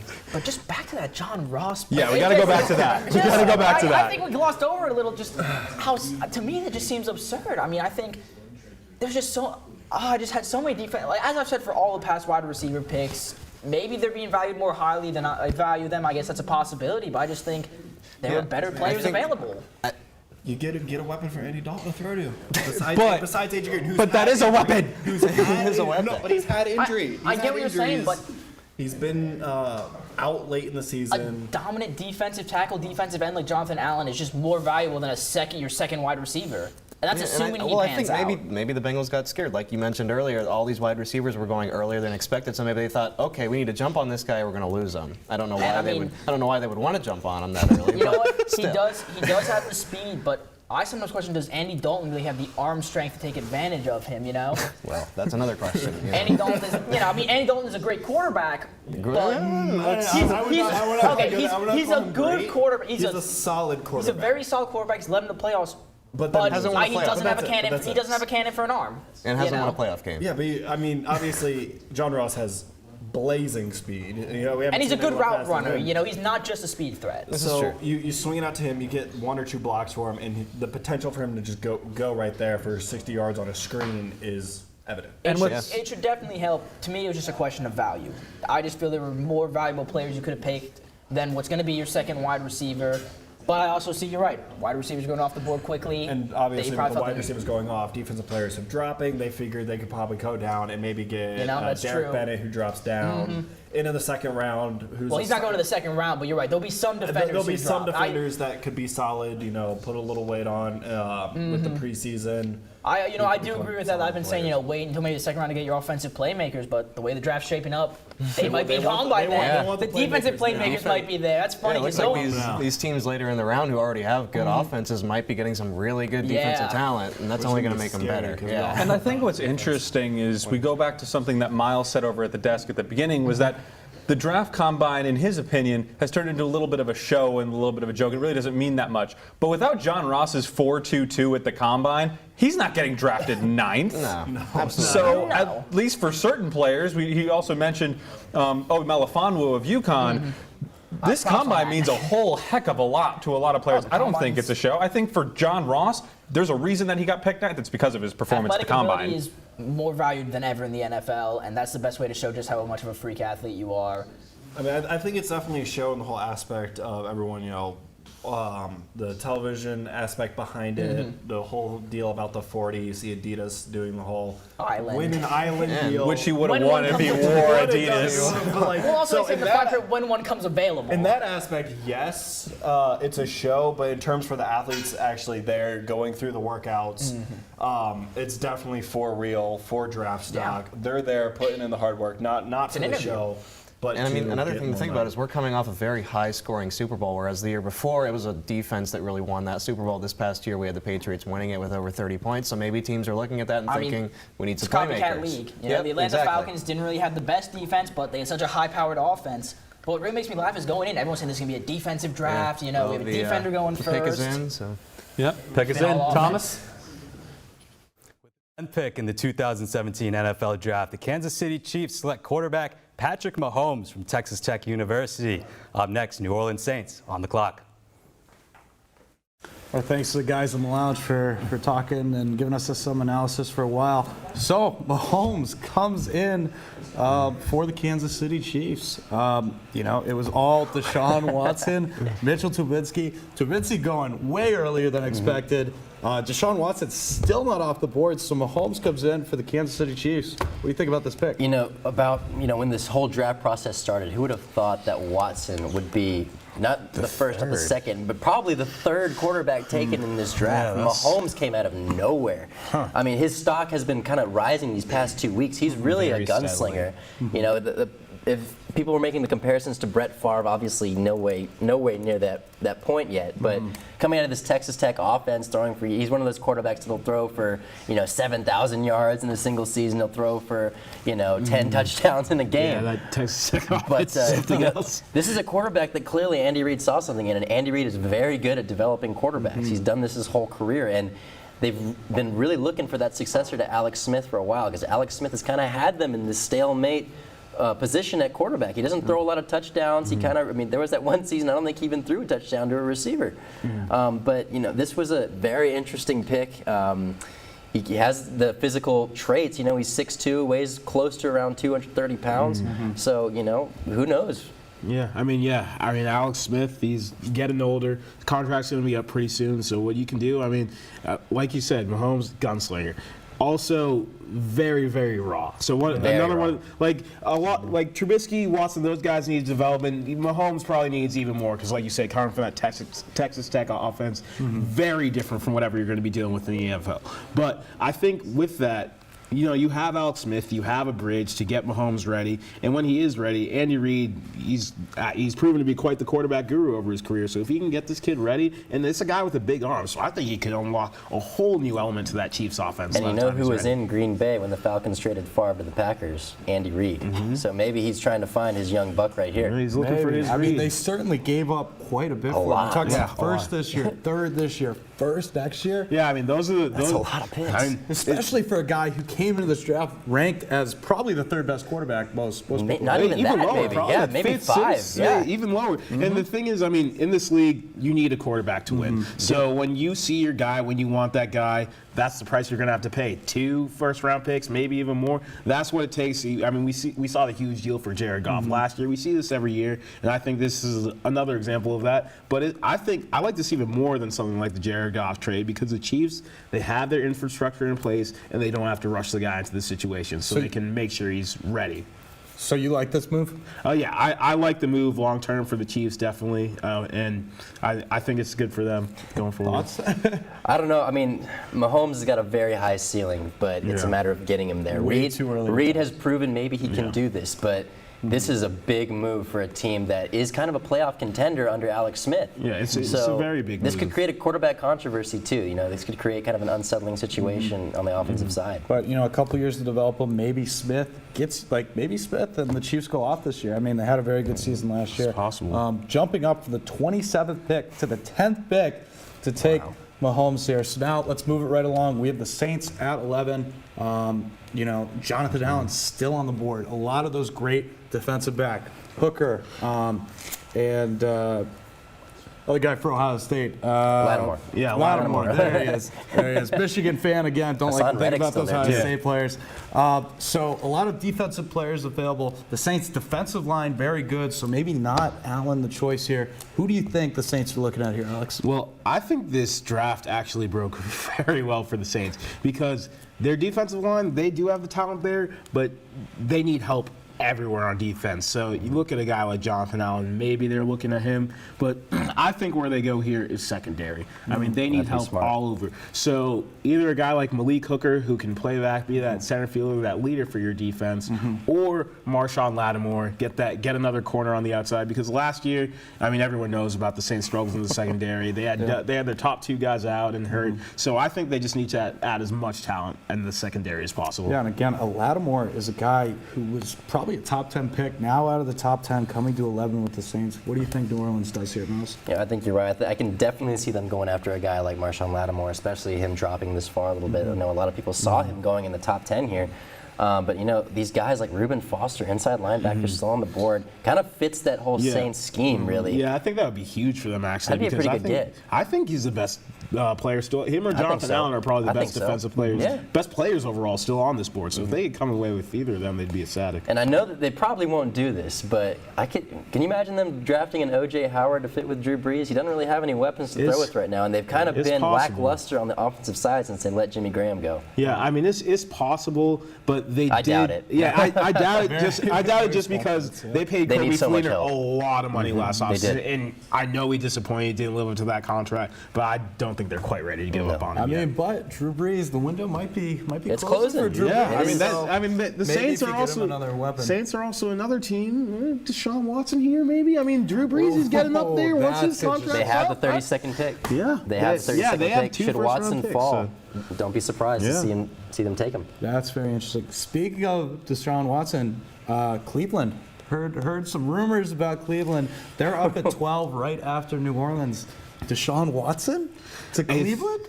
If that happens, I mean, that's a great break of the board for Cleveland, because they were talking about, maybe taking Trubisky at 1, but I think they did the right thing. You get Garrett, you wait till 12, and if Watson's there, I think that's perfect for Cleveland, because you get a guy who he has the best intangibles of any guy in this draft. He could end up being the best quarterback out of it, and why not take that chance at 12? If you're Cleveland, you've suffered through so many quarterbacks. This would also defeat this whole rumor bill going around about this Kirk Cousins situation. This has been kind of in talks for a little bit. We've seen it pop up on social media here and there. Schefter's reporting it, whatnot. But it would kind of give them their own guy to kind of grow, and that would be a fantastic number 1 and number 12 pick for Cleveland, getting Myles Garrett and Deshaun Watson without having to trade anything. Still keeping all of their picks that they have for these next 2 years. They still have a lot to work with. They can still continue to build, especially in the second round. That's loaded with defensive talent. So the pick is in now. Obviously, just talking a little bit more about Cleveland. This first round could not have gone better for the Browns. We had that package earlier about how poor this team did. Who thought we'd be saying that? Past few years. Yeah. But wow, with Garrett at 1, maybe Deshaun Jackson, but also a lot of other great players will still be available. The at future 12, is bright for Cleveland. regardless of who the Saints pick at number 11. So moving right along now, is there anybody who you are shocked is still on the board? Anybody who is just so surprising? You thought they were a lock to go in the top 10. Now we're moving into the 11th pick. I mean, for me, it's got to be Jonathan Allen. Oh, for sure. The reason why I'm not saying I'm surprised necessarily is I've been seeing him fall a lot on a lot of recent boards. I mean, me as a GM, obviously I do a fantastic job as a GM, but besides the point, I think just talent-wise, Jonathan Allen is fantastic. Again, we've said it before. Him and Myles Garrett are kind of the top 2 guys that I'd really have on my big board. And it really is a shock to see him slide this far out of the top 10. And who knows how far he really will fall. Excellent. Well, we're going to find out who that next pick is.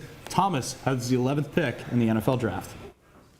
The 11th pick in the 2017 NFL Draft, the New Orleans Saints select cornerback Marshawn Lattimore from Ohio State University. Cleveland Browns up on the clock. So there you have it. Lattimore, just like we talked about, strengthening that secondary in a big way for this New Orleans team. Alex, talk about this pick for the Saints. I mean, I think this is really a no-brainer for the Saints. And we, like I said before, we've seen their struggles on defense. And a guy like Matt Lattimore, he's the best prospect at corner on the board. Obviously, at Ohio State, he only started for 1 year, so it's a bit of concern how much experience he has. But he's a guy who really has ball skills. He deflected 14 passes last year, had 4 interceptions, and I think he's really going to be a start to that defensive rebuild there in New Orleans.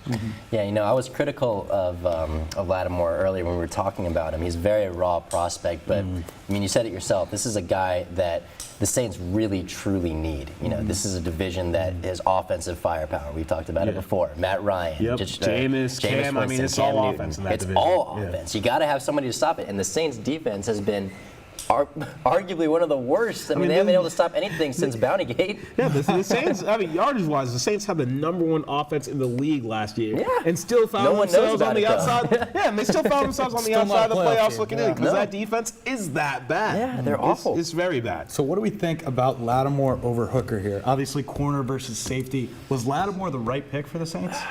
I would have taken Hooker over Lattimore here, just simply because of the, it's that rawness. It's that 1 year. I don't know. It's a guy that I wasn't really sold on personally, but it's something they really needed. Yeah, I do like the Lattimore pick. It is a need. But it's a bit of a toss-up between the two, because you look at it and it sort of speaks to the way the NFL is changing, because it's a passing game now. You need corners, you need guys in the secondary. But as much as you need to cover corners, a guy like Hooker, as I said before, he could change your whole defense. So it goes either way. But if you can find that true #1 cover corner guy, and he ends up being one of the elite guys, I can't have any qualms with this pick. Definitely a lot of development going on, but a very solid pick for the Saints there. So now we get to talk about the Browns. Here we go. So exciting. So many great players available for Cleveland right now. Yeah. You talk about maybe an O.J. Howard, maybe getting a big tight end. You talk about Jonathan Allen, maybe Jonathan Allen, Myles Garrett on the same defensive line. I didn't even think that Can you would be even a run the ball? possibility. Can you even run the ball? That would be something else. I mean, essentially maybe 2 #1 picks there. Yeah, #1 overall picks. Yeah, if they were to go for that, I'll tell you one thing. It gives Cleveland an identity. For sure. Because a defensive front like that, if you can dominate the line of scrimmage, I think that gives you a chance in any games, because that's where football is really won, is in the trenches. So if they can build up the defensive line that way, that would be great for them. But also, I mean, a guy like O.J. Howard, when you talk about building an offense, building a good infrastructure for a quarterback in Cleveland, and he's a perfect guy to go with there for that. Well, if tight they end don't that go can with the block, quarterback. that can catch. Like, if you have a young quarterback or even a very not great quarterback running your offense, having a solid tight end that you can depend on, that's just a great asset. A nice, easy target. Yeah, no, for sure. And this opens up an entirely new discussion with Cleveland, with this being open, with so many players being available. Yeah. God forbid, they may actually not take a quarterback here and actually build this roster up. And imagine they go and get Malik Hooker. Oh, we're getting some news in here. Thomas has the latest from the NFL Draft. The Cleveland Browns have traded the 12th pick to the Houston Texans. Texans now on the clock. Wow. So, Cleveland, maybe we won't get to see the Jonathan Allen, Myles Garrett defensive front. I was ready to watch them do some damage. I think we know what's going to happen here, though. Now the Texans are on the clock. What's going to happen here, Myles? I think it's obvious. I think Watson's going to Houston. They have a complete vacancy at quarterback. This has been something. Coach Bill O'Brien has been wanting his quarterback. Obviously, Osweiler was not the guy. And we really have someone to give the ball to DeAndre Hopkins. Clemson guy.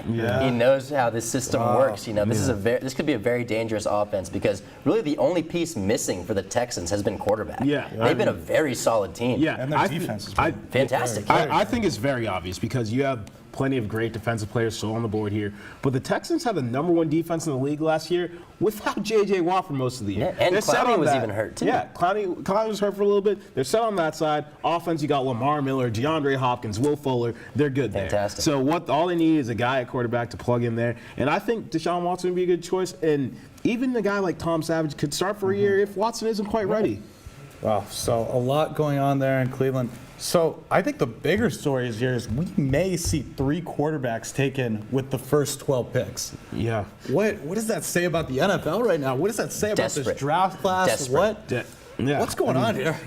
Miles, you're right. Desperation, because let's face it, the NFL, you need a quarterback to win. And you need to sell tickets, too. Yeah, and it's a quarterback-starved league. There's just not enough quarterbacks for all 32. There's not enough good quarterbacks for all 32 teams out there to depend on.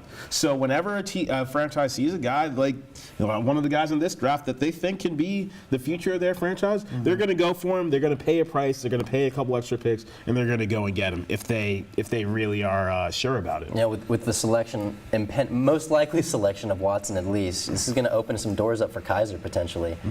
After this has been happening, we've seen these Kaiser sort of fall off the board a little bit, but with 3 quarterbacks being taken this early, who knows where Kaiser could go now? I mean, hell, maybe another quarterback may go before him, but we'll see. Teams are drafting some quarterbacks like we didn't expect. And the other thing this does is it helps teams even in the further end and even going into the second round.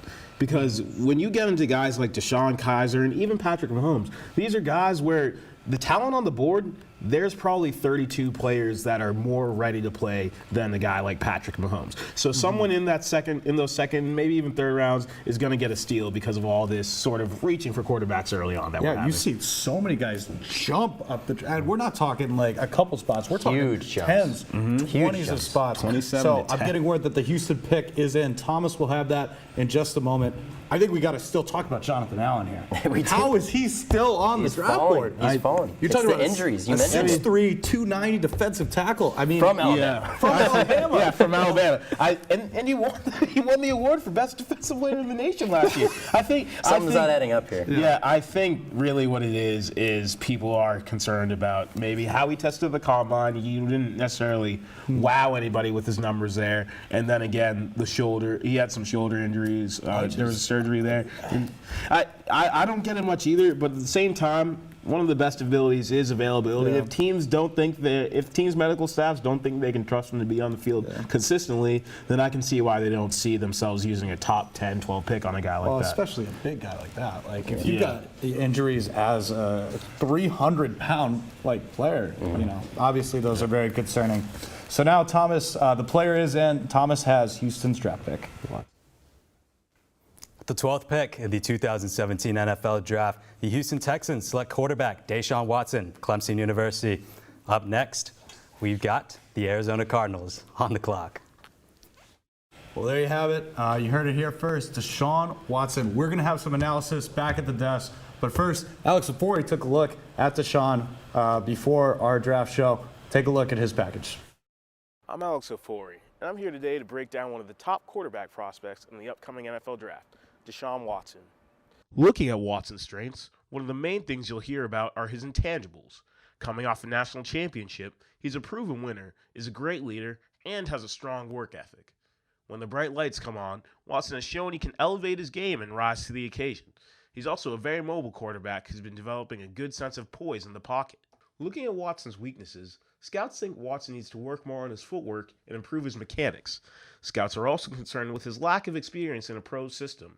He wasn't asked to run a typical pro-style offense, with huddles and snaps under center at Clemson. He also needs to work on working through his progressions more quickly.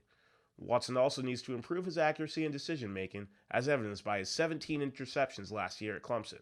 Ultimately, Watson could probably use a little more development, and I think the best fit for him would be a team like the Chargers, Saints, or Cardinals that has a proven veteran quarterback who can teach Watson the ropes before he takes over the starting job after a year or two. And that's all we have for this Draft Breakdown. I'm Alex Ofori, One-on-One Sports.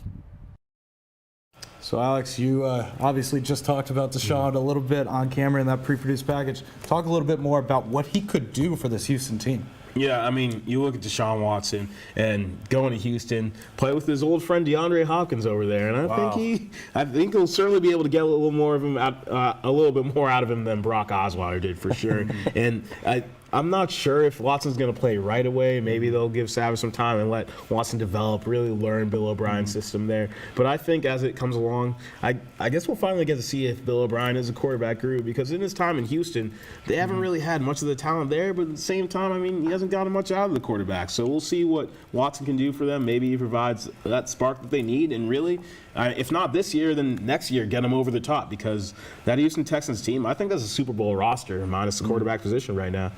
Yeah, I mean, Bill O'Brien has made very average quarterbacks and very bad quarterbacks, honestly, carry a team to a playoff. You know, I mean, I believe he worked with, he won a playoff game, I believe, with. I don't even know his name. Was T.J. Yates? That's right, the Georgia native. I forgot about him. Yeah, T.J. Yates. But he won a playoff game with him. Yeah. Like, he's very good at developing quarterbacks, and Deshaun Watson is a proven winner. I think he only lost 2 games his entire career at Clemson against very good competition, defeating the best in the business in Alabama. Yeah, I mean, that comeback in the national championship game. Like, you're talking about a leader. And he really probably should have won that first one he played too. It was really the defense's fault that they lost. He put up a load of points. He was fantastic. His 2 best games in college came against, so some would say, the 33rd NFL team in Alabama. So I mean, when the bright lights are on, Deshaun Watson steps up. And like I said before, with this kid, what you love is the intangibles. He steps up to the big stage. And another thing with him is he's a very confident player. You know, as they were saying, the guys were saying in the lounge earlier, you know, you'll regret if you don't take me. All that. So I definitely trust that he has the work ethic to really do what it takes to stay in this league and fulfill that potential that he has. So there you have 3 quarterbacks in the first 12 picks of this draft. I'm still getting my mind It's the way the NFL's going. But we got to move on. Cardinals are on the clock now with the 13th pick. Who are they taking?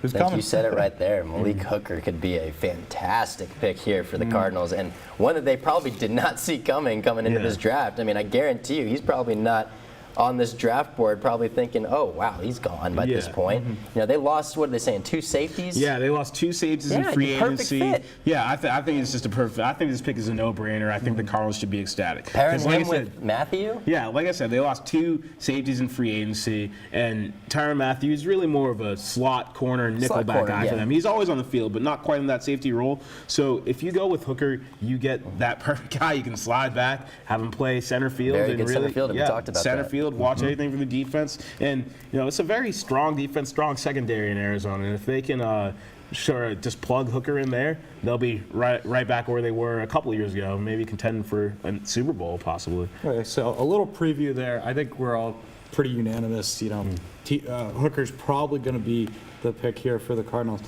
let's go back to the Texans. Would it be a mistake to play Deshaun Watson right off the bat this year?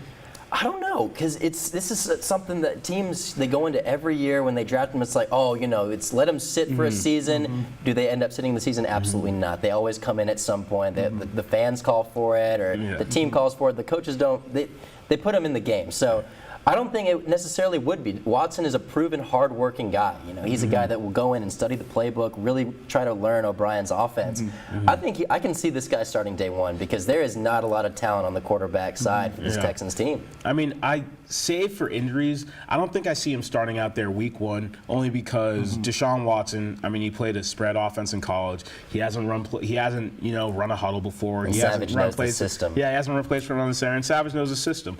But it might not take a year. If we're, I could see us maybe 5 or 6 weeks into the season, I could see Deshaun Watson maybe being ready. I don't think it's a mistake whenever they throw him in, as long as he's ready. You just have to know he's ready. Because you don't want to go in and break him early, ruin his confidence or anything like that. So as long as he knows and he's ready to go out there, I think they'll be fine. If you can throw Jared Goff into the fire, I think you can throw Deshaun Watson into the fire a little bit early. That's true. That's true. But I think Jared Goff thrown into fire is why you shouldn't. Because That's true. similarly, That's true. he hadn't Very run a good pro point. offense. He hadn't run a huddle. He hadn't been under center. That's a great point. He's struggled a lot. So you want to make sure you don't want to do that have and the send the same guy situation. out too early like the Rams probably did with Goff. The Cardinals pick is in right now. We will have that for you shortly. But what I'm seeing in Deshaun Watson, maybe a Dak Prescott scenario for those Houston Texans? He has a lot It's a good of situation. Dak Prescott, Russell Wilson. He's got a lot of that in him because he's a very young, That's a bold mobile. claim, but Yeah. I'm just looking at this Houston team. As you said, it's a very complete team, and maybe Deshaun Watson was that missing pick. So the Cardinals now coming up here. We're looking at Hooker probably in this pick. A lot of really good players on the board. A lot of good players from Alabama still on the board. In O.J. Howard and Jonathan Allen. Reuben Foster too. And I will Reuben say, Reuben Foster, he could be another consideration for the Cardinals with this pick. Yep. And they might have a couple other options because, I mean, Marshawn Lattimore is the only quarterback who's gone lately. Very deep cornerback class. And for quite a while now, the Cardinals have been looking for that second guy to really complement Patrick Peterson. They've been getting burned a lot on that other side. So maybe they look to that position here. But Another guy not to miss. You know, I know he's not really necessarily what the Cardinals are looking for, but Hassan Reddick's still on that board too. Outside linebacker. That's another guy who could potentially have gone in the top 10 who's still there available. Certainly. Excellent. So Cardinals up next. The pick is in. We're just waiting on that name. Coming up, we got the Eagles are coming out of Philly. What are they going to be looking for in this draft? Obviously, a lot of work to do in Philadelphia. You know, with McCaffrey and Fournette off the board, I can see Cook going right here. You know, you need they in free agency they got those receiver weapons for Carson Wentz. Now they need some help at the running back position. They need someone to kind of give the ball off to kind of take that load off of him. They don't have that right now. Defense. It's okay. I think the defense is relatively decent at the moment, but they really need some help to back up Wentz, a young quarterback. They can't have him throwing 50 balls a game. You got to have someone else to give the ball to. Yeah, I do think they do. They definitely need a running back, the Eagles. But I think this class is deep enough. They might be able to wait a little longer. Dalvin Cook's stock has been sliding a little bit lately. Yeah. Maybe he makes it to the second round. I think they need to look at corner here because cornerback, I mean, that's the defense was strong last year. They got a very good front seven, but the cornerback, that secondary, was a real weakness for them. So I think, and both of their starters from last year, they cut McKelvin, and then they lost Nolan Carroll in free agency. So they need someone to replace them there, someone to help on the outside. They focus their resources on wide receiver and free agency. Now it's time to look on upgrading that secondary. And with the way the board is shaken out, there's a lot of great options at corner for them to go with. It would be interesting, though, again, if they took Cook here at 14, 3 running backs taken in the top 15 picks. That'd be something new. 3 running backs and 3 quarterbacks. There you have it. We're getting notification that the pick for the Arizona Cardinals is in. Thomas, over to you. With the 13th pick in the 2017 NFL Draft, the Arizona Cardinals select linebacker Hassan Reddick from Temple University. Up next, the Eagles are on the clock.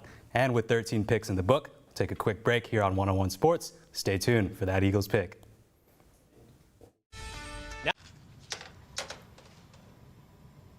Wow, these are really good. You act surprised.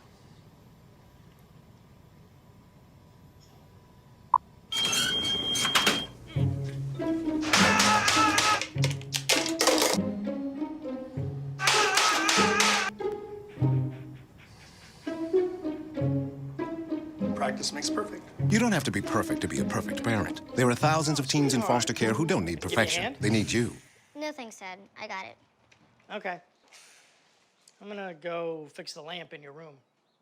You don't have to be perfect to be a perfect parent. There are thousands of children in foster care who will take you just as you are. RBIs and 36 homers. swings at the first pitch and fouls it deep back into the stands. Chill raw and prepared foods promptly. 1 in 6 Americans will get sick from food poisoning this year. Check your steps at foodsafety.gov. If you drive buzzed, it could cost you around $10,000. You'll face major legal fees, major fines, and steep insurance penalties. You could lose everything. Buzzed, busted, and broke. Because buzz driving is drunk driving. I don't know what's happening. Start a new chat. What did I do? Okay. Wow. That is so weird. Hey! Hi! Oh my gosh. Hi! God, I don't even know what to say right now. I'm so nervous. Gia, you're so big. Come closer to the camera. Wait, now you're in my face. That was so good. The next 30 seconds can save you a lot of money. Just do your laundry in cold and stick to full loads. Auto-sleep your computers. Plug your gadgets in a power strip and switch it off when you're done. Headed out? Turn back your thermostat by 10 degrees. And drive sensibly. The more energy you save, the more money you save.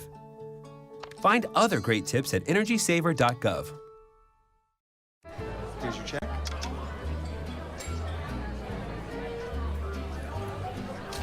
Oh, you got it.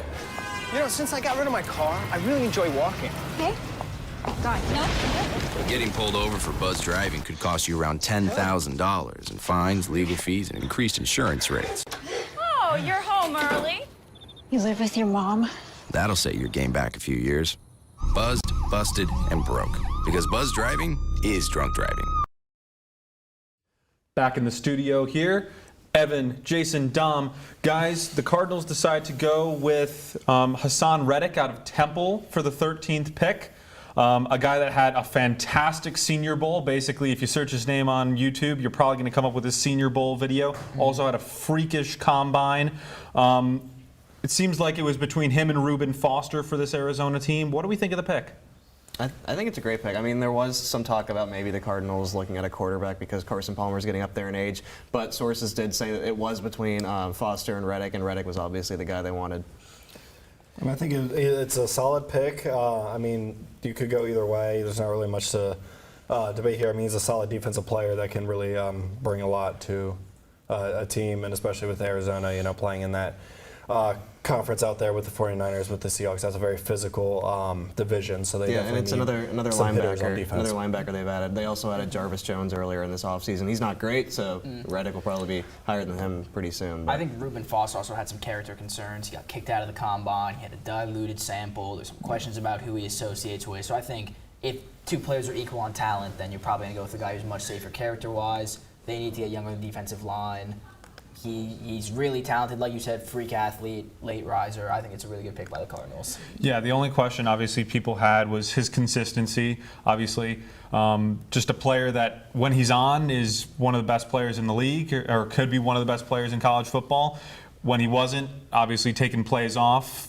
In the American, that kind of is okay sometimes because you're not playing necessarily the best teams in college football, but you can't take plays off. Luckily, didn't seem to hurt his draft stock too much, and with Reuben Foster's character concerns, like you mentioned, Dom, didn't really hurt him when it came to the Cardinals. I mean, every player takes plays off, or you know, there's always questions about like consistency on you know defensive players. Are they going to? So many plays in college. They do so much. Many. Like you know, they're not always going to dominate games, but like you know. When you make those key 5 to 6 plays a game that can really have a huge impact, whether it be batting down a pass, stopping a guy behind a line, even coming up with an interception, those are the plays that really matter. So if he's on if he's like able to make those plays, then that's going to provide a lot for the Cardinals defense. And it makes sense that they would go linebacker just because, I mean, they're pretty set in the secondary with Peterson and Matthew back there. So if they can just get someone to sort of provide a pass rush and assist those guys back in the secondary, this is going to be a really good defense. Yeah. Now, the next two picks, it was decided by a coin toss after the season ended between Philadelphia and the Indianapolis Colts. There's still some big names out on this board. O.J. Howard, cornerback, and of course, we've heard it time and time again, Jonathan Allen still out there. Yeah. Let's start with Philadelphia. Where do you think they're looking here at 14? I think they've got to be disappointed by this run on receivers because they wanted the second weapon for Carson Wentz. I think they're expecting someone, one of those wide receivers to be there.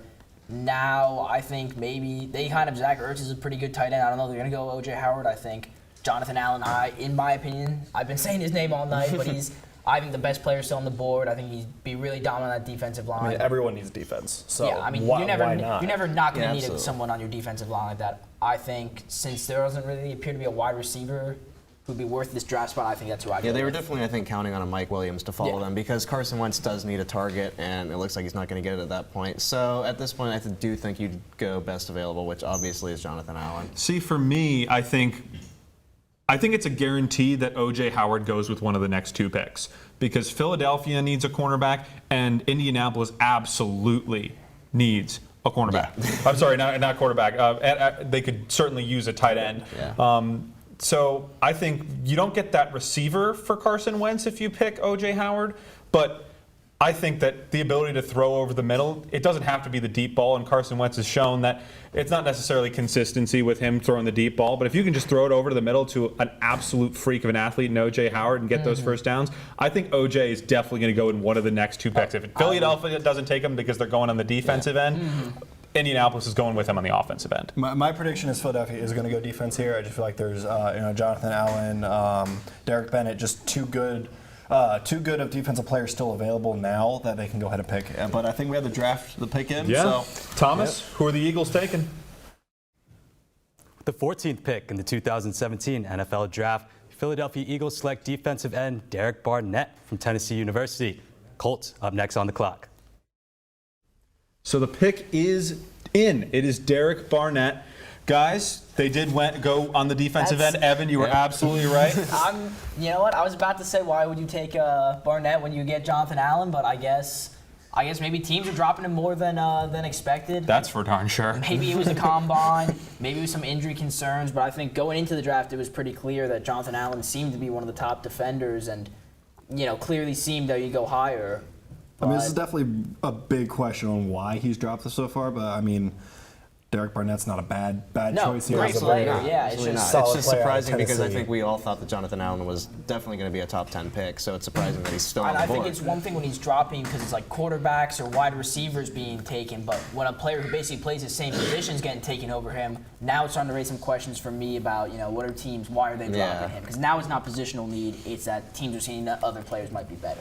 It could be, interview, they will meet with teams ahead of time, and it could be something that, he's talked about, his character, confidence issues.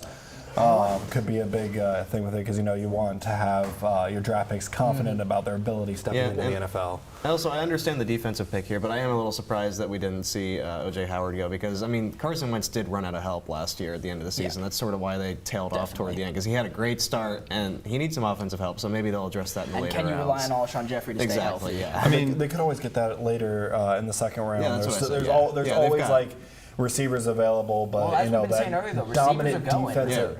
But they're always there. But those dominant defensive players are key to teams because the whole saying of defense does win championships. I mean, this is a player that broke Reggie White's all-time sacks record for a linebacker at Tennessee. That's a ridiculous number. 33 sacks in a career. Obviously, there's a difference between a linebacker in college football versus a linebacker in the NFL. It doesn't always translate. Right. But with numbers like that, and with the idea that Jonathan Allen does seem to just be dropping further and further, and there's something we don't know, obviously. I'm not exactly sure why he's dropping, but with numbers like that, this is not exactly a risk of a pick. Yeah, that's true. Yeah, I think teams just place more stock in athletic ability than ever before, and Jonathan Allen tested really poorly. Now, I personally think that the Colts are going to go with O.J. Howard here at 15. What do you guys think? I would agree with that. I mean, they don't really have that tight end threat for Andrew Luck. They really don't have a whole lot of offensive threats other than T.Y. Hilton maybe at times. So I think it would be a smart pick. I mean, I think the only other tight end they have right now is Dwayne Allen, and he's nothing special. So I think that'd be a good pick for them. Another possibility, I think, we're going to start to see some offensive linemen start to come off the board soon. Highest rated one is Forrest Lamp. He's a guard. I know it would be a little bit high to take a guard, but let's be honest, Andrew Luck's been rocked almost the entire time in the NFL. Yep. It's tough to find good offensive line help in free agency. There's not many great ones in this draft. Once they start going, I think we're going to see similar to how we saw in wide receivers. We're going to see a lot of them go real quick. It would not surprise me. O.J. Howard would be great, but it also wouldn't surprise me if they targeted the offensive line. Yeah, there's a couple other players, obviously. We talked about it. Not necessarily the best O-line draft. Otherwise, I think it would also be a no-brainer. I think they'd probably rather go O-line than they would tight end because you know that Luck's going to find ways to hit his men. But if he can't be protected, then he might be out injured. Yeah, that's the thing. We've seen if Luck has time, he can be a great quarterback in this league, but when he doesn't have time, he gets hurt, and that's what. So I was looking maybe Ryan Ramsey out of Wisconsin. Thomas, who is it? The 15th pick in the 2017 NFL Draft, the Indianapolis Colts select Malik Hooker, safety, from Ohio State University. Up next, Baltimore Ravens are on the clock. Stay tuned. Well, they didn't go offense. They did go defense, but they didn't go with the line. They went in the backfield. It's a solid pick. Malik Hooker is one of the most talented players. If not for the injury concerns, I'd like to think he probably would have went top 10. If he can stay healthy, they're going to have a dominant player on their defense. He's a ball hawk. I mean, he's able to cover, cover the deep ball, play well. Yeah, I mean, the secondary has been atrocious in recent years. I mean, we've seen them just get shredded, whether it was by Brady or by Roethlisberger. I mean, there were teams putting up 40, 50 points on this secondary consistently. So obviously they needed to address that area. I think Malik Hooker's a good answer there, and hopefully we'll give them a good boost in their secondary. Yeah, they really. Yeah, there was nothing back there. You could there's empty space. There's empty space, but the problem is team's receivers to even when the very, very porous Colts defense could force a third down, you could go with anything 15, 20 yards over the middle or anything to the sideline, and it's just deflating to a defense and to any team when you're just letting up big plays on second and third downs, trying to get off the football field, and you just can't do it. And that's what was happening with the Colts last year. Malik Hooker is a good pick for them based on the fact that our producer's running around the studio. I think he agrees with it. So I like this pick. I like it a lot. I like Malik. Like I said, highly talented, huge ball hawk. But he's had a lot of injury concerns. Even recently, he missed the combine. He's recovering from injuries now. And I really would have liked to see them do a little more for Andrew Luck. I mean, he needs some help there. Obviously, the defense isn't good, but I just would have rather seen him take someone like O.J. Howard. Now, we go to the 16th pick, and a team that basically no one really thinks about for some reason. It's just because they're just not a flashy team. But the Baltimore Ravens, you have an aging Joe Flacco. You don't have a lot of players who receive passes from Joe Flacco, at least no one who's a real stud. Where do you think that Baltimore goes with this pick? Jonathan Allen. Again? Yeah. Here's the thing. He reminds me a lot of Terrell Suggs all those years ago. Terrell Suggs, similar, dominant player in college. Didn't test very well at the combine. People questioned his athleticism. He went a little bit later in the draft to the Ravens, and all he's done since is produce. Jonathan Allen seems like a Raven-type defender. Yeah, when you think Ravens, you think big defensive players and those defensive battles. I mean, most of them with the Steelers for the AFC North. But you think Ray Lewis, you think Terrell Suggs. You don't think offensive, flashy playmakers on the Ravens. So I think Allen would definitely be a good pick for them. Fit in very well with that team. Yeah, I think if there was a wide receiver on the board worth taking, obviously John Ross went a lot earlier than expected. I think he might have, if he had fallen to here, this might have been a good thought for the Ravens because we know Flacco can gun the ball down the field. Ross would have been a good pick for that. But with him off the board, I think that there's nothing really this early that you'd want to look at on the offensive side of the ball. But the Ravens continue to bolster that defense in the grinded out division that is the AFC North. I like that. I think that's probably the best pick for them. Maybe an inside linebacker, right tackle. I think Jonathan Allen would be perfect. But then again, I've thought that Jonathan Allen would be perfect for a lot of teams. Jonathan Allen all night. But I think if they do end up taking him, I think they'd be thrilled that he fell to them because I don't think anyone was expecting him to fall this far. We certainly weren't. And so if he can go in there and start making an impact on that defense, maybe be their next defense star. And like I said, I've heard some comparisons to Terrell Suggs. He worked out well for the Ravens. I think they would love to get their hands on Jonathan Allen. Now, looking past the Ravens pick, 17th, the Washington Redskins, obviously we've heard some rumors about potentially looking at Kirk Cousins and the Browns, but with this 17th pick, you're probably not giving the Browns that 17th pick. So they still have to make it. Who are they looking for as all the drama unfolds with their quarterback position? I'm looking defense for the Washington Redskins. I mean, they do need some help on offense, but like cornerback like Marion Humphrey out of Alabama would be a pretty consistent player for him. I think in the secondary, be able to cover a lot of teams, number ones or twos out of the slot, make plays, get interceptions, and relatively like provide a stable defensive back for them. Yeah, and I thought that this is another team that may have been looking wide receiver before they all left. Just I because agree. with the loss of Deshaun Jackson to Tampa Bay, I mean, that's a gaping hole now. And Pierre Garçon. So I thought maybe this is another team that would have been looking at those wide receivers. Obviously, they're off the board, so it's going to be interesting. Yeah, and my one thought that's going on in the back of my head, again, I don't think it's going to happen because I don't think that the trade for Kirk Cousins is going to happen.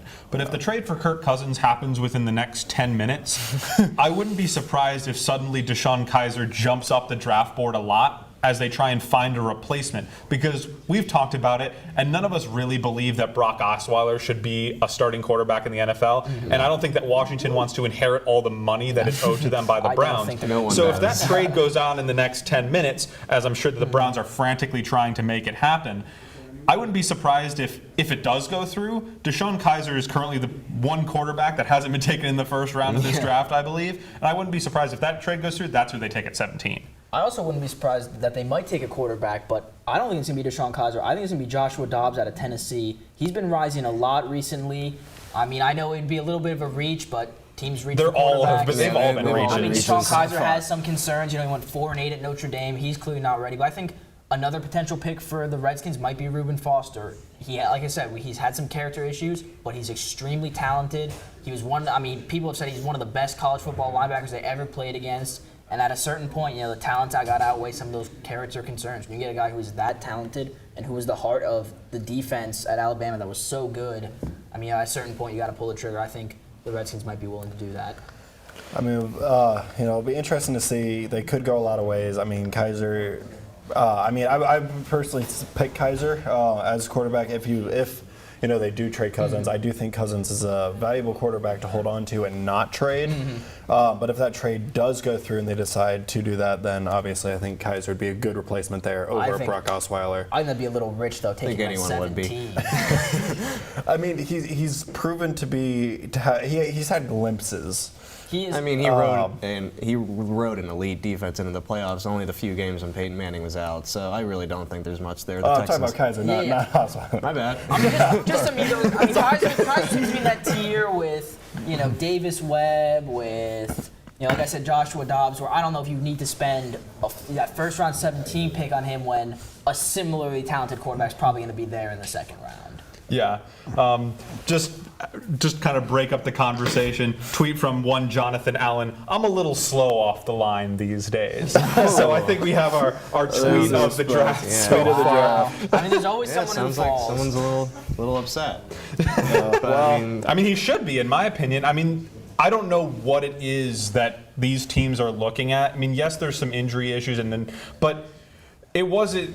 I think we saw someone with a neck injury taken before this player. I really think. But we saw a guy with a neck injury that came back and dominated Alabama. Is he also has some arthritis problems, which kind of is more of a long-term career. And not only long-term, but seems like the bones are starting to break down a little, and that could turn into bigger issues in the process. So I see the medical issues, but I think everyone was caught by surprise. I mean, all the mock drafts I saw coming up to this had him going, top 5, top 6, just to see him fall with almost no explanation. I mean, last year Laramie Tunsil fell, but we all knew why. Yeah, exactly. I mean, it's an explanation for that one. But there's just really been no explanation about why it is. Everyone seemed to think he'd be going high, so it is. Yeah, clearly these teams know something that we don't know.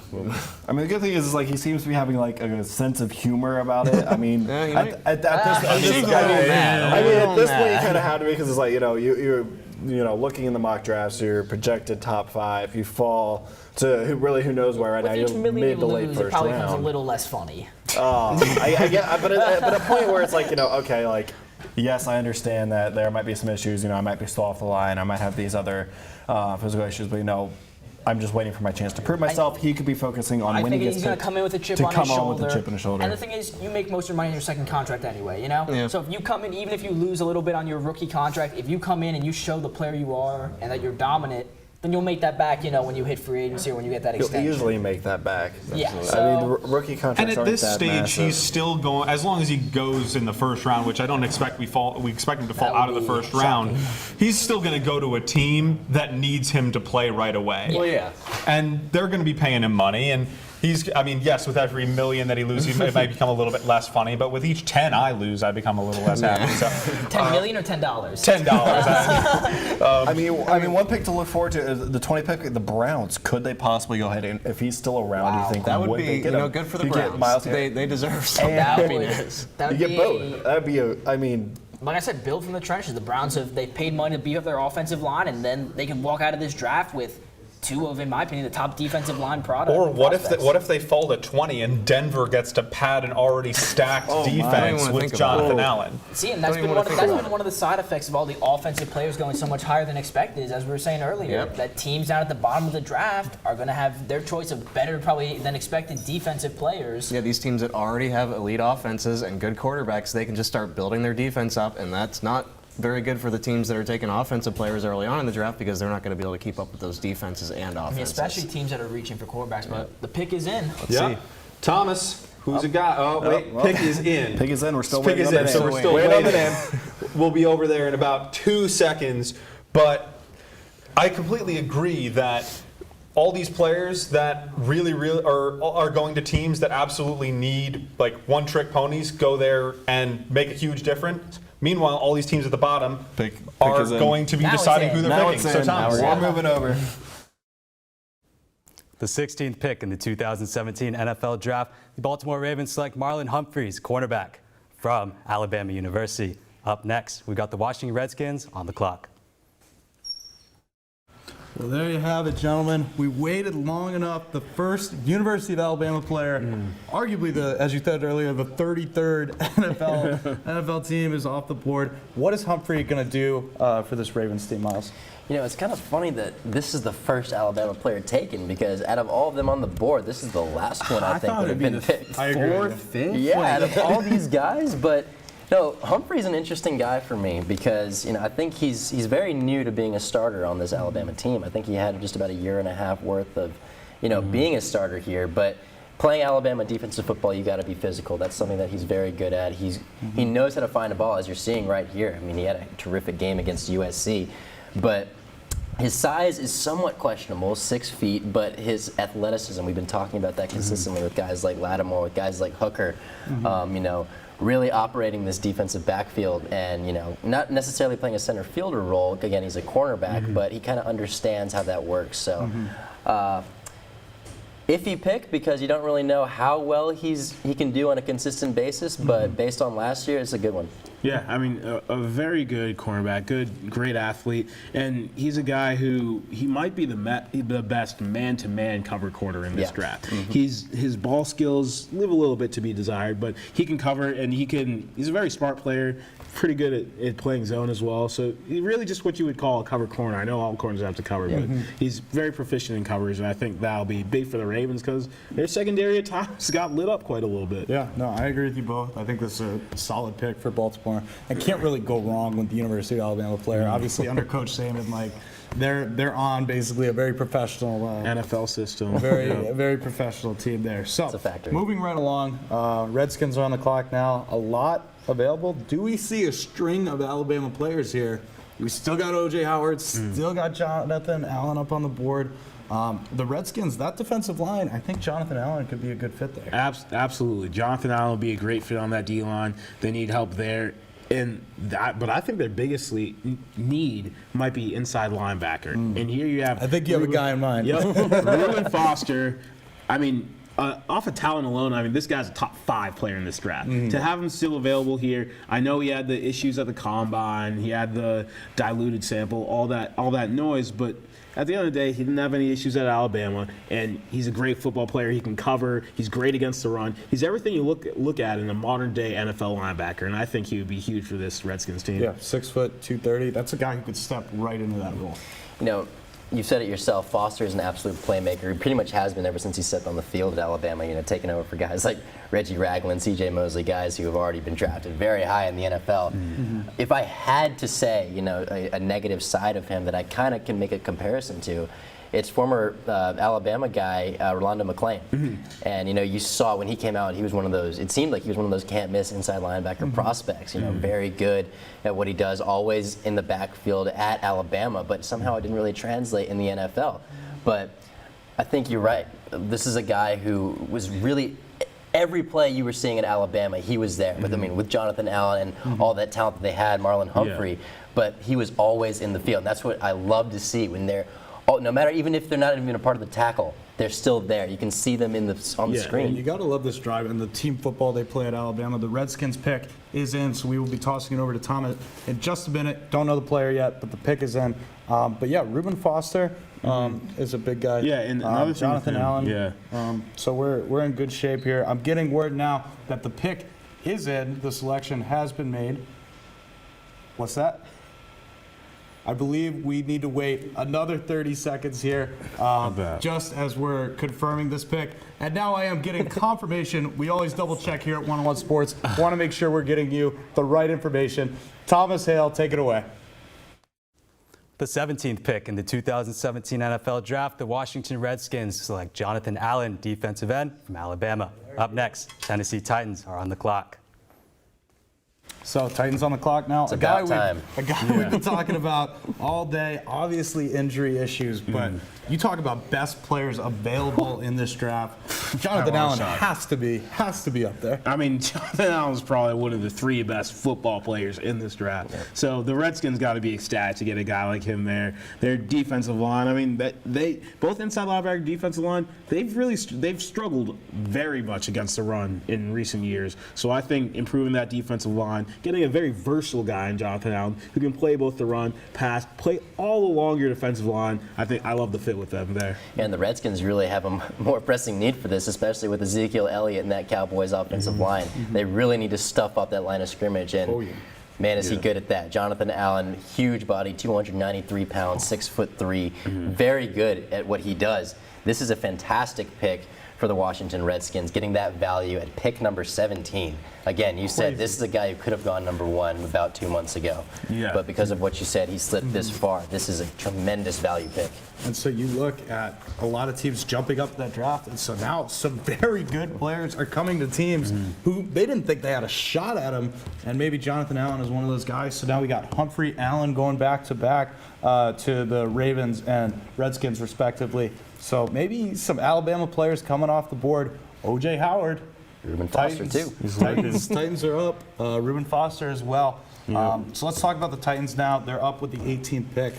Who are we looking at? I think Howard might be a good pick. Yeah, you mentioned Howard and Foster, and I think he would be a good pick. With Howard, they do have Delaney Walker, so not as much of a need there. But at the same time, this is a team in Tennessee that their identity, what they want their coach wants to establish is smash mouth, run it down your throat football. So when you get a guy like O.J. Howard, I think he can help tremendously from that standpoint. You can run 2 tight ends out there, and you have a lot of versatility with your formation. Because if you come into the game with, now I guess Corey Davis, whoever else they want to put out at receiver, and then both O.J. Howard and Delaney Walker, the defense doesn't know what you're going to do. Yeah. You can run the ball, you can pass the ball, and you can do each equally proficiently because Walker and O.J. Howard are both great pass catchers as well from that tight end position. When you talk about Mariota and at quarterback, Davis now, maybe O.J. Howard, Delaney Walker, you're putting a great core together for Mariota to do some very special things. You're talking about that smash mouth kind of football, and it's kind of ironic because I feel like O.J. Howard would really be kind of a sexy pick for the Titans here. One that would sell tickets with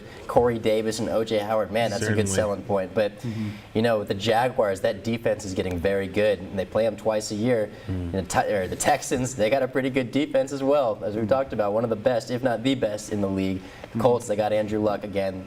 we know the Titans need help at inside linebacker. We were talking about Reuben Foster, but O.J. Howard would be a very good pick here. He would. Another guy I'd look at is Kevin King out of Washington, because the Titans, they do have their needs on offense, but they took care of that a little bit with Corey Davis there.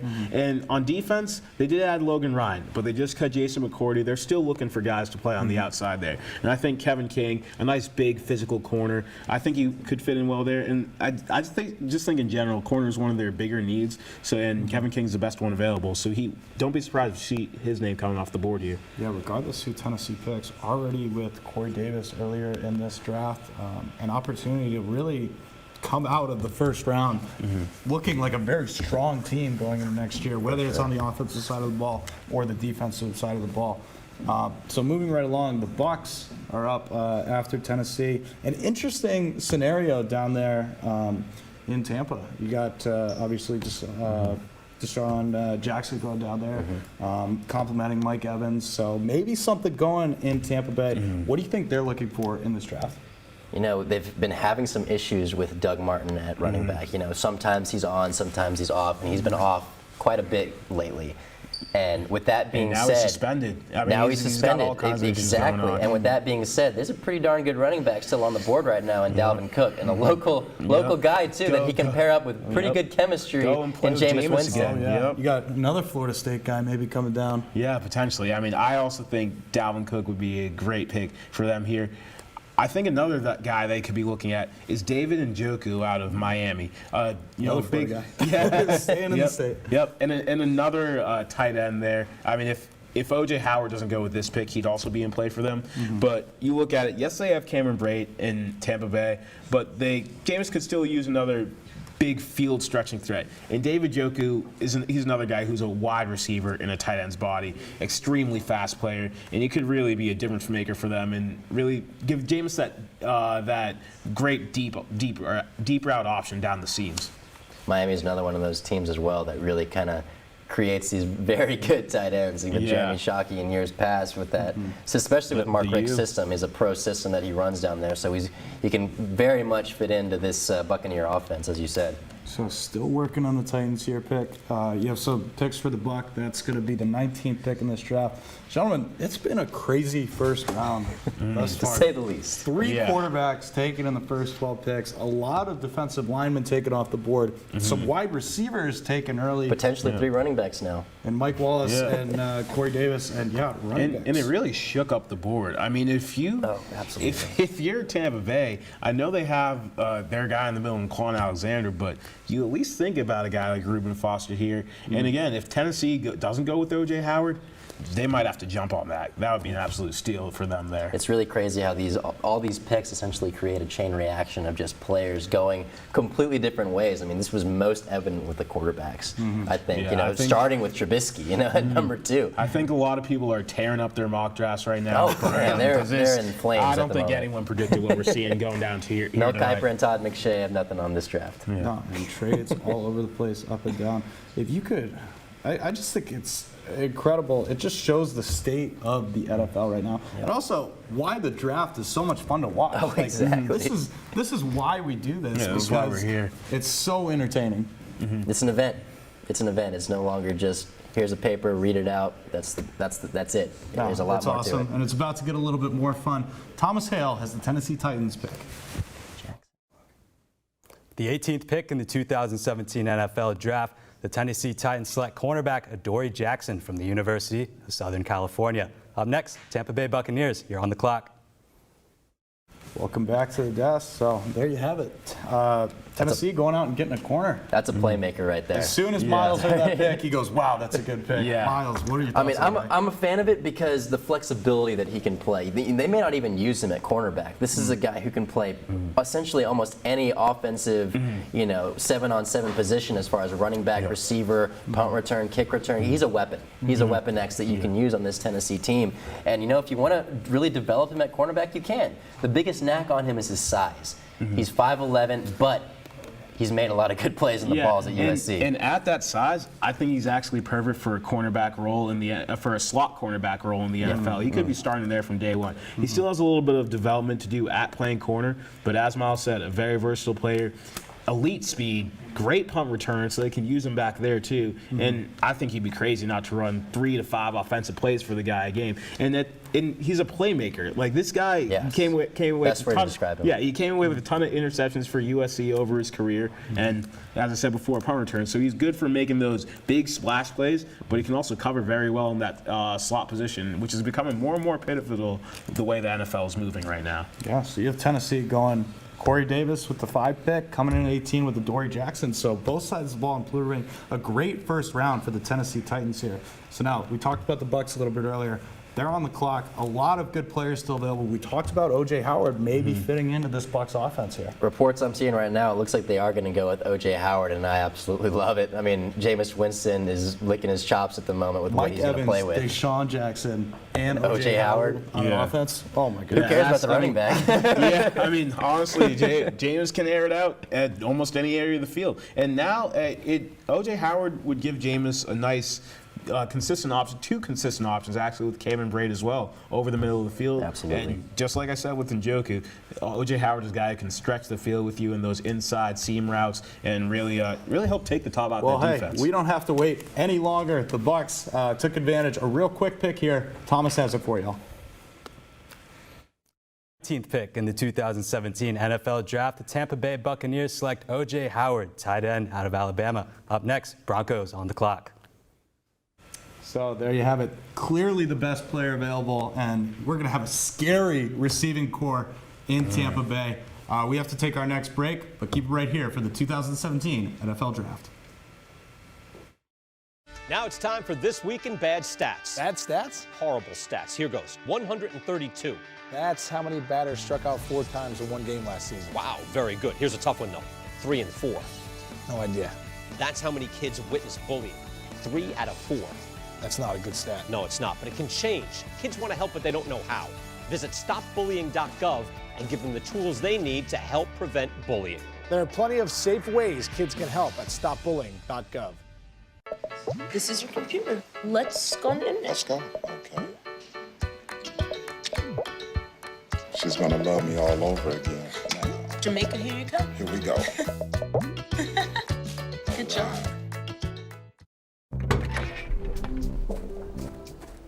When you throw away money on wasted electricity, you're throwing away everything you could have bought with it. Saving energy saves you money.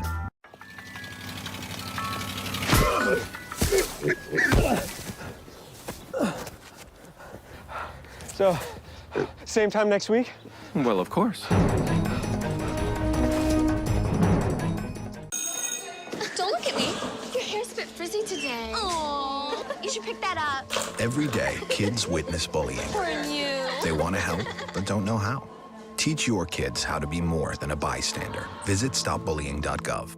It's no fairy tale that the right fit means everything, especially when it comes to car seats. Always choose one that's the right fit for your child's age and size. That does make a difference. To find out more, visit safercar.gov/the right seat. Danse, balance la cadence, ondule bien tes hanches, au bal du dimanche. You didn't give up on sex. Don't give up on birth control either. There are more methods than you think. Find yours at bedsider.org.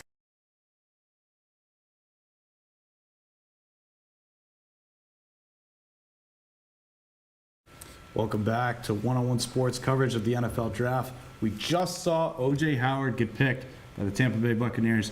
Gentlemen, how will this selection affect their chances in the NFC South this year? Alex? I mean, the NFC South is going to be a very competitive division this year. Obviously, you have the quarterbacks and the offenses there already. And Tampa Bay, already with that move for Deshaun Jackson, they were looking to take that next step in the division. They were very close to the playoffs last year. And then they add, a huge weapon, really, in O.J. Howard. I think they're going to be right in the hunt for this for the NFC South this year, and probably even a wild card spot.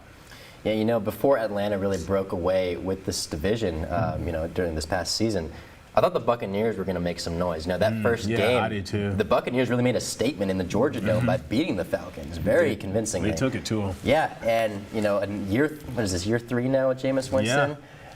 With O.J. Howard, and again, we talked about those weapons that he has now.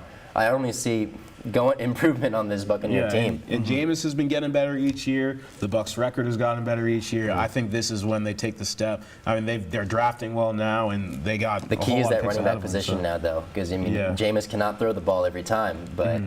The defense defense. You don't want to lean too much on them. Yeah, I mean, we'll see what they get out of Doug Martin when he comes back. They did re-sign Jack Rogers, and this is a deep running back draft. So Peyton Barber played pretty well for them too. Yeah, he did. And maybe they look for a guy in the second, third, or fourth rounds here because there's a lot of guys here that I think can make an impact at the running back position coming up. Do we think the Buccaneers can seriously challenge the Falcons this year? Absolutely. I think so. Falcons are not an invincible team in any way, shape, or form. Their defense is still very young. They got a long way to go as far as stopping these teams. They haven't done well against, Drew Brees and the Saints. That's a very good offensive team, and now we're going to see the Buccaneers get a whole lot better there too. Yeah, absolutely. And obviously with Kyle Shanahan leaving that Atlanta Falcons team, not really sure how those defending NFC champs will do this year. But moving right along, we got to talk about the Denver Broncos, as they're on the clock right now. A lot of guys still left on this board. Reuben Foster. A Reuben Foster, Von Miller deal on the defensive side of the ball. Maybe. That's you talk scary. about scary combinations. Miles, what do you think the Broncos are going to do with this? Well, there's a lot of different ways you could go, in all honesty. You have Cam Robinson still on the board as well, a very good offensive lineman that could potentially protect last year's first-round pick, Paxton Lynch, because I strongly believe that it's going to be his team this year. They're going to really try to implement him. And either him or Simeon. I mean, it'll be a very open competition. A very open competition, and you're going to need to protect those guys. And drafting a guy like Cam Robinson would really help. But you said it yourself, pairing a guy like Foster and Von Miller together, that is something else right there. Yeah, I mean, the Broncos, you look at it, and their team, they're pretty well stocked at just about every position except their offensive line. They've done work to address that in free agency. I think that's where they'll look here. But at the same time, I don't think they expected Reuben Foster to even be here. And keep in mind, this is a team 2 years ago that won the Super Bowl. I mean, I know they have Brandon Marshall back there patrolling the middle of that defense, but I think Foster would be even an upgrade over him. If they don't go with him, as Miles mentioned, Cam Robinson is out there, but he's a guy who I think might need a little more time to develop into that left tackle position. He might be a guy who starts out at guard or right tackle in the league. Another guy I'd look at is Ryan Ramczyk out of Wisconsin. He only had 1 year playing FBS football. He played at junior college before, but he showed great foot speed in that time, and really he has shorter arms, but he really has showed all the tools to develop into that left tackle starter for a team. So maybe that could be the guy to go. Robinson, Ryan Ramczyk, obviously two great offensive linemen there, if that's the direction that the Broncos do go. So after having no Alabama players, come off the board, we've had 3 of the last 4 picks come from Alabama. Obviously, if Cam comes off the board here, we would have a 5th one. Moving right along, the Lions. Interesting team there in Detroit. Had a pretty good year last year. They're picking at number 21. You got to be thinking that they're looking at the defensive side of the ball here. Absolutely. Yeah, very much so. I think people were actually a little bit surprised how well the Lions actually performed this year without Calvin Johnson. I think Matt Stafford had his best year offensively. Throwing to the guy from Cincinnati. What's the new guy? Marvin Jones played a real big role in how well this team played. So I think you're absolutely right. I think they will probably, I think it'd be wise for them to go defense here. They do need to get a little bit more pressure on the quarterback. They haven't done that well. I could see a guy maybe like Charles Harris coming off the board with Detroit. Potentially a guy, I've heard the name too, Jabril Peppers around Detroit. His stock has kind of been iffy. We don't know where he's going to go.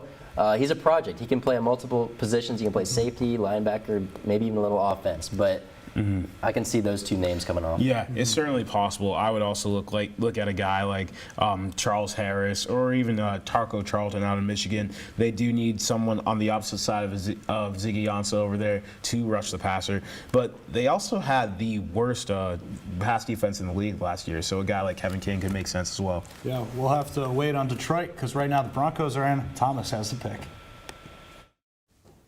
The 20th pick in the 2017 NFL Draft, the Denver Broncos select Garrett Bowles, offensive tackle from Utah.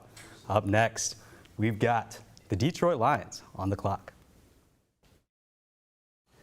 And we're back here in the lounge.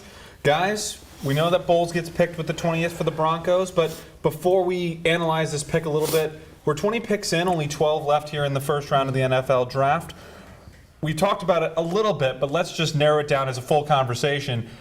The trends that we've seen here what are we looking at, or what are at least audiences seeing here in the first 20 picks? For me, one of the biggest things is how bad an offensive line class is. We just saw the first offensive tackle taken at pick 20, and it's part of a larger trend that people are saying the spread offense in college is making it tougher to develop NFL offensive linemen. You saw it in free agency, and it's continuing now. Not many great offensive tackles. And so far, we've seen a very playmaker-heavy first round. You know, lots of quarterbacks, lots of wide receivers, running backs. And so, like we've said all night, those wide receivers going that early was something we just did not expect. Even the quarterbacks all going that early was something we didn't expect. So that's definitely been one of the storylines tonight.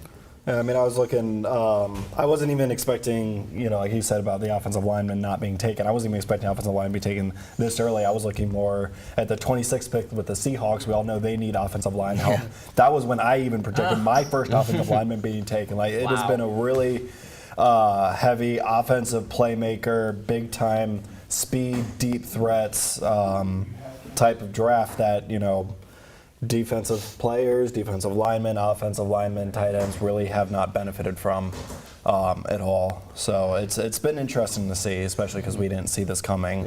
We saw the drops. Obviously, your boy Jonathan Allen was finally taken. It wasn't even his boy. It wasn't his boy, but your thought, favorite player, Jonathan Allen, was finally taken. So now we can finally put that to rest. But we saw his massive drop from top 5, possibly top 5 to now mid-round. What else was interesting to me was that we had 2 running backs go in the top 10. I mean, we're just a few years away from 2 drafts in a row where none went in the first round. The position's being devalued in free agency, but come the draft, the 4th pick, the 8th pick, both went to running back. So to me, that's And I honestly think that comes from what Ezekiel Elliott did last year. I think if Ezekiel Elliott doesn't have the season that he had, teams are going to be devaluing the running back again. He was supposed to be the reincarnation of the running back, and he was. And now I think he's given a little bit more validity to that position. Absolutely. I think the other thing for me is, and I don't necessarily think this is necessarily a good thing, but just the way the league is trending, it's a win-now league, and teams are trying to fix all their problems or hoping to put all their eggs into the basket with one pick. That's why you have these quarterbacks going so high, because it's become such a quarterback-heavy league. But it's a win-now. It's a win-now league with just like a handful of teams. You don't see teams that are constantly getting, the first overall pick. But even you don't being trade in contention. Your entire future to trade up one pick for Mitch Trubisky if you're the Chicago Bears. I don't know what the Chicago Bears are doing. No one knows what the Chicago Bears were doing. And except you for their don't trade the same exact thing. You trade everything to pick up Patrick Mahomes out of Texas Tech with the 10th overall pick if you're the Chiefs. You have a capable QB, but you still trade away so much. You can't build because you want Mahomes. Well, I feel like Mahomes is a better pick just because they have Alex Smith. Mahomes can take a couple years, take a couple seasons. And like you said, with Ezekiel Elliott coming in and changing that whole landscape, Dak Prescott did the exact same thing at the quarterback position. People are trying to find their Dak Prescott. I think it's more than just a win-now mentality. It's that you need a quarterback mentality. The league is either you have a quarterback or you have one of the greatest defense of all time, or you're not going anywhere. And it's much easier just to find one quarterback than build one of the greatest defense of all time, and that's what we're seeing teams trying to do. Now, Garrett Bowles out of Utah, first offensive tackle to go in this first round here, falls all the way to the 20th to Denver. Denver trying to pad a defense that a couple of years ago was the best in the league. There were some other good offensive tackles out there. We talk about maybe Ryan Ramczyk out of Wisconsin. Cam Robinson out of Alabama. Forrest Lamp, offensive guard out of Western Kentucky. You have some other players that, in my opinion, might have been a little bit higher than Bowles. Certainly looked like you look at any mock draft, it didn't seem that Bowles was higher than these players. Why him? Why the Broncos go with him at 20? I think they were all pretty close together talent-wise, and I think it just boils down to teams' individual preference at that point. I mean, they're all pretty, in my book, pretty similar ranking-wise. It's just what the team felt most comfortable with. And it makes sense that they would go offensive tackle here because other than offensive line and quarterback on that team is pretty much set. I mean, they still have the elite defense. They've got wide receivers set, so it makes sense that they would do that here. Yeah, trying to bolster on the other side of the ball and give Paxton Lynch or Travis Simeon, whoever wins that, some protection because Simeon couldn't get rid of the ball at the end of last year because the O-line was just so tired. But I think this is actually going to start a trend of offensive linemen being picked. I mean, you're about to see an onslaught of big guys being drafted to provide the protection for the quarterbacks, the holes for the running backs to run through. So, I mean, again, coming up with the Seahawks, they definitely need that help. So, any predictions about who they? Oh, I'm just saying, you look at free agency, how much money even average offensive tackles were getting, and like even if he's just an average player, you know how much cheaper he's going to be than what you get on the free market. That's why I think we're going to start to see, even if teams don't necessarily love these offensive tackles, they realize that if you wanted to sign someone, it'd be much more expensive. Let's see what the Lions are doing. Yep. Thomas, who do the Lions pick? The 21st pick in the 2017 NFL Draft, the Detroit Lions select Jarrad Davis, linebacker out of the University of Florida. Up next, Miami Dolphins are on the clock. Jarrad Davis, the pick that Detroit goes with the 21st pick in this year's NFL Draft. What do you guys think of this one? Not necessarily what we were thinking, but still a good pick. Definitely not a bad pick. I mean, he's a talented player, but I thought they could have used offensive line help, or Eric Ebron is probably in his last year with the Lions. I could have seen them taking David Njoku, but Jarrad Davis is talented. They had a need at linebacker. Not a terrible pick. Yeah, I mean, coming out of the SEC, pretty good. Played against some pretty experienced offensive teams and has done well and proven that he can play at that level.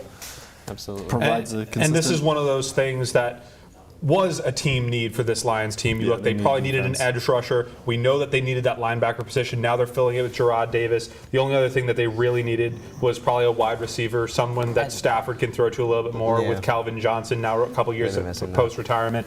But I think that this fills a need. Again, I think that there were other linebackers maybe that were probably on par. It was just kind of a toss-up who it would be. I know I was looking at T.J. Watt as a pass rusher. I mean, we all know what his older brother can do. Why not Davis take is a more chance? like a middle linebacker player, where T.J. Watt's a little more of an edge rushing type linebacker. But Yes, but the Lions do need both. Oh, yeah. The Lions need outside and inside rushing. The Lions need a lot. They need a lot. I was personally looking at T.J. Watt.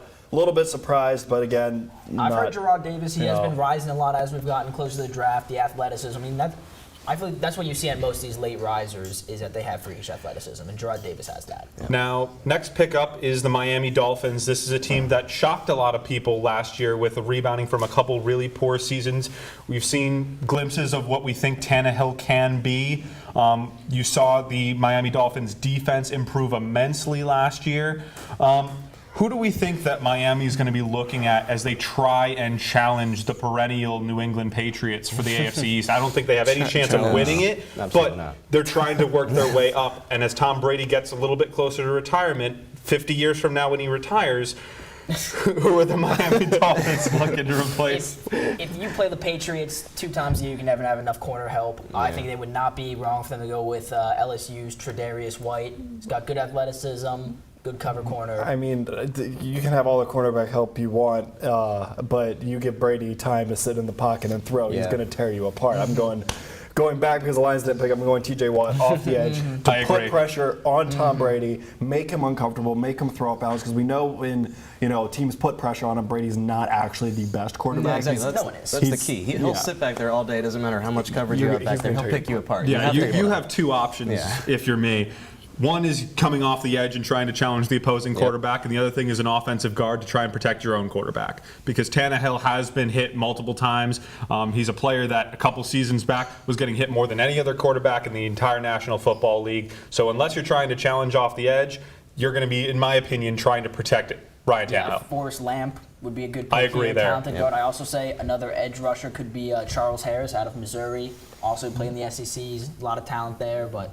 Yeah, a lot of different directions that the Dolphins could go in. They got a few needs, but I know we said their defense had improved last year, but cornerback was also their downfall in the end. I mean, in that playoff game against the Steelers, they let Antonio Brown run all over them, or run all over the field actually. So yeah, the one you brought up, that would be a good pick. But because Byron Maxwell didn't really work out as planned that they thought there, so they do need to find a good, suitable corner. Now, we're still waiting on the pick to come in for Miami. Looking one more pick ahead, the New York Giants. This was another team that, were it not for the incredible season that the Dallas Cowboys had, led by one Ezekiel Elliott and Dak Prescott, this was a Giants team that actually played extremely well and beat this Cowboys team twice, both in the first week and the last week of the season. What are we looking for the Giants as they try and basically improve and this time take the NFC East back from their rivals? Well, this board actually broke really well for them because their needs were tight end, offensive line help, and and running backs. So, they could get Dalvin Cook. He's still sitting around there. I was looking at Dalvin Cook. And we're going to come back to Dalvin Cook because I like him. But Thomas, who are the Miami Dolphins selecting? With the 22nd pick in the 2017 NFL Draft, the Miami Dolphins select Charles Harris, defensive end out of Missouri. Up next, New York Giants are on the clock. And Dom wins. One more for the Giants, though. They've always needed linebacker help. They never draft linebackers. It's always been an area of weakness. Reuben Foster's a special talent. I would love to see the Giants snap him up right here. I mean, yes, they do need linebacker help, but I feel like they need a little bit more offensive help, especially at the running back position. I mean, you have Odell Beckham Jr., and other than that, you don't really have that much of an offensive threat. So I feel like if you're able to add Cook as at running back, it can really bring a whole different attack to that offense. Yeah, and I feel like the Giants invested so much money into their defense last year. It's time to work on their offense as well. Yeah, especially to compete against Ezekiel Elliott in Dallas in that conference. You want someone who is equally as talented. Yeah, and I mean, work on the offensive line. If you protect Eli Manning, you can win football games. Exactly. I mean, they proved that they can do that. They proved they can give Eli Manning enough time to get it to Odell Beckham Jr. And from there, we all know what happens. Explosive tight end also would be nice. David Njoku of Miami. Yeah. Freak athlete. I mean, incredible measurables, and would just really add a new dimension to the passing. He would complement Odell well. So a lot of different directions the Giants could go. Yeah, I like Njoku, and I think we haven't really talked a lot about him, even though you look at some mock drafts and you look at some big boards, he was as high as maybe 14th on these big boards. This is, I mean, you look at some of his measurements, 6'4", 246 as a tight end, and the only real problem, if he can catch the football, it's going to take an army to bring him down. The problem is, can he catch the football? Because he has had some problems with his hands. But if you can get him the ball over the middle, he is an absolute nutcase. He's been compared to, imagine if Cam Newton was a tight end. This is David Njoku, and you watch some of his videos, and it's not all that wrong. And that's how crazy the athleticism and the dimensions of this player are. So I think that's a very interesting look at the pick. I don't think that he'll go here just because I think that there are other pressing needs that the Giants have, protecting Eli Manning being the first and foremost. As you said, we have seen that if you can protect Eli Manning, he's not going to throw interceptions 85% of the time, only 75% of the time.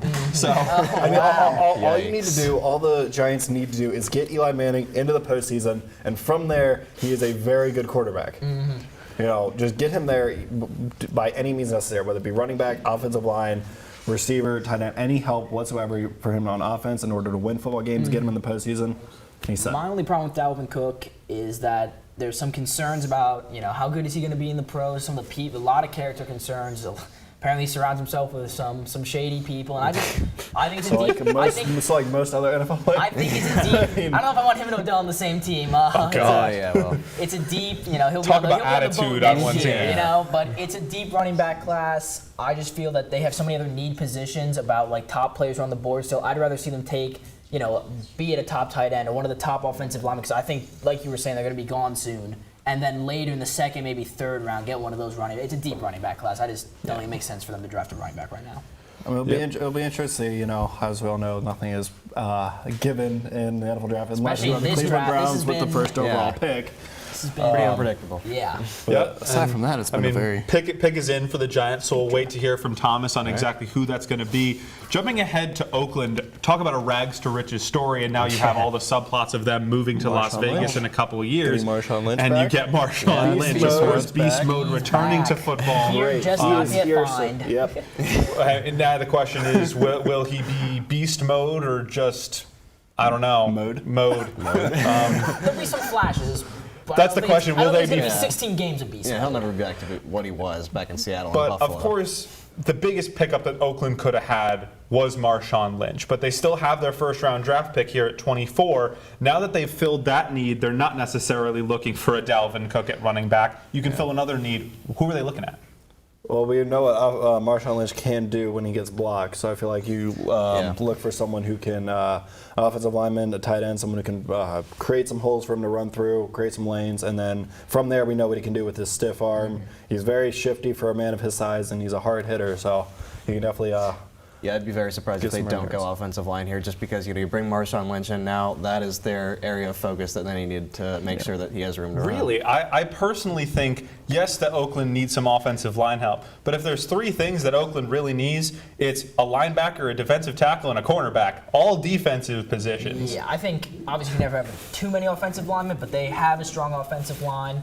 I think maybe you add Joku as a playmaker for Carr or Reuben Foster. I've been saying his name a lot. He's very talented. Yeah. Yeah, or maybe a Ramczyk kind of person if you want to go on that offensive line. But I completely agree. Reuben Foster as a linebacker is fantastic. We talked about potentially rushing off the edge as well, getting to opposing quarterbacks. You can never have too many edge rushers. We talked about T.J. Watt and McDowell. McDowell McDowell could be a good pick for them at defensive tackle. His motor runs a little hot and cold for me. His production wasn't quite there in college, but definitely a lot of talent. I mean, Kevin King out of Washington, cornerback. The thing is that easily, that division easily could be the most hotly contested division in all of football next year, with the rebuilding of a bunch of different teams, and it's so unpredictable as well. You don't know whether you're going to have Simeon or Lynch behind center for that Denver team. But Denver's trying to rebuild, and you just had a fantastic pick with Garrett Bowles in Utah trying to bolster that team. That is going to be a very interesting division to watch, and that's why I think that even though you bring in Marshawn Lynch, this 24th pick for Oakland is still really, really important. No doubt. Yeah, I mean, we saw that. Oakland shocked a lot of people last year with what they did. I mean, they looked to build more off of that. That would have been an AFC championship team if Carr was healthy. But then, obviously he went down with an injury. He's hoping to come back. So I think, with the addition of Marshawn Lynch out of the backfield, whoever you pick here, whether they go defense or whether they go offensive, is really going to decide what they do. Yeah, it certainly is. But now it's time to decide what the Giants do. Thomas? The 23rd pick in the 2017 NFL Draft, the New York Giants select Evan Engram, tight end out of Ole Miss. Oakland Raiders, you're up next on the clock. Welcome back to the desk. Thanks for staying with us as we move into hour 4 of our coverage of the NFL Draft. Great stuff in the lounge with Mason and the guys, and Thomas killing it as always as our mock commissioner here. So Evan Engram goes to the Giants, getting that tight end, another weapon for Eli Manning to throw to, with obviously Odell and then Brandon Marshall picking him up in the offseason. What do you think about picking up this tight end for the Giants? I think it's a little bit of a reach because I know me and we really agree on this David Njoku prospect out of Miami. I mean, I think most analysts had him going number 2 behind Howard, if not before Howard. So this is a little bit of a surprise pick to me. Just because I think Engram was not really a first-round pick in my book. I think he was more of a second-round guy. But, it is a need for New York. But, again, I don't know. I'm not a fan of it. Yeah, I mean, it's definitely a need. We talked about earlier. They do have a big need at tight end. I think David Njoku is probably a better prospect, but Evan Engram is another guy who's very athletic and can help you in the run game. So, I mean, you're kind of splitting hairs between those two guys there. I think Njoku's a bit better, but they're filling a need, good tight end, and I think he can really help Eli in that offense this year as both in the run and passing game.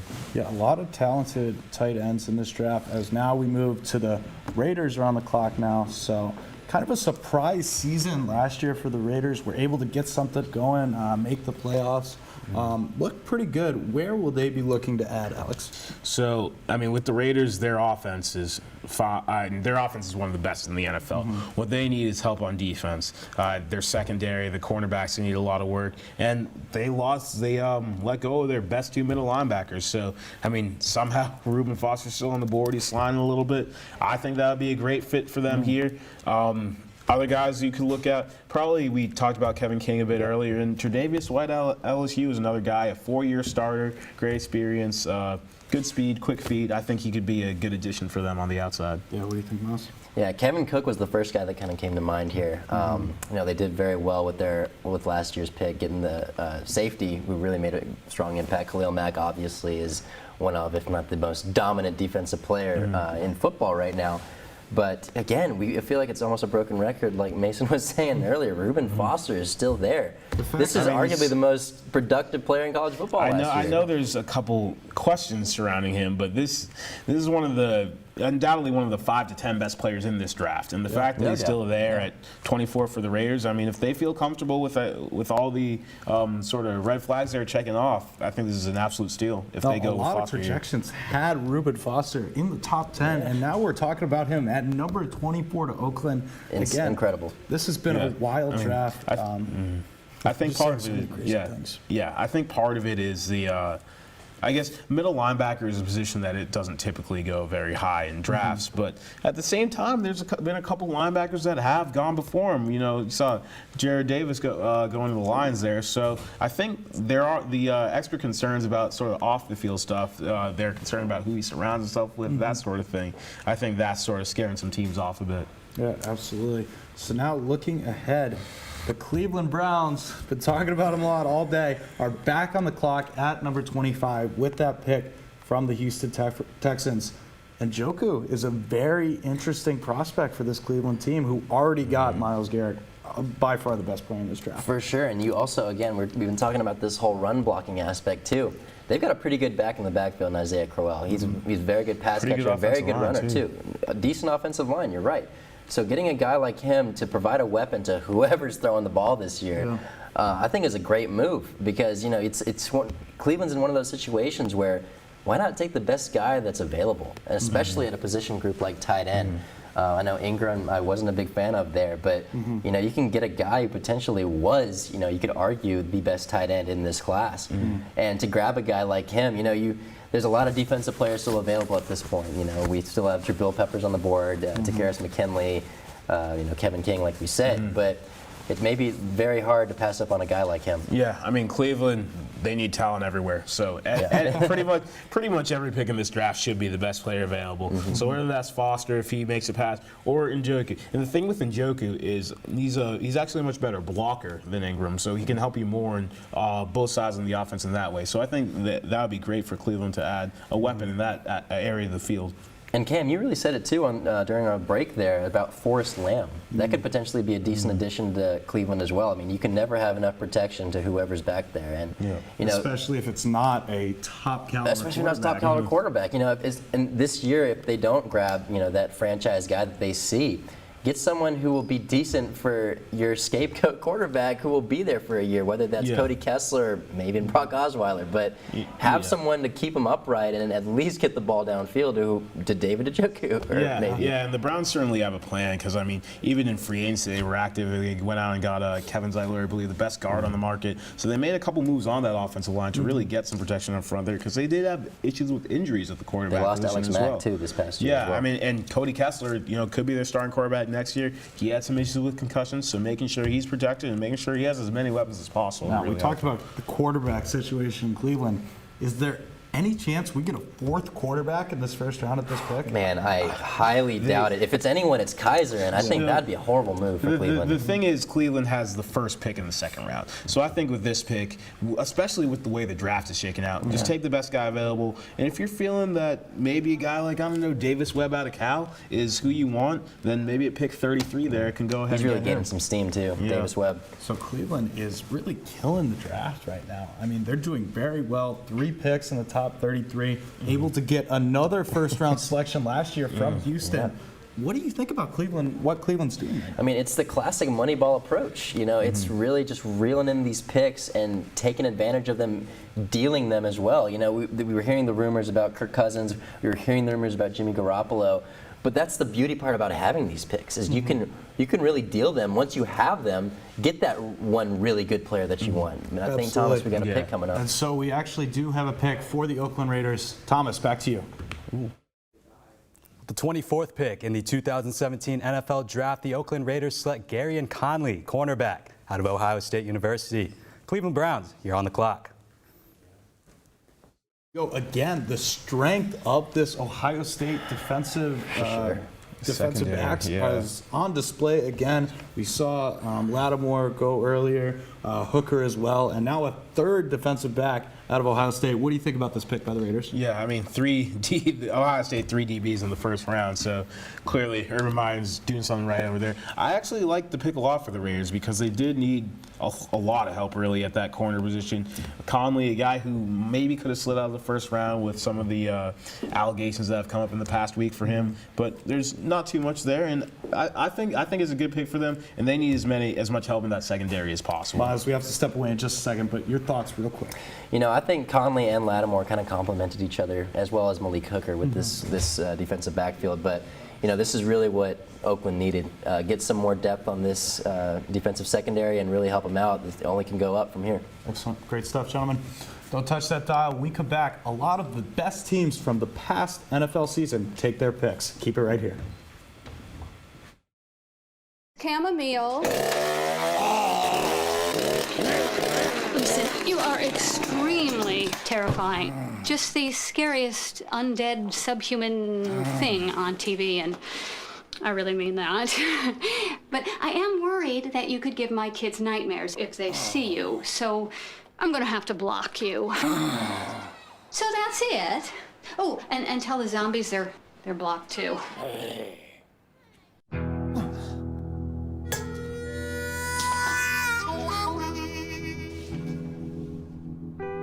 Get caught buzz driving, and you could do some hard time.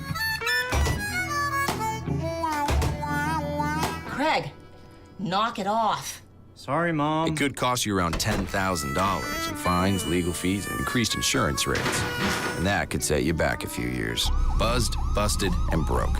Because buzz driving is drunk driving. I'm one unlucky guy. The chance of being involved in a robbery is 1 in 757. The chances of being struck by lightning.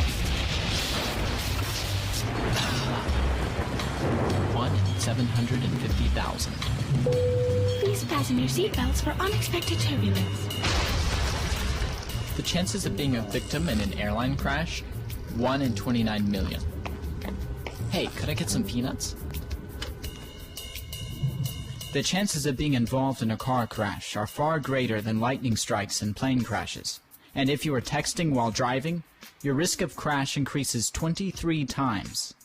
Now, I may be an unlucky guy, but I don't have to be part of that statistic, and neither do you. Drive responsibly.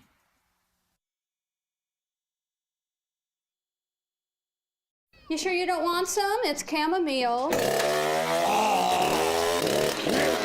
Listen, you are extremely terrifying. Just the scariest undead subhuman thing on TV, and I really mean that. But I am worried that you could give my kids nightmares if they see you, so I'm gonna have to block you. So that's it. Oh, and tell the zombies they're blocked too.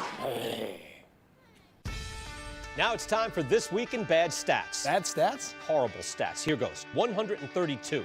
That's how many batters struck out 4 times in one game last season. Wow, very good. Here's a tough one, though. 3 and 4. No idea. That's how many kids witness bullying. 3 out of 4. That's not a good stat. No, it's not, but it can change. Kids want to help, but they don't know how. Visit stopbullying.gov and give them the tools they need to help prevent bullying. There are plenty of safe ways kids can help at stopbullying.gov. All right, I know this isn't any fun to talk about, but we should. Okay, so who's gonna do what? I'll pack the dead batteries. Great. I'll only put what I don't need into a duffel bag. Perfect. That's totally unhelpful. No problem. Meanwhile, I will try to comfort everyone by speaking in a calm voice. And I'll try to get the generator going without any gas. Oh, let's not forget the cell phones, which probably won't work. Right. And who is going to handle supplies? I can forget to do a list for us. Thanks, pal. Well, I think we couldn't be any less prepared. I'm proud of you guys. Talk to your kids about who to call, where to meet, what to pack. Visit ready.gov/kids for tips and information.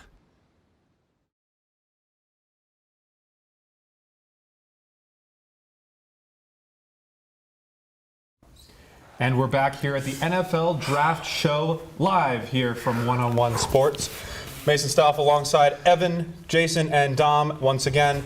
Guys, huge pick at number 24, Gareon Conley being taken by the Raiders. We talked about it briefly at the beginning of the show, where we thought he might fall, and there were reports that he'd be going in the first round. He was. We don't want to make any speculations whatsoever, but falling here to number 24 at the Raiders, what do you guys think? He's playing in Las Vegas soon. I mean, look, he's an above-sized player, very physical, fits that Raiders mentality of hard-hitting, hard-nosed football. So I feel like, in terms of that and his playing ability with playing at that size and at that punishing ability of his fits with the... Yeah, we talked about Raiders going defense, either linebacker or corner, so they did end up going that route, so he should be a good asset to them. Yeah, and clearly there were rumors that he would fall as low as 75 as late as yesterday. Clearly the Raiders know something or felt something or heard something from him, his team, or some other source that gave them enough confidence to take this pick at 24 because, yes, they need some defensive help, but it wasn't necessarily an absolute travesty if they didn't pick Gareon Conley. There were other picks out there that they could have taken. Evan He's King a great would've pick. been Yeah. good. Darius White, so a lot of other corners, but Ohio State, they've been pumping out defensive backs recently. Yeah, we talk about Alabama being the 3rd or the 33rd NFL team. It seems like every single year Ohio State basically is an NFL team. Yeah. Just NFL players playing in college because they have to, and then they just go and get drafted in the first round. So a lot of talent there. At that point in the draft, I think the risk definitely outweighed the reward. Yeah, it looks like we have a next pick in for Cleveland. Next pick, the Cleveland Browns back on the clock. Thomas, who they getting? With the 25th pick in the 2017 NFL Draft, the Cleveland Browns select safety Jabril Peppers from Michigan. Up next, Seattle Seahawks on the clock. And the jack of all trades, Jabril Peppers, gets taken by the team that has jack of all nothing. Well, they have something. They have Myles Garrett. Yeah. They do have something. They're They do building have up the something. They have Myles defense. Garrett. Building up the defense. Now, so. the first thing I want to ask as we assess this pick is, where do we think that Jabril Peppers is going to be playing on the Browns team? Because, in all honesty, he could be ending up playing a bunch of different positions on the Browns playing too. offense. He really could. He could end up playing offense, but He could be the QB. Okay, Dom's not impressed. I thought it was funny. I think that's a little bit extreme there, but what they're getting is a very versatile athlete. He can play multiple positions, like we said. I do think they'll probably keep him at his spot safety and a great playmaker. So they're boosting up their defense so far in this draft. I think they're going to do something a little bit different. I think they're going to go a rover with him and have him wherever he sees fit on the snap of the ball is where he's going to play. Sort of reminds me of like a Troy Polamalu Exactly. type player. Yeah. Exactly. He's going to be a Troy Polamalu. He's going to come up if he's anticipating run. He's going to come up with a line of scrimmage on the snap of the ball to either disrupt the quarterback, he can stop a running game, or he's going to be able to come back, cover over the top, cover. Two excellent first-round draft picks. They didn't play around with Myles Garrett at 1, and I think they picked a player here where they actually picked multiple players with one pick. I think this is great for them. One thing I want to raise a question is, do you think he'd be playing both ways?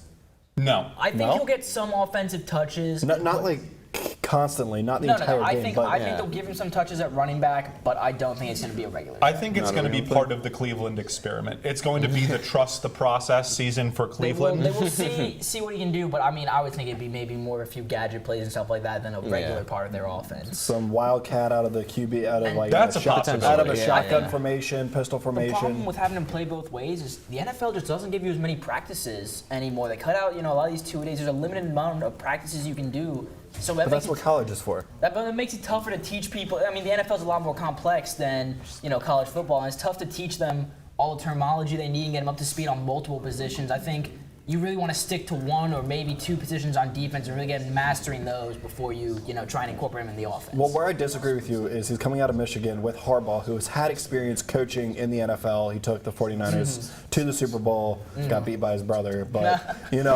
He's had experience. He can, work. He's probably, ran a complex a complex offense at Michigan, somewhat like an The NFL thing is, team. that's a possibility, but that's so rare in the NFL. We don't see many two-way players in the NFL today. I mean, in college it can be more common, but I don't think Few the people Browns. also have his ability. Yeah, And on the Browns, he's going to be taking a battering on the defensive end. People are Or going to be delivering a battering. Yeah, well, he's a he's going to be hard delivering a hitter. He's a battering, hard but when hitter. you deliver batterings, you take it too. He's going to feel, and he's going to get challenged because the rest of that defense is not necessarily good. Yes, you have Garrett now, which is lovely, but at the same time, teams are going to be challenging Cleveland over the top. And Jabril Peppers is going to get enough time. If they have Myles Garrett on one end, Jabril Peppers on the other end coming to. Yeah, but Jabril Peppers is going to get 80% of the game on defense because that offense isn't going to be on the field for very long. It's hard enough to get any rest on that Cleveland Browns defense, let alone putting them on the other side of the My ball, only too. question about Jabril Peppers is, does he have enough ball skills to really play safety full time? And then if he doesn't, does he have the size to play linebacker? Yeah, I'm not quite sure. Only 7 picks left in the draft as we get past the 11 o'clock hour here on the East Coast. We go to the West Coast, the Seattle Seahawks. A couple years ago, this is a team that had one of the most convincing Super Bowl performances of all time. Had the Legion of Boom back there. Now you have some questions with Richard Sherman. How committed is he to the organization? Obviously, Marshawn Lynch has moved down the coast to Oakland and then eventually over to Las Vegas as long as he continues to play for the Raiders. Where are the Seahawks looking as they try and build around who they believe to be their franchise QB in Russell Wilson? I mean, the Seahawks are going to go most likely offensive lineman in my opinion. But absolutely. It was just a question because I had to ask. We'll not actually be picking. Looks like we have some changing going on at pick 26. And it's obviously, clearly, that offensive line wasn't so pressing that they needed one player. If that is the case, and again, we haven't. We're going to go over We're to going to go over to Thomas here. who's going to tell See us. what happened. Seattle Seahawks have traded the 26th pick to the Atlanta Falcons. All right, guys. So the Atlanta Falcons take the 26th pick from the Seahawks. Obviously, runner-up in the Super Bowl this past year to the Patriots. 28-3 lead. I'm sure if you've gone on any feed, on any post on Facebook, the Falcons blew a 28-3 lead. Is the new Warriors blew a 3-1 lead. So, guys, why did the Falcons trade up? Who are they trading up for, do you think? I mean, just watching that Super Bowl performance or second half performance, I think they obviously need to go defense. Cornerback, safety. I mean, I'm looking at Kevin King here out of Washington as a possible pick for them to be able to guard wide receivers and really stop passing games because we found out that was their Achilles heel. For me, though, if you're trading up in this range, I feel you're probably targeting a player who's fallen unexpectedly. You probably had him high on your board. You didn't expect him to be down there, and you swoop at the chance. Reuben Foster. That's the player I was exactly thinking of. They need defensive help. He's a special talent, and I doubt they expected him to be there that low. I think they saw him fall. They took advantage of it. That's who I would expect. I mean, I just think. And here's what's so interesting about the Falcons. This is one of those teams that doesn't need one player. They need bodies, and that's why they get now 2 of the last 7 picks here in the first round, as they're still sitting at 31. Although I'm pretty sure they probably traded that one away. Probably. But this was a team, it's not like the problem was that their defensive line wasn't good enough. It's the fact that their defensive line got so tired in the second half of that game against New England that they weren't able to shift new bodies in there, and eventually they just got so tired that they couldn't get off the line, challenge Tom Brady, and then he picked them apart historically, and there's another ring for Brady and Belichick. But I completely agree with you, Dom. I think this is Reuben Foster for the taking. Although we thought that Kansas City was going to go with Watson when they traded up and took Mahomes. If it's not, it could be defensive end. McKinley's still out there, so they could probably go for him. Because, like you said, I mean, it still boils down to those guys just got tired out toward the end of that Super Bowl, and Tom Brady was able to sit in the pocket, do what he does best, and just pick them apart. So, yeah, Foster, McKinley, I could see either of those guys. I'm just going to stick with Kevin King as a little surprise pick, but that's just because, Seattle's had the questions with Richard Sherman, with the Legion of Boom, possibly replacing Richard Sherman with a younger cornerback that could really come in and step in. I feel like he could really trading up to get King because they might have figured that hey, Seattle might draft him or play Sherman or play refurbish the Legion of Boom, but we want him instead. And Thomas is going to tell us exactly who it is. Thomas? With the 26th pick in the 2017 NFL Draft, the Atlanta Falcons select Takkarist Henry, linebacker out of UCLA. Up next, got Buffalo Bills on the clock. Hey, so there you have it. Miles, your Atlanta Falcons, RIP for the Super Bowl this year.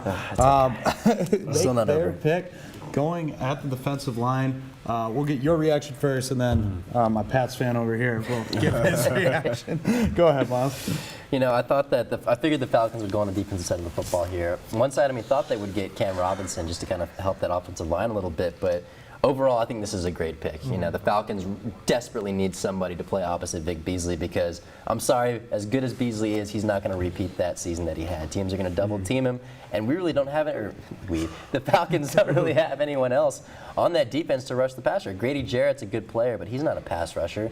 Getting McKinley, the Falcons we'll see if he can solve this temporary solution as far as getting to the quarterback, and this young defense is really improving. If McKinley can prove his worth and get some sacks on the quarterback, this is going to be a very dangerous defense with Keanu Neal, Deion Jones, these young guys on the defense to improve and potentially get back to the Super Bowl next year. Absolutely. And most projection had McKinley right around this, This area. mid-20s area. So obviously the Falcons moving up, taking that pick there. Yeah, I definitely think it's a good pick, good value. I mean, Takkarist McKinley, I think one of the biggest weaknesses of that Falcons defense is outside of Vic Beasley. You're right, they didn't have much of a pass rushing threat last year. So in Tack McKinley, they get an explosive edge rusher, real quick first step, and I think he could easily make an impact from there on day one. And he's a guy who can be a situational pass rusher even from the day he steps into the league. And I think he's got a tremendously high ceiling. He can only get better from there. Yeah, no, he really fits Dan Quinn's kind of what he looks for in defensive players as far as these fast, very physical guys. We saw that last year with Keanu Neal kind of reaching at the time, but he turned out to be very good. But it fits exactly what he looks for. I mean, we saw that with the Seattle defense back when he coached there. It's very similar playmakers that he's getting, but if it works out, it may work out very well. We saw with Seattle. And I mean, Deion Jones they got last year, one of the fastest linebackers in the league. So speed is a big thing on that defense, and McKinley fits right in with that. And, obviously, the offense for the Falcons so good this past season. Good to see them get a defensive player and kind of bolster that defense. So moving right along, we have the Buffalo Bills getting this pick from Kansas City at the 27th pick. A lot of guys still on the table here. You have Kevin King out of Washington.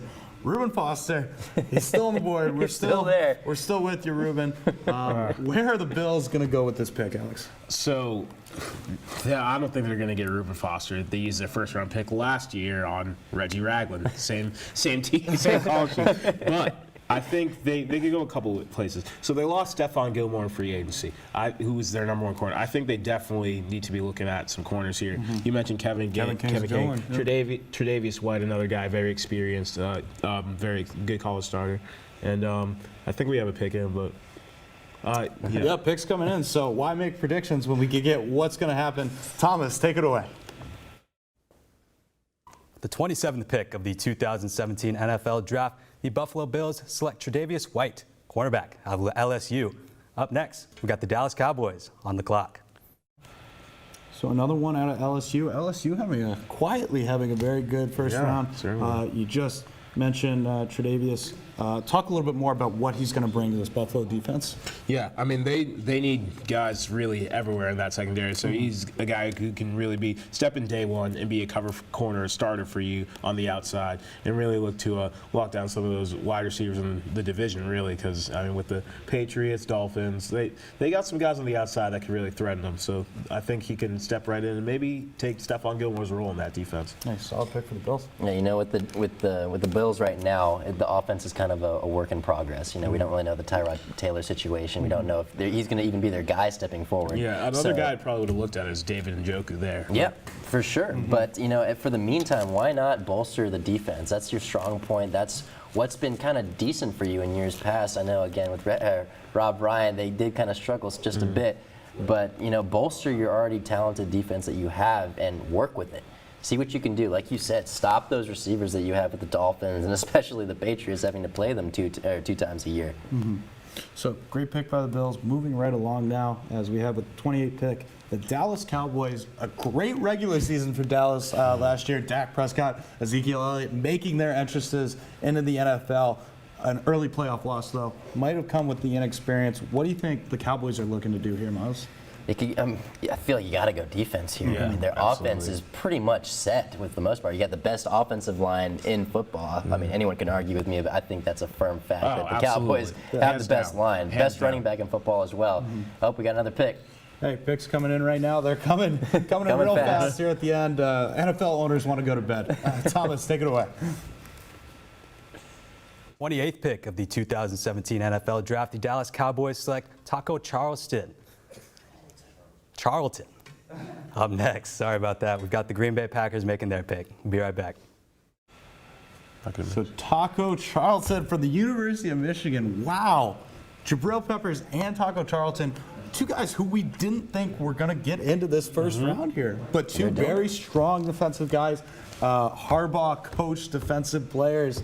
Alex, what do you think about this pick for the Cowboys? Yeah, that Michigan defense is really impressive last year, and I love the pick because the Cowboys, they need a lot on defense. One of the big things is a pass rusher. They don't really have that guy who's going to go out and get you, 10, 12 sacks a year. I think Charlton has definitely the potential to be that guy for them because he's got great speed, length, and power. He's a very good edge setter against both the run, and he can get to the passer very easily. Yeah, you talk about a guy with a lot of upside here for Taco Charlton. Miles, talk a little bit more about what he'll bring to this Dallas defense. I really think he can kind of become what Randy Gregory really hasn't for this Cowboys defense. I think the Cowboys really hoped Gregory would become that guy to clean up that off-field issues and get on the field, get those injuries aside. But in the meantime, it's just left a hole there that they've been essentially trying to solve for 2 years. And they're really trying to hope that this guy, Taco Charlton, will solve it for him because that's a big hole. And you got to get to Eli, you got to get to Carson Wentz, you got to get to Kirk Cousins. And the only way to do that is to find a guy like Taco Charlton. And obviously, you got Ezekiel Elliott out of Ohio State, Taco Charlton out of Michigan. We'll Little see friendly rivalry going. If that can work. Now teammates in Dallas. Moving right along, the Green Bay Packers are up next, and Thomas has the pick. Quick update. The Green Bay Packers have traded their 29th pick to the Cleveland Browns. Foster. And the Browns just will not stop making moves. They just want to be talked about tonight. If anything, this is a great night for Cleveland, just in terms of the amount of times they have been talked about. So Cleveland has the 29th pick now. When was the last time you said it's a great night for Cleveland in terms of the movie draft night? I'm now getting word that the Packers have received the 33rd pick in this draft, so the first pick to the second round, and the 108th pick in return for this 29th pick.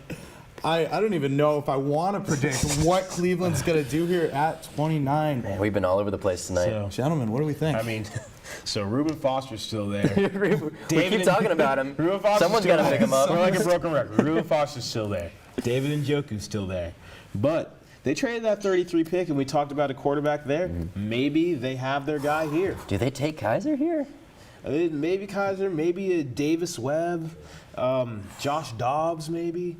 Do you think Juju Smith-Schuster sneaks into this first round? Maybe. I heard some noise about him maybe sneaking in. Or maybe a guy like Zay Jones out of East Carolina. Zay Jones, yeah, he's for a sure. Big riser. I'm not sure whether they're looking offense or defense, but if they're looking offense, then definitely probably either quarterback or David Njoku.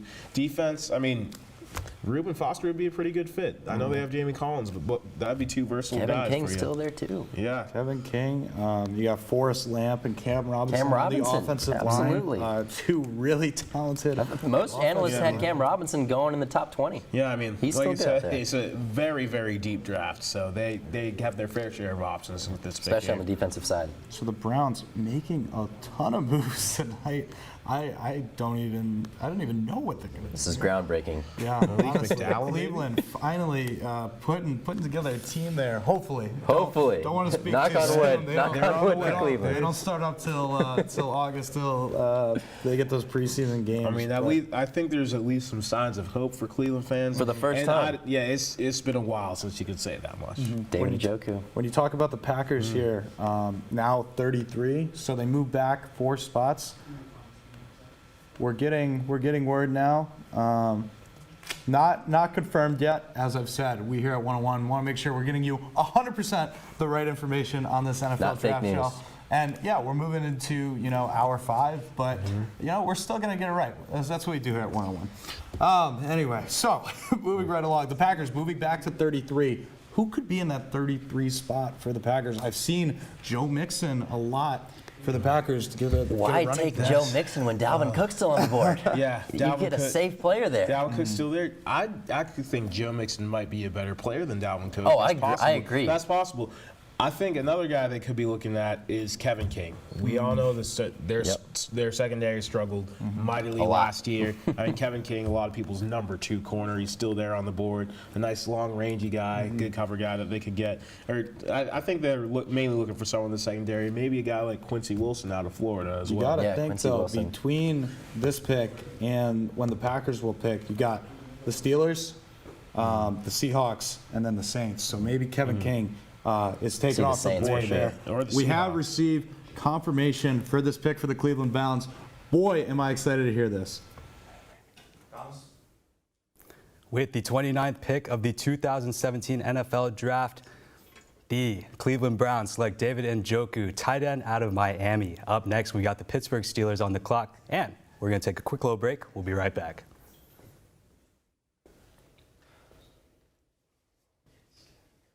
These are really good. You act surprised.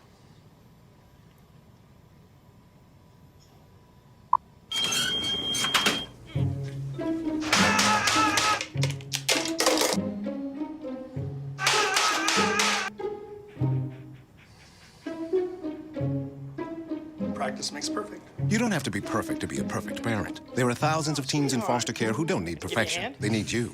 No thanks, Dad. I got it. Okay. I'm gonna go fix the lamp in your room. You don't have to be perfect to be a perfect parent. There are thousands of children in foster care who will take you just as you are. Don't look at me. Your hair's a bit frizzy today. Aww. You should pick that up. Every day, kids witness bullying. Poor you. They want to help, but don't know how. Teach your kids how to be more than a bystander. Visit stopbullying.gov. I've got a job to do today. I've got a job to do today.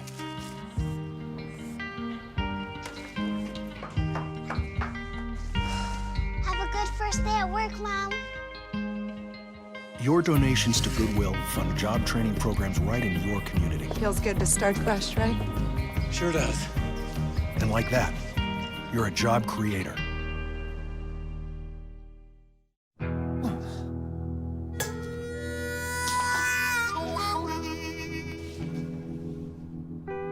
Get caught buzz driving, and you could do some hard time. Craig, knock it off.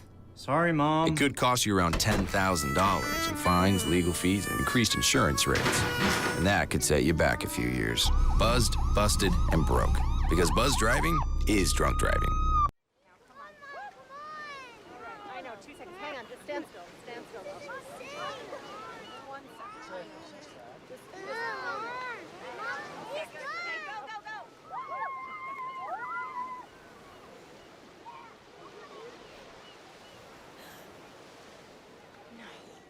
Boys, hang on, boys. You don't have to be perfect to be a perfect parent. There are thousands of children in foster care who will take you just as you are. Take a look under your bed. Find stuff under there? What about jobs? No? Now try your closet. Still no jobs, just more stuff? Well, you really have both. See, stuff is defined as household articles considered as a group. Sometimes this stuff is no longer needed. Wait, no longer needed? That can't be right. Because remember those jobs you were looking for? Those are really needed. And they're the stuff inside your stuff. Our job is to unlock those jobs.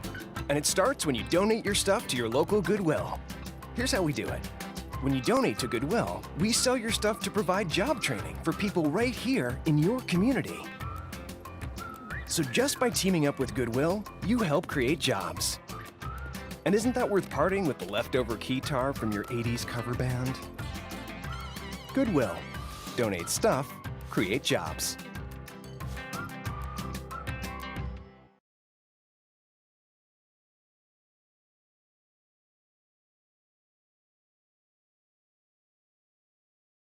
All right.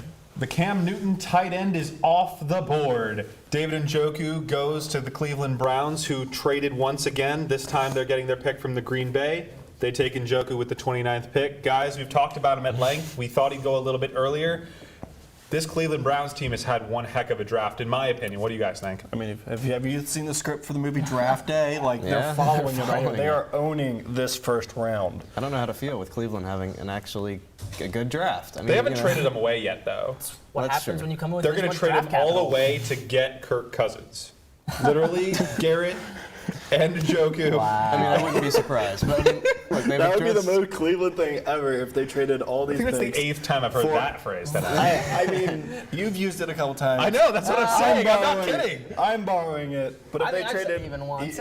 we've all said it probably. We're all thinking it. But if they trade all these 3 picks to get like Kirk Cousins, he's gonna get hurt. We're just gonna sit you there don't trade just. draft picks after you make them. You trade them before. But That is true. If you're looking at probably top 5 freakiest athletes in the draft, you can make an argument that Cleveland got 3 of them. Myles Garrett, freak athlete. Yep. Jabril Peppers, freak athlete. David Njoku, freak athlete? athlete. Freak I mean, athlete.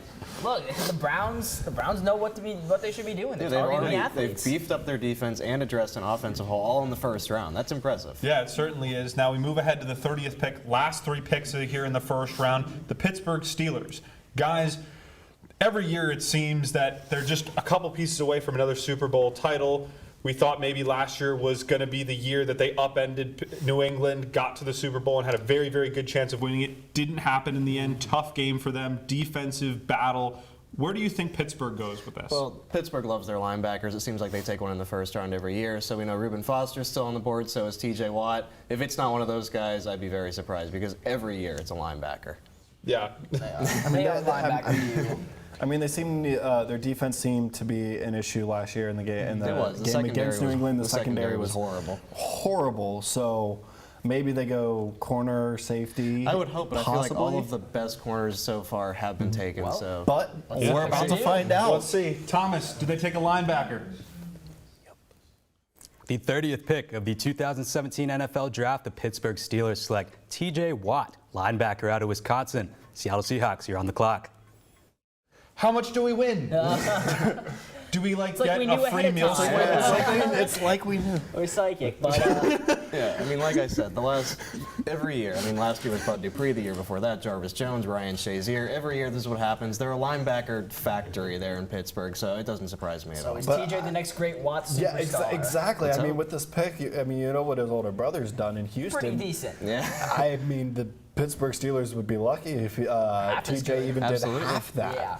Absolutely. I I mean, mean, he could just focus on defense. He he's- doesn't really need to worry about Yeah. catching passes out of tight end. I or mean, he's slot in definitely a offense, raw but- player coming out of college, but I mean, they'll groom him. He's got a lot of linebackers to learn from. James Harrison, he's been around a while, so If hopefully. he has the work ethic, if he's able to get like Yeah. a sliver of James Harrison's Little work bit. ethic, You know what though? If he's related to JJ Watt, he probably has a decent work ethic. I mean, Yeah, he probably does. Now, before we talk about Seattle, kind of sticking on this Pittsburgh topic, Ben Roethlisberger is not getting any younger. He's had some injury issues. Looking long-term in this draft, do you think in one of the later rounds Pittsburgh might be thinking a quarterback? Yep, Absolutely. It's going to happen. It depends on how late in the round, though. I'm pretty sure Pittsburgh is set on taking a quarterback. They've been meeting with quarterbacks this entire offseason leading up to this draft. Ben Roethlisberger, this could be his last year. I mean, he threatened retirement going into this season. So they know this needs to be addressed. Landry Jones is not the answer. He's not good. So we need to figure But that do you out. think any quarterbacks remaining are the answer or are going to be that much better No, than I don't think Probably not. Kaiser's going to last much longer, and I don't think Pittsburgh is going to get him that late in the second round. I think that it's going to be a work in progress, or Yeah. they're going to try and trade for someone. There's a team that, if they're willing to make some sacrifices, could get a Kirk Cousins, Yeah. because I think they have the resources to be able to do it. I don't know if it makes as much sense for them though, just because you'd have to pay him so much money. Oh, I completely and then agree. You know, I mean, that's I don't 50 like mil to I don't two like quarters, Cousins you can't. anyway. Yeah, they're looking for someone they Yeah, can the groom. Steelers are behind going to Roethlisberger. trade for Cousins. Yeah, they're looking for someone that can sit behind Roethlisberger for at least a few years if he stays and learn from him. I mean, Now- I see him going, second round, maybe drafting a quarterback late there. If not, possibly looking to pick someone up in free agency, like a low-end backup, someone to like you said, sit behind Roethlisberger, learn from what he's done. I mean, he's a very excellent quarterback and has done well, so he can definitely teach a rookie coming in. All right, well, we're one pick shy of Mr. Relevant in the first round. Before we get there, The Seattle Seahawks, 31st pick here in the NFL draft, first round. Where are they looking to build? We've been saying that all night. Offensive line. Offensive line. Russell Wilson he runs around back there in the pocket like he's got no, it's horrible. And He's getting rust every single play. I think chicken with its head cut off. Chicken with its head cut off. Phrase you were looking for. Their whole offense was so much less effective. They know they need to keep him healthy, more so than pretty much any quarterback, just because how much he relies on running. I think Forrest Lamp, Cam Robinson, Ryan Ramczyk, they got a good offensive line here. I feel like they sort of take advantage of the fact that he is a mobile quarterback and can't escape that, but that still doesn't excuse the fact that you don't have a solid offensive line in front of your Super Bowl. Here's the thing, though. We have an announcement. Thomas, take it away. All right. In a surprising turn of events, the Seattle Seahawks have traded their pick to the San Francisco 49ers. See, we're ahead of the game. The lounge is on top of things over here. We're rolling. But we talked about the Cleveland Browns trading a bunch of times. Now we have the 49ers trying to one-up their Cleveland foes as far as the Mr. Irrelevance of football. Where do you think that the 49ers are going with this one? Real quick, I just want to say great move by Seattle because they know there's a bunch of pretty equally good offensive linemen left, and moving to that second pick of the second round, they're still going to have their choice of them. Great move by them to move back. They'll still get the player they want. Yep. I think I'm looking at the 49ers. I'm thinking QB Kaiser out of Notre Dame could be a possibility for him. Yeah. I mean, he was projected first round, now fallen, obviously threatening to drop into the second round. I feel like he's a very able quarterback that can sit, learn for a couple seasons, and then take over the reins in San Francisco. Yeah, I think this is the Kaiser pick. I think this is the Kaiser pick. My only thing is that we said it before, but Kirk Cousins is going to be a free agent possibly at the end of this year. His old offensive coordinator, Kyle Shanahan, is now the head coach over in San Francisco. They obviously have a good connection. Kirk Cousins, I think, would like to go play for him some more in San Francisco. So I think in San Francisco, like I said, they have those 5-year contracts. They have some time. I think they hold off on getting a quarterback until they see what happens with Kirk Cousins. I think they try and build the rest of the team because they have so many holes. It wouldn't surprise me if they could go linebacker, D-line. I mean, they have a lot of options to go. They definitely do need help on defense. Yeah. If they don't go the quarterback route, but looks like we have the pick in. So. Yep. Thomas, take it away. With the 31st pick of the 2017 NFL Draft, the San Francisco 49ers select Reuben Foster, linebacker out of Alabama. Last but not least, we got Saints on the clock. Gentlemen, I don't think I have been happier to hear the name Reuben Foster than I am right now. Some people had him ranked as high as the 8th best player in this entire draft. Almost falls out of the first round. Top 5, I saw. The 49ers trade up and get him. Miles, what's this move looking like for the 49ers? Brilliant move for the 49ers. If you can take care of this off-the-field business with him, this is a hell of a first draft for the 49ers with Solomon Thomas and Reuben Foster. This defense just got a lot better. I'm loving what John Lynch is doing with this team right now, and especially getting those picks from Chicago earlier in the draft. But wow, this is just a lot of talent that they just got right here. You talk about, two NFL-ready defensive, I would say could be stars in this league. Sure. Foster, definitely. Yeah, obviously you have Shanahan, taking care of that offense, but the defensive side of the ball, John Fox recognizes the importance of that.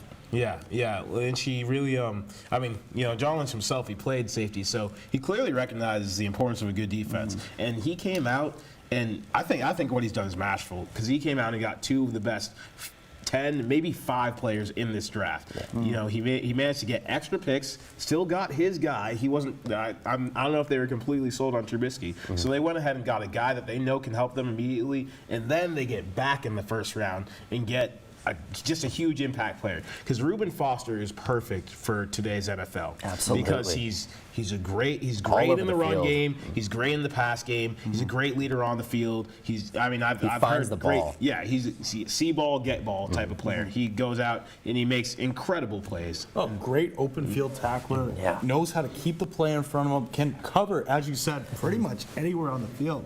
A great pickup by the 49ers here. So, We're almost done. The final pick of the first round. Wow, 4.5 hours after we started our coverage here at 101 Sports. It's been a fun and very entertaining ride. It's been great. 3 quarterbacks taken in the first 12 picks. The first 12. An offensive lineman wasn't taken until pick 20. That is the latest an offensive lineman has ever gone in the NFL draft. The first offensive lineman taken in the 50-year history of the NFL draft. It's been a fun one to watch, but hey, we got to talk about the Saints. Alex, what do you think they're going to do with this pick? I think the Saints go defense here because you look at the Saints and they need a whole lot of defense. So they already went and got the cornerback out of Ohio State and Lattimore. And there's a few guys left on the board for them at that position with Kevin King, Quincy Wilson we talked about earlier. Another place where I think they'll look here is on that defensive line to get someone who can really rush the passer, because outside of Cameron Jordan, there's no real threat there in New Orleans outside of him. So maybe a guy like Tyus Bowser or Jordan Willis out of Kansas State could help them on that side of the ball. Jordan Willis, a real good pick. A lot of upside there. A lot of people talking about him coming in the NFL. What do you think, Miles? Yeah, no, that's the guy I was going to say, Jordan Willis, maybe Taco Charlton here just to get some value on the defensive line. But, man, Drew Brees, he needs a guy to throw to. They haven't really addressed that yet. I mean, again, we talked about how Brandon Cooks is gone now, and they don't have a weapon to really throw to. I mean, I think part of that was Mike Thomas last year was phenomenal as a rookie. Yeah. So I think they're ready to buy in on him. They signed Ted Ginn in the offseason. I think they're ready to sort of, with the Saints, it's more of a general approach where everybody's going to get their touches, really spread it around. So I think they're more focused on that. And I think that they know with Drew Brees, he'll be able to get the ball to their playmakers regardless, and they have AP and Ingram in that backfield. So now they're really focused on getting out. Won't be able to do it that much longer, though. I mean, they don't know what his timetable is. Yeah, but I think that's the exact reason they need to work on building up this defense. Get Drew Brees some help there so he doesn't have to go throwing for 5,000 yards every year just to keep them competitive. Peterson was a big pickup for sure. Yeah, giving Drew Brees some help to put back another Super Bowl champion winning team. He hasn't won one in a long time, so we'll see what happens there. I'm just trying to take a breath here. Wow. A lot of trades in the first round, a lot of unexpected picks. Guys moving up the draft boards. Reuben Foster taken at 31. Yeah, 31. 31. Pick number 31. I still can't believe it. I swear I've said Reuben Foster's name probably 50 times tonight just because I'm in shock of how far he fell down the draft board. Yeah, I mean, it's one of those crazy drops. I think you see it every year. There's always at least one guy, and this year it's Reuben Foster. And the concerns about him, I don't think they're as big as what you'd have with some other guys. No. I mean, we saw, it wasn't as drastic, but Jonathan Allen had a really big fall too. Falling to the Redskins at 17, which, again, it's one of those concerns, like, injuries, but sometimes the talent can outweigh the concerns there. Exactly. Well, you talk about best available player too. Obviously, the 49ers trading up, seeing Reuben Foster. With Allen, it's how did he fall to 17, which is just unbelievable. Cleveland doing big things. What a night for Cleveland. What a night for Cleveland. The two worst teams. 3 picks. They had you could say they had the best draft tonight. The two worst teams had great drafts, and I mean, this is what it's all about. NFL draft. Getting better. You have a bad season, and this is where you turn it all around. So this is where it starts. And I think we were talking about this when they were on the lounge. Garrett, Jabril Peppers, and Njoku for Cleveland. Those are 3 athletes. Possibly the best 3 athletes in this entire draft. It's very clear what Cleveland is going for. They want sort of an explosive, and sweeping around the NFL is the big spark movement. Looking at all these explosive players, explosive statistics, combine performances, all things along those lines. But that's not all, because all 3 of those players produced in college. That's the key. Yes, they were these physical specimens who are athletes and really performed in the combine, like you said. But man, did they play in college? Peppers was making his impact felt for Michigan almost every time he was on the field. Njoku, he was Kaya's main target at Miami, and Garrett, we all know what he can do. They got a lot of production in this draft in just the first round. Yeah, certainly. And I think Cleveland, what they've done is at the very least, now we know they've laid out a plan. They have an agenda. They're going to build their team up with as many top flight athletes as they can find and who have been productive. And from that, when they find the right guy at quarterback, they'll really be ready to build and take them to that next level. So big nights so far in this first round. Alabama, multiple players taken. LSU, Ohio State, 3 defensive backs.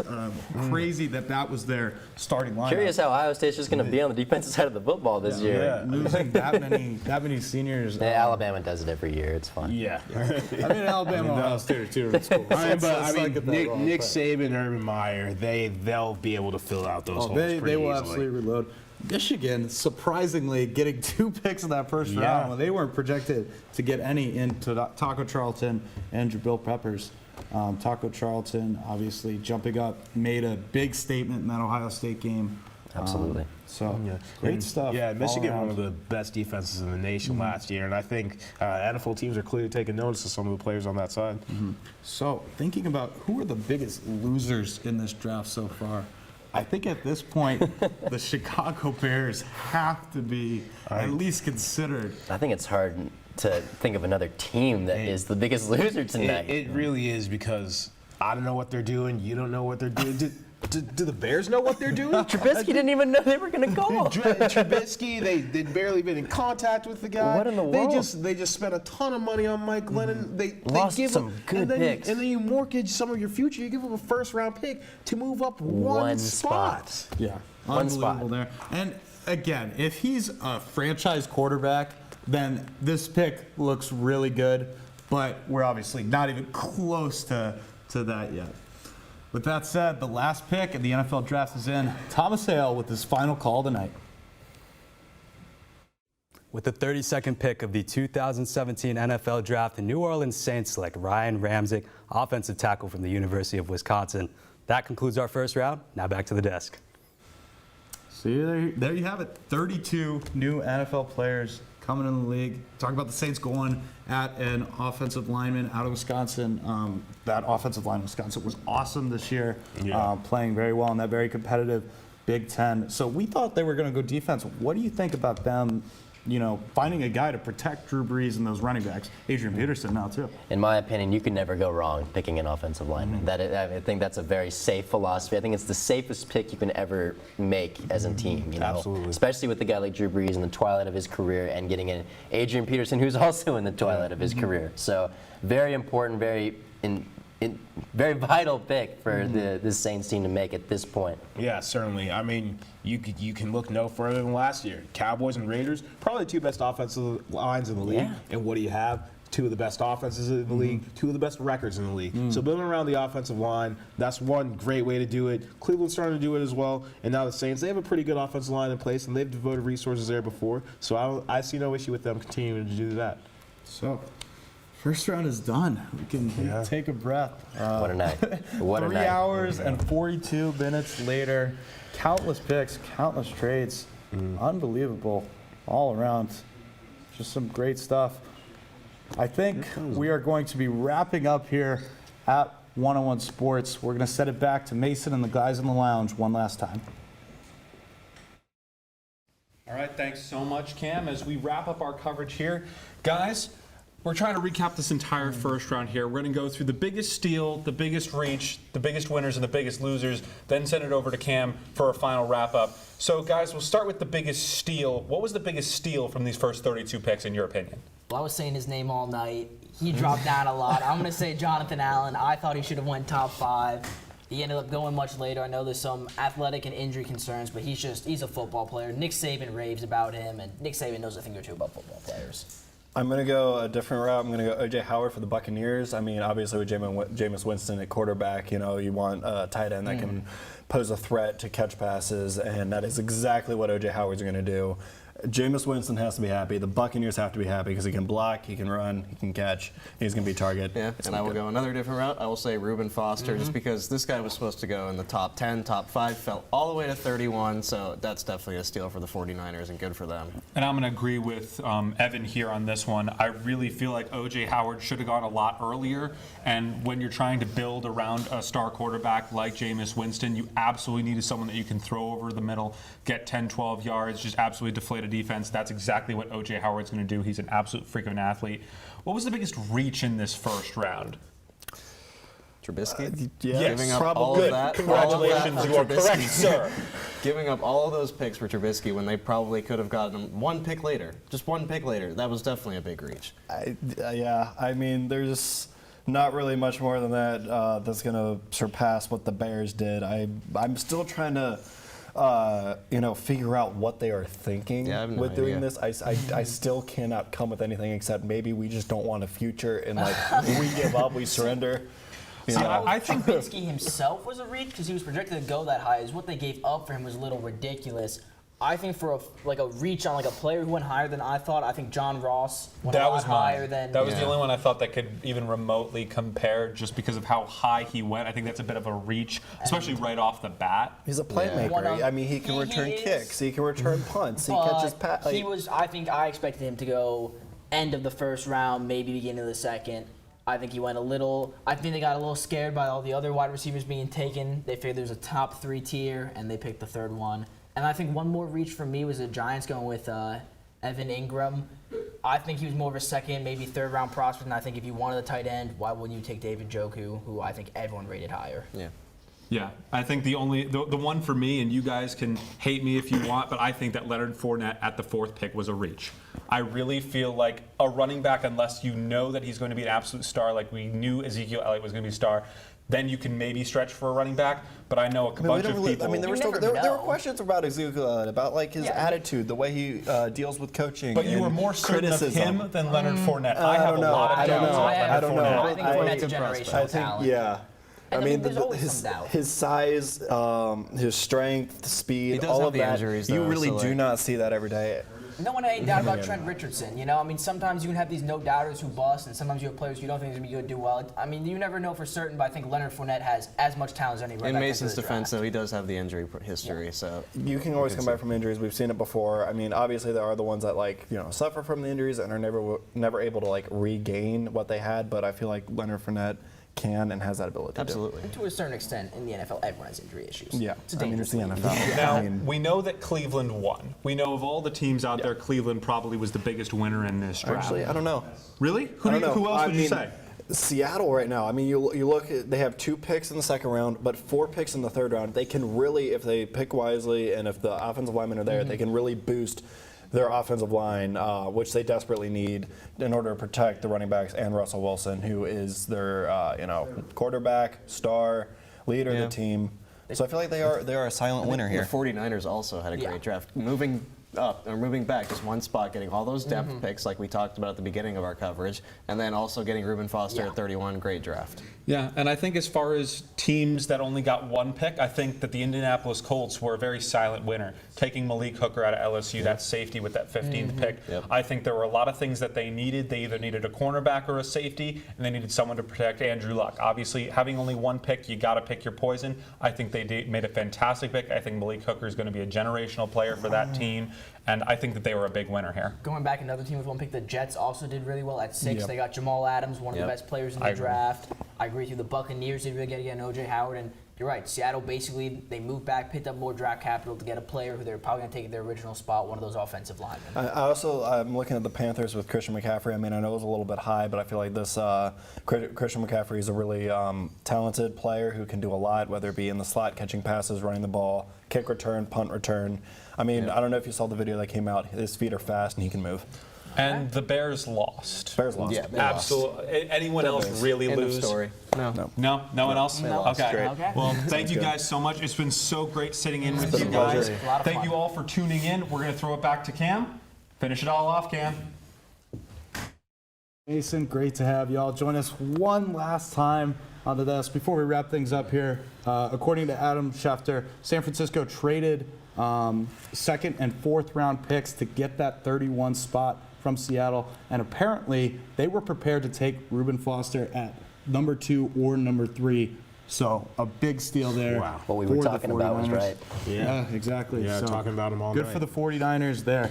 Gentlemen, it's been a great night. Tons of coverage as we approach hour 5 of our coverage here at 101 Sports. It is wrapping up, unfortunately, so I'm going to need your biggest moment of the night. What stands out to you when you're thinking back at this first round of the draft? Miles. I got to say Trubisky being taken at 2, because that really set because we all knew Myles Garrett was probably going to go number 1. But then I don't think anyone really expected the Bears to come in at number 2. And then, I mean, we figured they may make a move, but for Trubisky, I don't think we saw that one coming. Yeah, that was my biggest surprise, and I think that really set the tone for the night. Yes. Yeah, I'd go with the second trade of the night, actually, which was the Chiefs trading up for Patrick Mahomes. All the way from 27 to number 10 to get Patrick Mahomes, and they already have a quarterback. So that really lets you know that the run on quarterbacks is on, two in the top 10, and we're willing to give up picks to go ahead and get our guy. Oh, great stuff, gentlemen. It's been an absolutely crazy night. My thanks to Alex and Miles for joining me at the desk here. That's it for One-on-One Sports special coverage of the NFL Draft. Huge thanks to our crew and talent for sticking with us for the long haul, and to our producers for making sure this ran so smoothly. Lastly, a giant thank you to you, the viewer, for sticking with us all the way through. Be sure to follow us on Facebook, Twitter, YouTube, and Instagram at One-on-One Sports. For all of us here at One-on-One Sports, I'm Cam Soselski. Thank you for tuning in, and have a great night.